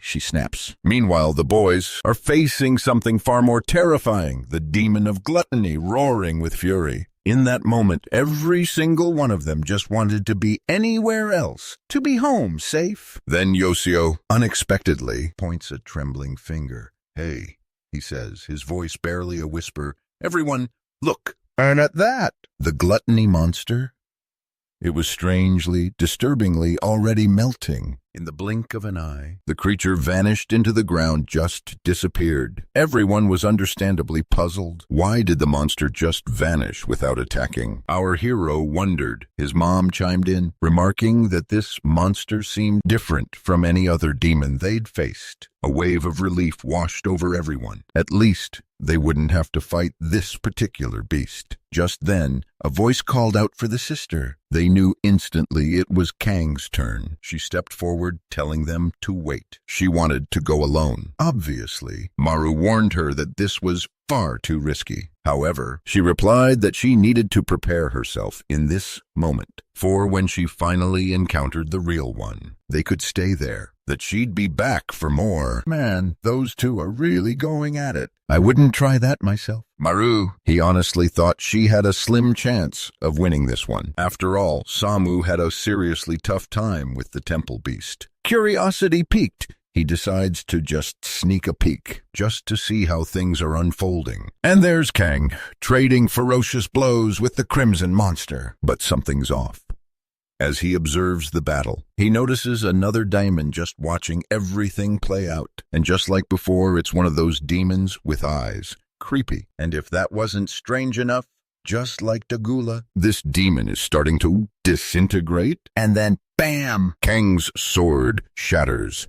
The monster seizes the opportunity, ready to deliver the final blow. Maru can't help but shout out, "Kang, watch out!" But she had warned him, reminding him that she intended to handle this herself. But he pointed out that the creature could create some kind of shield, and if that was the case, she should possess that power too. She stood there pondering this as the door swung shut, leaving her alone. The gentleman declared that she had enough information now. It was time for her to win. He still desperately wanted to help, but he had no choice. Everyone could only wait, hearts pounding. A while later, the door creaked open and a bloodied hand reached out. No one's going to cry themselves to sleep tonight, because she emerged looking gorgeous and alive. She comes tumbling out, practically falling into our boy's arms, who's all banged up. The paramedics are fuming because he needed help, while she did it all solo. They'd finally vanquished the demon that empowered her. Zhuang pipes up, saying that all that was left were the creatures controlled by Yoshio and the mysterious leader, especially the leaders. TikTok chimes in, agreeing, but a question hangs in the air.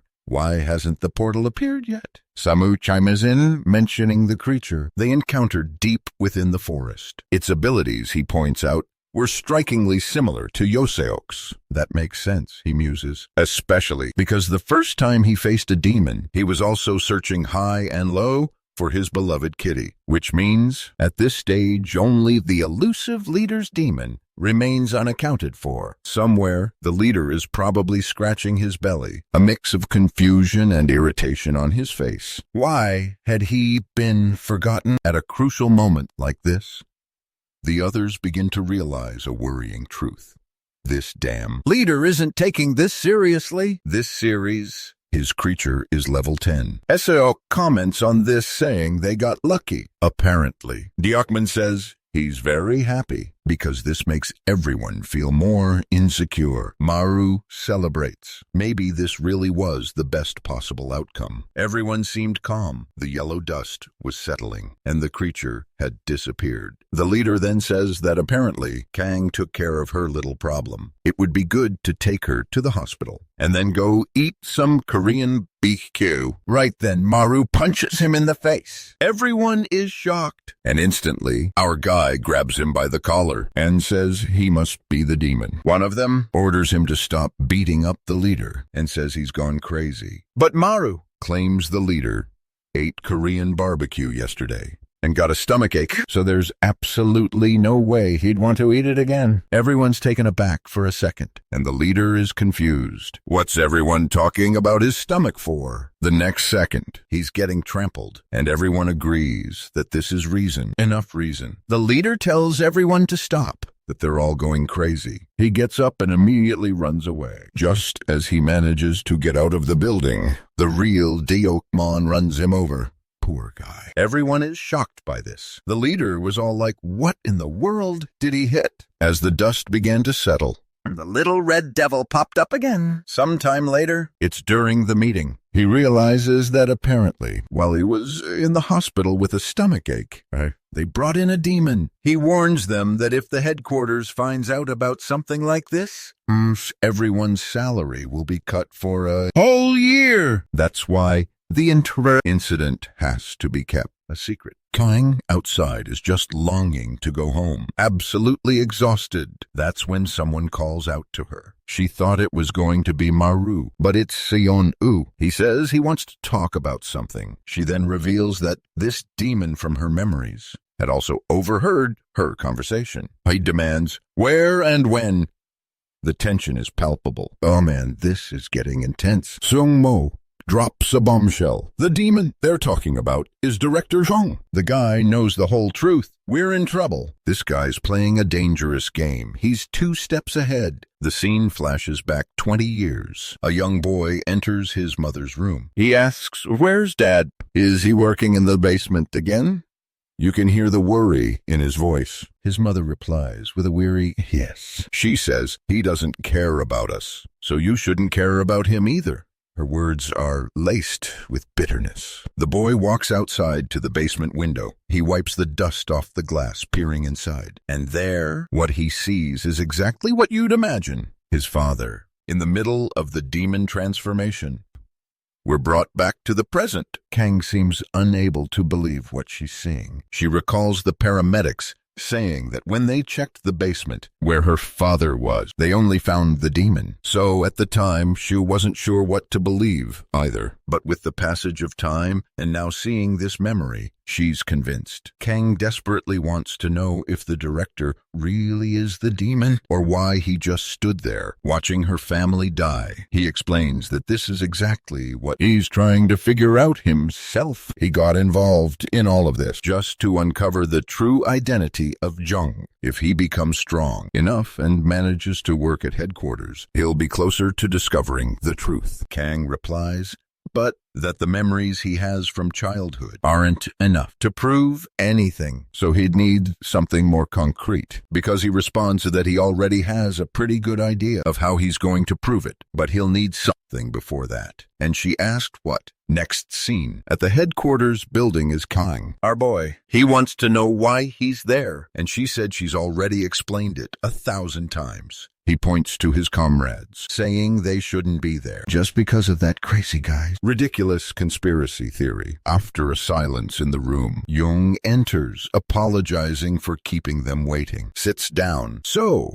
he asks what the three of them are there to discuss. Maru seemed a little embarrassed, but he got straight to the point. He said he knew that the director was present at the moment when Kang received her abilities. Our guy is taken aback, and the director responds that he didn't quite understand what they're talking about. He'd need a clearer explanation. Kang then says that the demon who was present that day had eyes, and she'd heard that this particular demon was the director. Wow, I didn't think their plan was to, confront the guy like that. John puts his hand to his face and says it looks like they were deceived. He's clearly frustrated by the absurdity of the theories thrown around. First, the kid wanted to blame his father for his mother's death, and now he's accusing him of being a demon? Up until now, Maru didn't even realize they were father and son. Talk about a messy family drama. And then Samu slams his hand on the table, declaring that this whole thing has nothing to do with the mother. All he wants is the truth about the director's real identity. He turns to Maru, his eyes intense, and orders him to use the dust, the yellow dust, to expose the director's true nature. But John interjects, warning that if he uses this power unnecessarily, he'd lose the protection of Ganga Island entirely. Maru hesitates for a split second, so Kang tells the man that they should just give up on this. She wants to uncover the truth, too. The truth behind her family's tragic death. But she believes that running away from the situation isn't the answer. Hearing this, our hero's mind flashes back to the time he spent in her old house. He asks if this will help her in her quest to uncover the truth. Will this help you find what you're looking for? He remembers the memory he witnessed. The demon brutally killing her brother. The professor rises to his feet, declaring that if that's the case, then Samu will take full responsibility for what needs to be done. He's stepping up to the plate. Suddenly, a cloud of yellow dust fills the air. He warns them, stating the obvious. The director stands up abruptly. He demands to know why Samu would do something like this, especially to his own father. But it's clear that Samu coldly responds that he's never even considered him as his father starts cracking his knuckles, his anger rising. He spits out that Jong is just some guy who abandoned him, along with his mother. Jong stands there unflinching as the glass behind him shatters. The tension is palpable. Then, out of nowhere, a shadowy figure rushes at him. They slam into Jong's chest, sending him plummeting off the building. It's a shocking betrayal. As he falls, Maru exclaims that this is insane, because there's no dust for him to use to save himself. But Jong calmly tells them to wait. They'll see the truth soon enough. He's surprisingly confident despite his dire situation. Meanwhile, as he plummets, the director can only think that they are really getting on his nerves. That's when they all sense something strange. They glance behind them, a mixture of fear and anticipation on their faces. A portal is shimmering into existence right there in the air. It's an impossible sight. And sure enough, the director is emerging from it. The scene is surreal. He spits out dust from his own mouth, using his power to fly. This unbelievable feat proves that Semu was right all along. Then Young bursts into the room, wanting to know what all the commotion is about. She sees the dust swirling in the air and immediately realizes the director is involved. She demands an explanation from him. Kang immediately calls out to Yong, declaring that the director is involved in her family's death. The director then coolly asks if, aside from them, only the three of them suspect him. No one answers. He simply states that the silence speaks volumes. He activates his spatial powers and slams his hand on the ground. In an instant, everyone seems to be teleported. 1 second they're there. The next, they're in a desolate building in the middle of nowhere. Jung is standing there, stunned, and demands an explanation from the director. He wants to know what the director is doing. The director replies that these people were questioning him, so he had no choice. Besides, he couldn't just splatter the entire room with organs and blood, could he? With that, he activates his spatial power. And wow, he sends a slash towards everyone. Young shouts a warning about his power just in time. Everyone manages to duck for cover. They glance back, and Maru sees that wherever the attack touched, it's been completely obliterated. Young, shocked, demands to know what he's doing and if he's lost his mind. But he simply replies that he's getting rid of the rotten parts. Ouch. The kids had seen too much already. It was just a pity that the Baldy and the Wig were caught up in this too. They all would have made excellent weapons against the Abyss. But at the same time, being rid of Maru would be a huge win. Dealing with the Abyss is the biggest headache of all. Maru, understandably confused, asks why he's being accused of being on the Abyss's side. Jung begins to prepare for a massive space attack. He justifies it by saying humans are just too weak. Suddenly, a hand appears behind him, sinisterly, and as Kang turns to look, Buffy is whoa. This sky dude just lopped off 2 heads. Maru is completely startled by the sudden attack. And then out of nowhere, Yo Young, she grabs her own chest. With a look of desperate resolve, she clutches her heart for a full 5 seconds. In doing so, she activates her Eternal Pause ability. She essentially has a time hack. It allows her to sacrifice 5 years of her lifespan to rewind just 5 seconds. And with that, they're back to the moment Jung was gearing up for his attack. He gives them a knowing look and says, "Looks like I've already done this once." He knows Yo-Young reversed time because of the blood on her chest. A grim reminder of the cost. That's the giveaway. But Maru is bewildered, asking how the 2 of them are still alive. He just saw them get killed after all. She finds it strange, too. Besides the director, no one else should be able to sense her ability. That's when the turkey and the bald guy charge in. They declare they don't have time for this. The 2 of them are gearing up for a combined attack. But Zhang vanishes into thin air and reappears right behind Hulk. He approaches the director. He asks if his father really did kill him while brutally breaking one of his fingers. One finger cracks, and the director's entire arm is affected by the blow. The director glares at the young man and retorts that he made him do this because he's not his father. He prepares another powerful attack, but just barely. Maru and Kang manage to knock him to the ground. He warns them both to be careful, because otherwise they'll just end up dying again. That's the last thing we need. Oddly enough, Yo-Young is telling everyone to capture him alive, not kill him, but bring him in breathing. They need to ask him a lot of questions. Wig, Peruka, Baldi, Kareka. They reply that they're not sure if that's even going to be possible. They join hands, and as they release their grip, there's blood. It looks like they're connected somehow. They vow to give it their all, They're going to do everything they can. Wig charges forward, declaring he'll be the first to attack. With this, he's unleashed a doubled attack, double the speed, all thanks to the power of the blood. But, oh man, Jong just makes a swift cut and whoosh, slices his head clean off. Everyone knew the poor guy didn't stand a chance, but even without his head, Wig manages to land a solid punch right on the director's face, and his head goes flying through the air, spinning around. He was smiling, saying they're going to win this, even though it was obvious. Baldy reveals the secret of the ability. For absolutely no reason. He explains that as long as the blood pact is connecting them, they can't die. At that,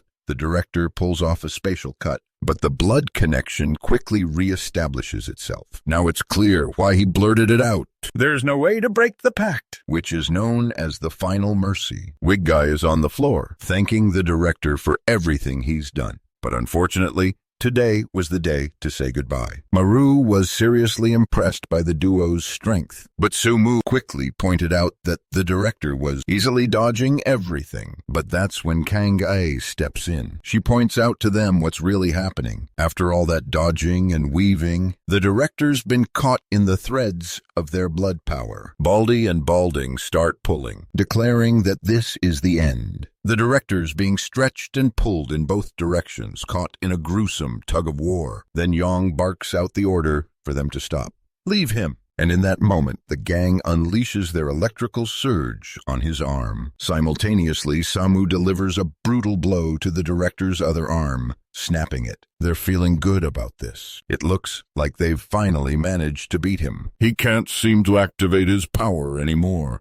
They thought they had him cornered, but the problem is he's starting to absorb yellow dust to regenerate. In that instant, the leader shouts out an order. Aruda! Give him a bite to stop that regeneration. Our boy leaps into action, exclaiming, I've never bitten a human before. But right in the middle of his move, the director's expression changed, and a sinister smile crept across his face. Maru was horrified as he watched the guy transform, just as everyone had feared. He morphed into the very same creature from Kang's nightmare. The punch he exchanged with Maru unleashed a burst of chaotic, otherworldly energy. Our hero tried to defend himself, but he started getting swallowed by the encroaching darkness. The dark energy surged into Jong's hand, and everyone watched in stunned silence as he vanished into the black void. The transformed monster just stood there, grinning like a maniac. Meanwhile, Yoon was still frantically asking, what in the world is happening? Jong apologized, saying he hadn't wanted to reveal his true nature just yet. At that moment, Samu knew that this creature wasn't his father. So, what had happened to the real one? The demon puts his hand to his face, saying he can't believe he's going to have to kill the soldiers that he himself created. He can't believe he has to do this. Kang, of course, understood what he meant by that. She got the implications. She said it couldn't be true. There's no way, she thought. But he confirmed it. He told her it was true. He was the one who summoned the demons. Right to her doorstep, he saw her natural talent for sports and immediately knew she would be an extraordinary ability user. Of course, Kang, in that moment, jumps forward and the director tells her not to do it. Kang, no! She yells. But it's too late. She's already launched her attack. The demon stretches out his hand, and she begins to disintegrate. Wow. The girl was completely disintegrated with a single cosmic slap. At the same time, Yong fell. He lost an arm, and everyone else was wiped out.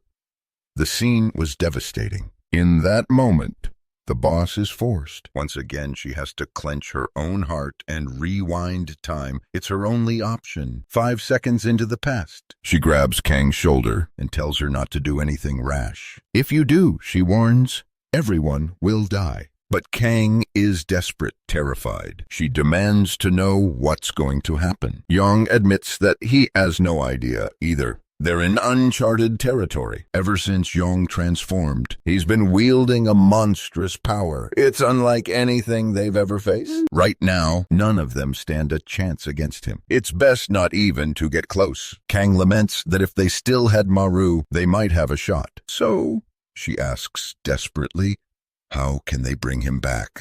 Is there any way? The woman replies with a grim certainty. It's impossible, since no one has ever escaped the darkness that the director created. Our little Maru is running through the emptiness, stumbling like a clumsy fool. He ran until his lungs burned, but even then, he couldn't find a single spark of light. He finally collapsed to the ground, and when he looked up, it seemed like he could see a way out. Of course, he jumped to his feet and raced toward it, desperate to know what it was. But amidst this light, he seemed to find himself. He spots a guy, Jong, looking gaunt and emaciated, malnourished. Jong asks, bewildered, how a human ended up here, to which Maru innocently replies that he got trapped here, fighting someone who looked just like him. And now he just wants to know what that light is. That's when Jong begins to explain.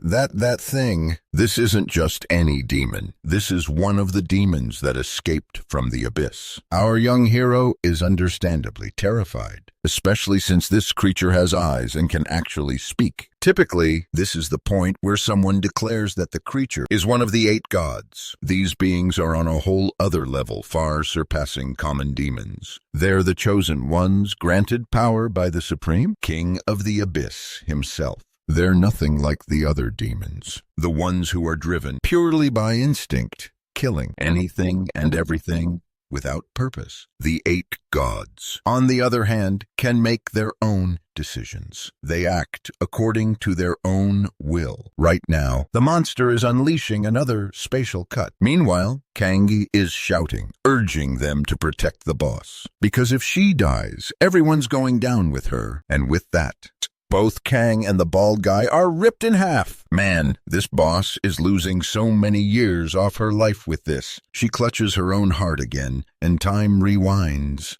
5 seconds. Heads are reattaching to bodies, good as new. And while Jung creates an illusion, he explains that those from the Supreme Realm are incredibly powerful. No ability user should even think about fighting one of these gods, because they don't stand a chance of winning. 0. Just then, the guy tells the boss that she's already turned back time countless times. So why doesn't she just give up already? Meanwhile, Young's wondering, since when has she been following this monster's orders? The guy smirks and says she's really persistent, then throws his arms up in the air. He's conjuring up a whole bunch of demon portals. He declares that things are about to get interesting. Creatures start popping out. A veritable downpour of demons. Everyone there knows that the fight has just become a whole lot tougher. They huddle together in the center, forming a defensive circle. At the same time, Maru wants to understand the purpose of these creatures. If the 8 gods are also demons, why are they killing demons? Jong explains that the creature that took over his body escaped from the abyss and became an enemy of the Supreme King. Now he's trying to turn humans into a weapon to destroy the abyss. Maru wonders if this whole civilian servants thing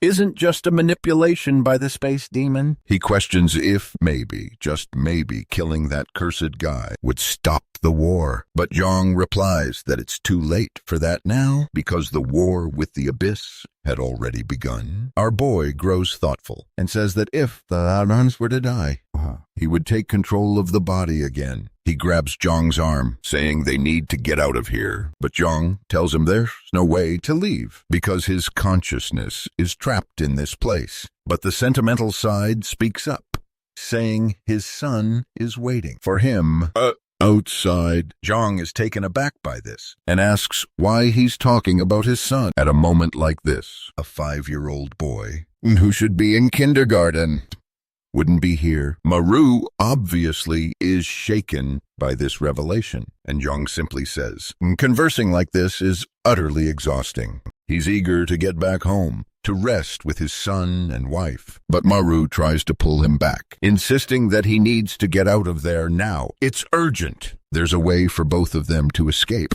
he claims. However, the director, once again, lowers his head, the weight of the situation heavy on him, and says that it's impossible. Impossible to get out of this place. Cutting back to the abandoned construction site. The others are fighting against the monstrous creatures that are raining down upon them. The space demon gloats that this is the perfect chance to wipe out both enemy factions at once. Suddenly, a spatial cut slices through the demons and hurtles toward the group as well. A dangerous, indiscriminate attack. The energy expands outwards, a terrifying wave, and the space demon clasps his hands together, unleashing a devastating cut towards the entire group. But this isn't just any ordinary attack. It's space itself that's shrinking, collapsing in on them all. The group knows with chilling certainty that this is the end. Suddenly, a hand bursts out of a portal. It's Maru, back from the devil's own hell. The monster looks terrified, and Kang is standing there, looking stunning and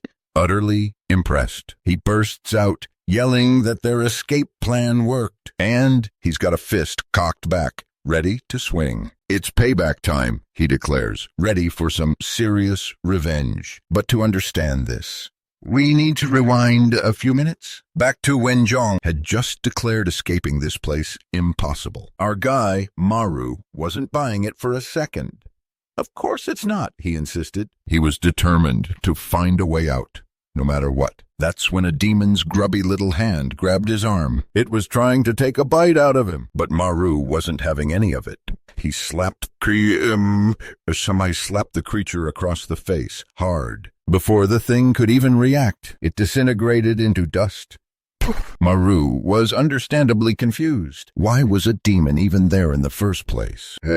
Suddenly remembers a conversation he had with Isaoka. He'd sounded terrified because a gate hadn't closed for 3 whole days. That was when Isaoka explained this had happened in Bolsao City. They were lucky the director went there and closed the gate. He literally hurled himself into the breach. The director was a truly incredible guy. That's when Maru had the idea to find the gate in the middle of this void. After wandering for a while, he finally spots the infamous gate. He approaches cautiously, unsure of what lies beyond that portal. But for sure, it's got to be better than being trapped here until he dies. So he steps through, only to find that he's in a completely different place than he expected. Maru just stood there, stunned for a moment, and instantly he felt the concentration of yellow dust around him was so intense he was starting to lose consciousness. That's when someone's voice cut through the haze, urging him to hold on. Deep in the shadows, he could make out the strange figure of a woman. Long hair, piercing green eyes. She locked eyes with him, and in that instant, every monster turned. The entire ground began to tremble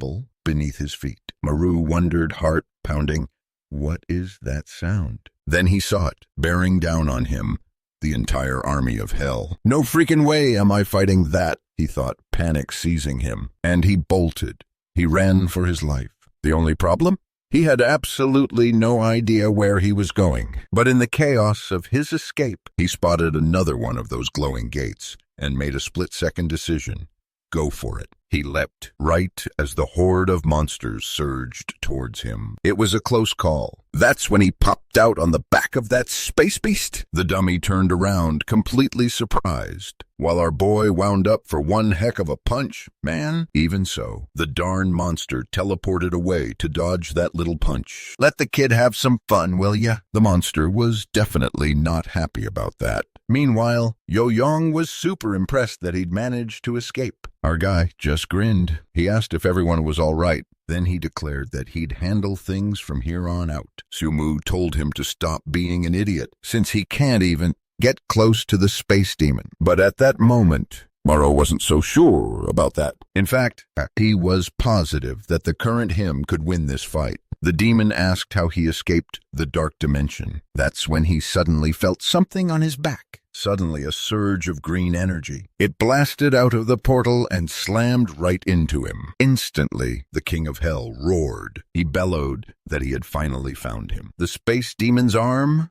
seemed to be getting pulled away, and because of that, it looked like the soul and the real Zhong were starting to separate. The creature was desperately trying to close all the gates. He didn't want to be dragged away. And in the midst of all this, Young commented that the monsters were coming back. So it seemed the director was trying to seal everything off. He kept struggling to do just that, all while the King of Hell glared at him from the doorway. One moment it looked like it was all over.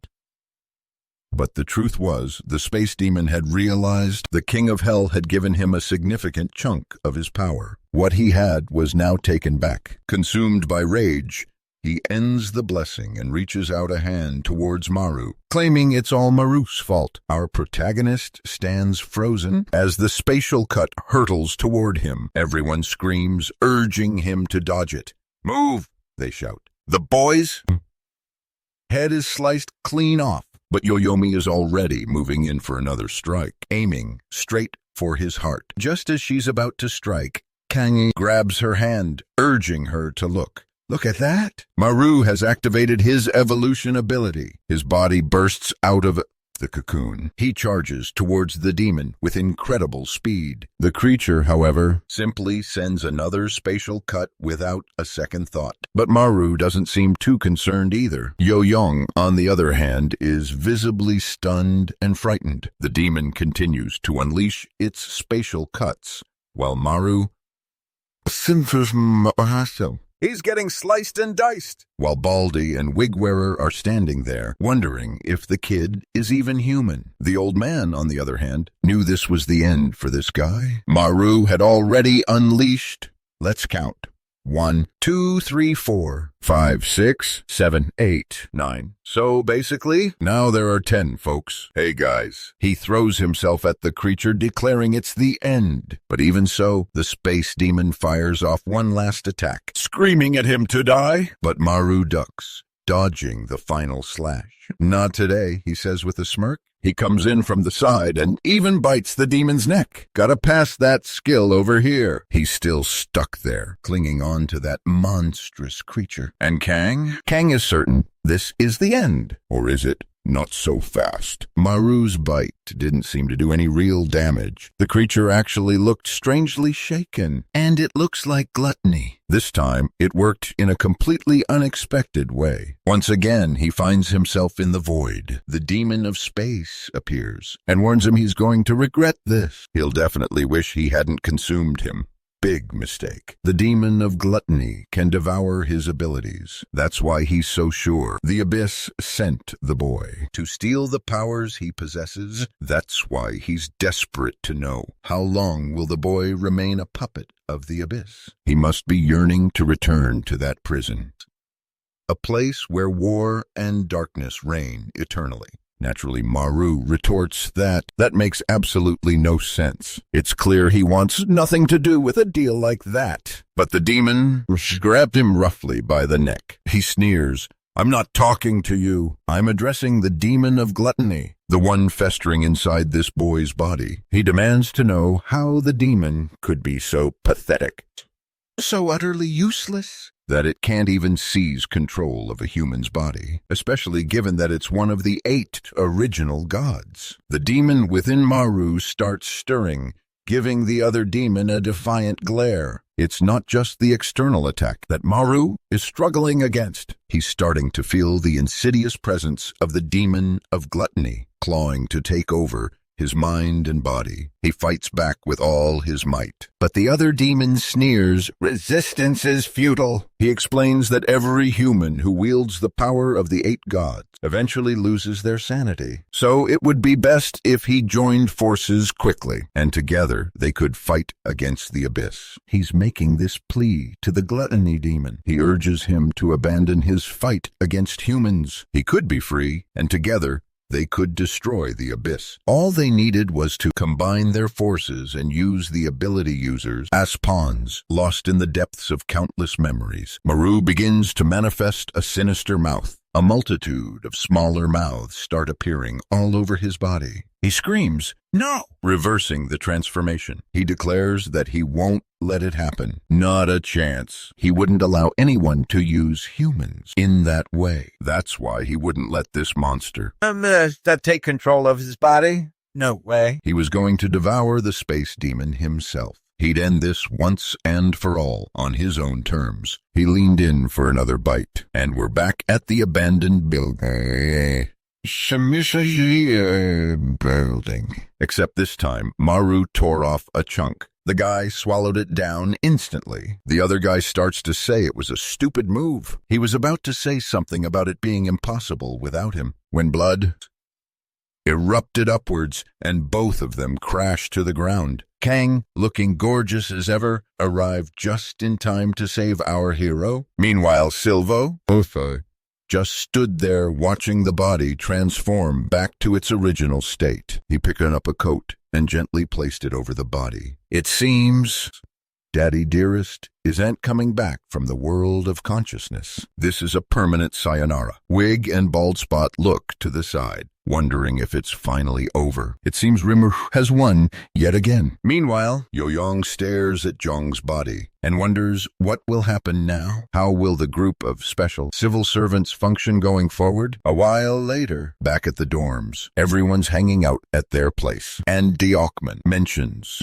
he never would have believed that their leader was one of the 8 demon lords. He always thought the director was a weird guy, but he never imagined he was an actual demon. Everyone agrees the room reeks of beer. Then Yo-Yong calls out to Deokman. Actually, she calls him Sumbai, which is like a more respectful title, she says, who was wanting to call an emergency meeting, but he preferred to consult him first and ask what they should do. Deokman replies that as soon as the announcement is made, it will cause mass panic, and the government won't stand idly by. She knows that news like this could collapse the entire organization. For now, they have to keep everything a secret until they find a solution, and obviously prevent any information from leaking to other people. Sometime later, Yo-Yong is leaving with a dynamic duo, telling him to rest up. Deokman pats her on the shoulder and face, and says that she worked hard. She no longer needs to call him Sumbai. People are saying Delcom's such a son of a bitch, which I guess means they're hinting that his wife is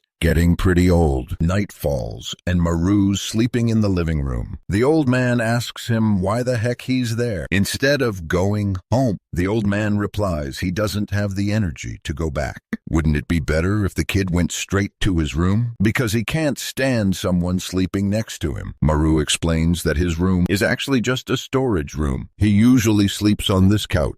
That's when, once again, he calls out to the old man and says he has something to say. He managed to talk to his dad. Instantly, the old man gets up, and Maru then explains that it seems like forever he was trapped in that dark space. He tried to get him out of there, but it wasn't possible, and that's why he wanted to apologize. He felt a deep sense of regret. His beloved pauses for a second. Her expression hardens as she turns away, saying, "It's fine."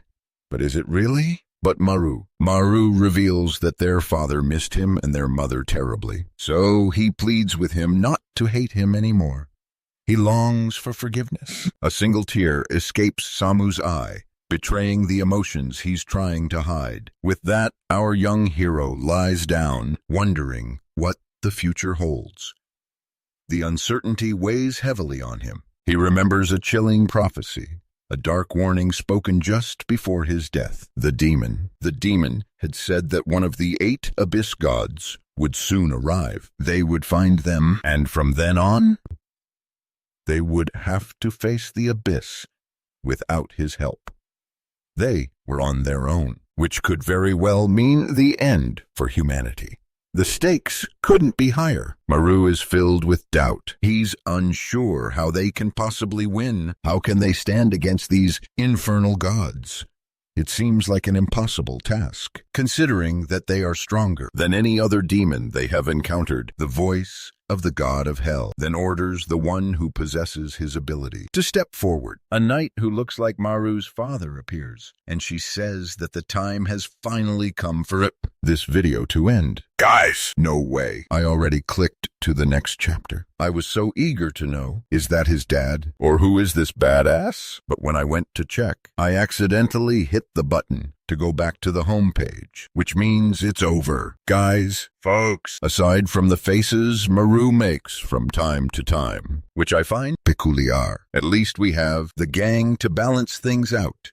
It's the other side of the coin. Other side of the coin. This little masterpiece was really good, man. I'm itching to release more, to bring more of this for you guys here, because this stuff is really good. Somehow, they managed to create an awesome piece of work.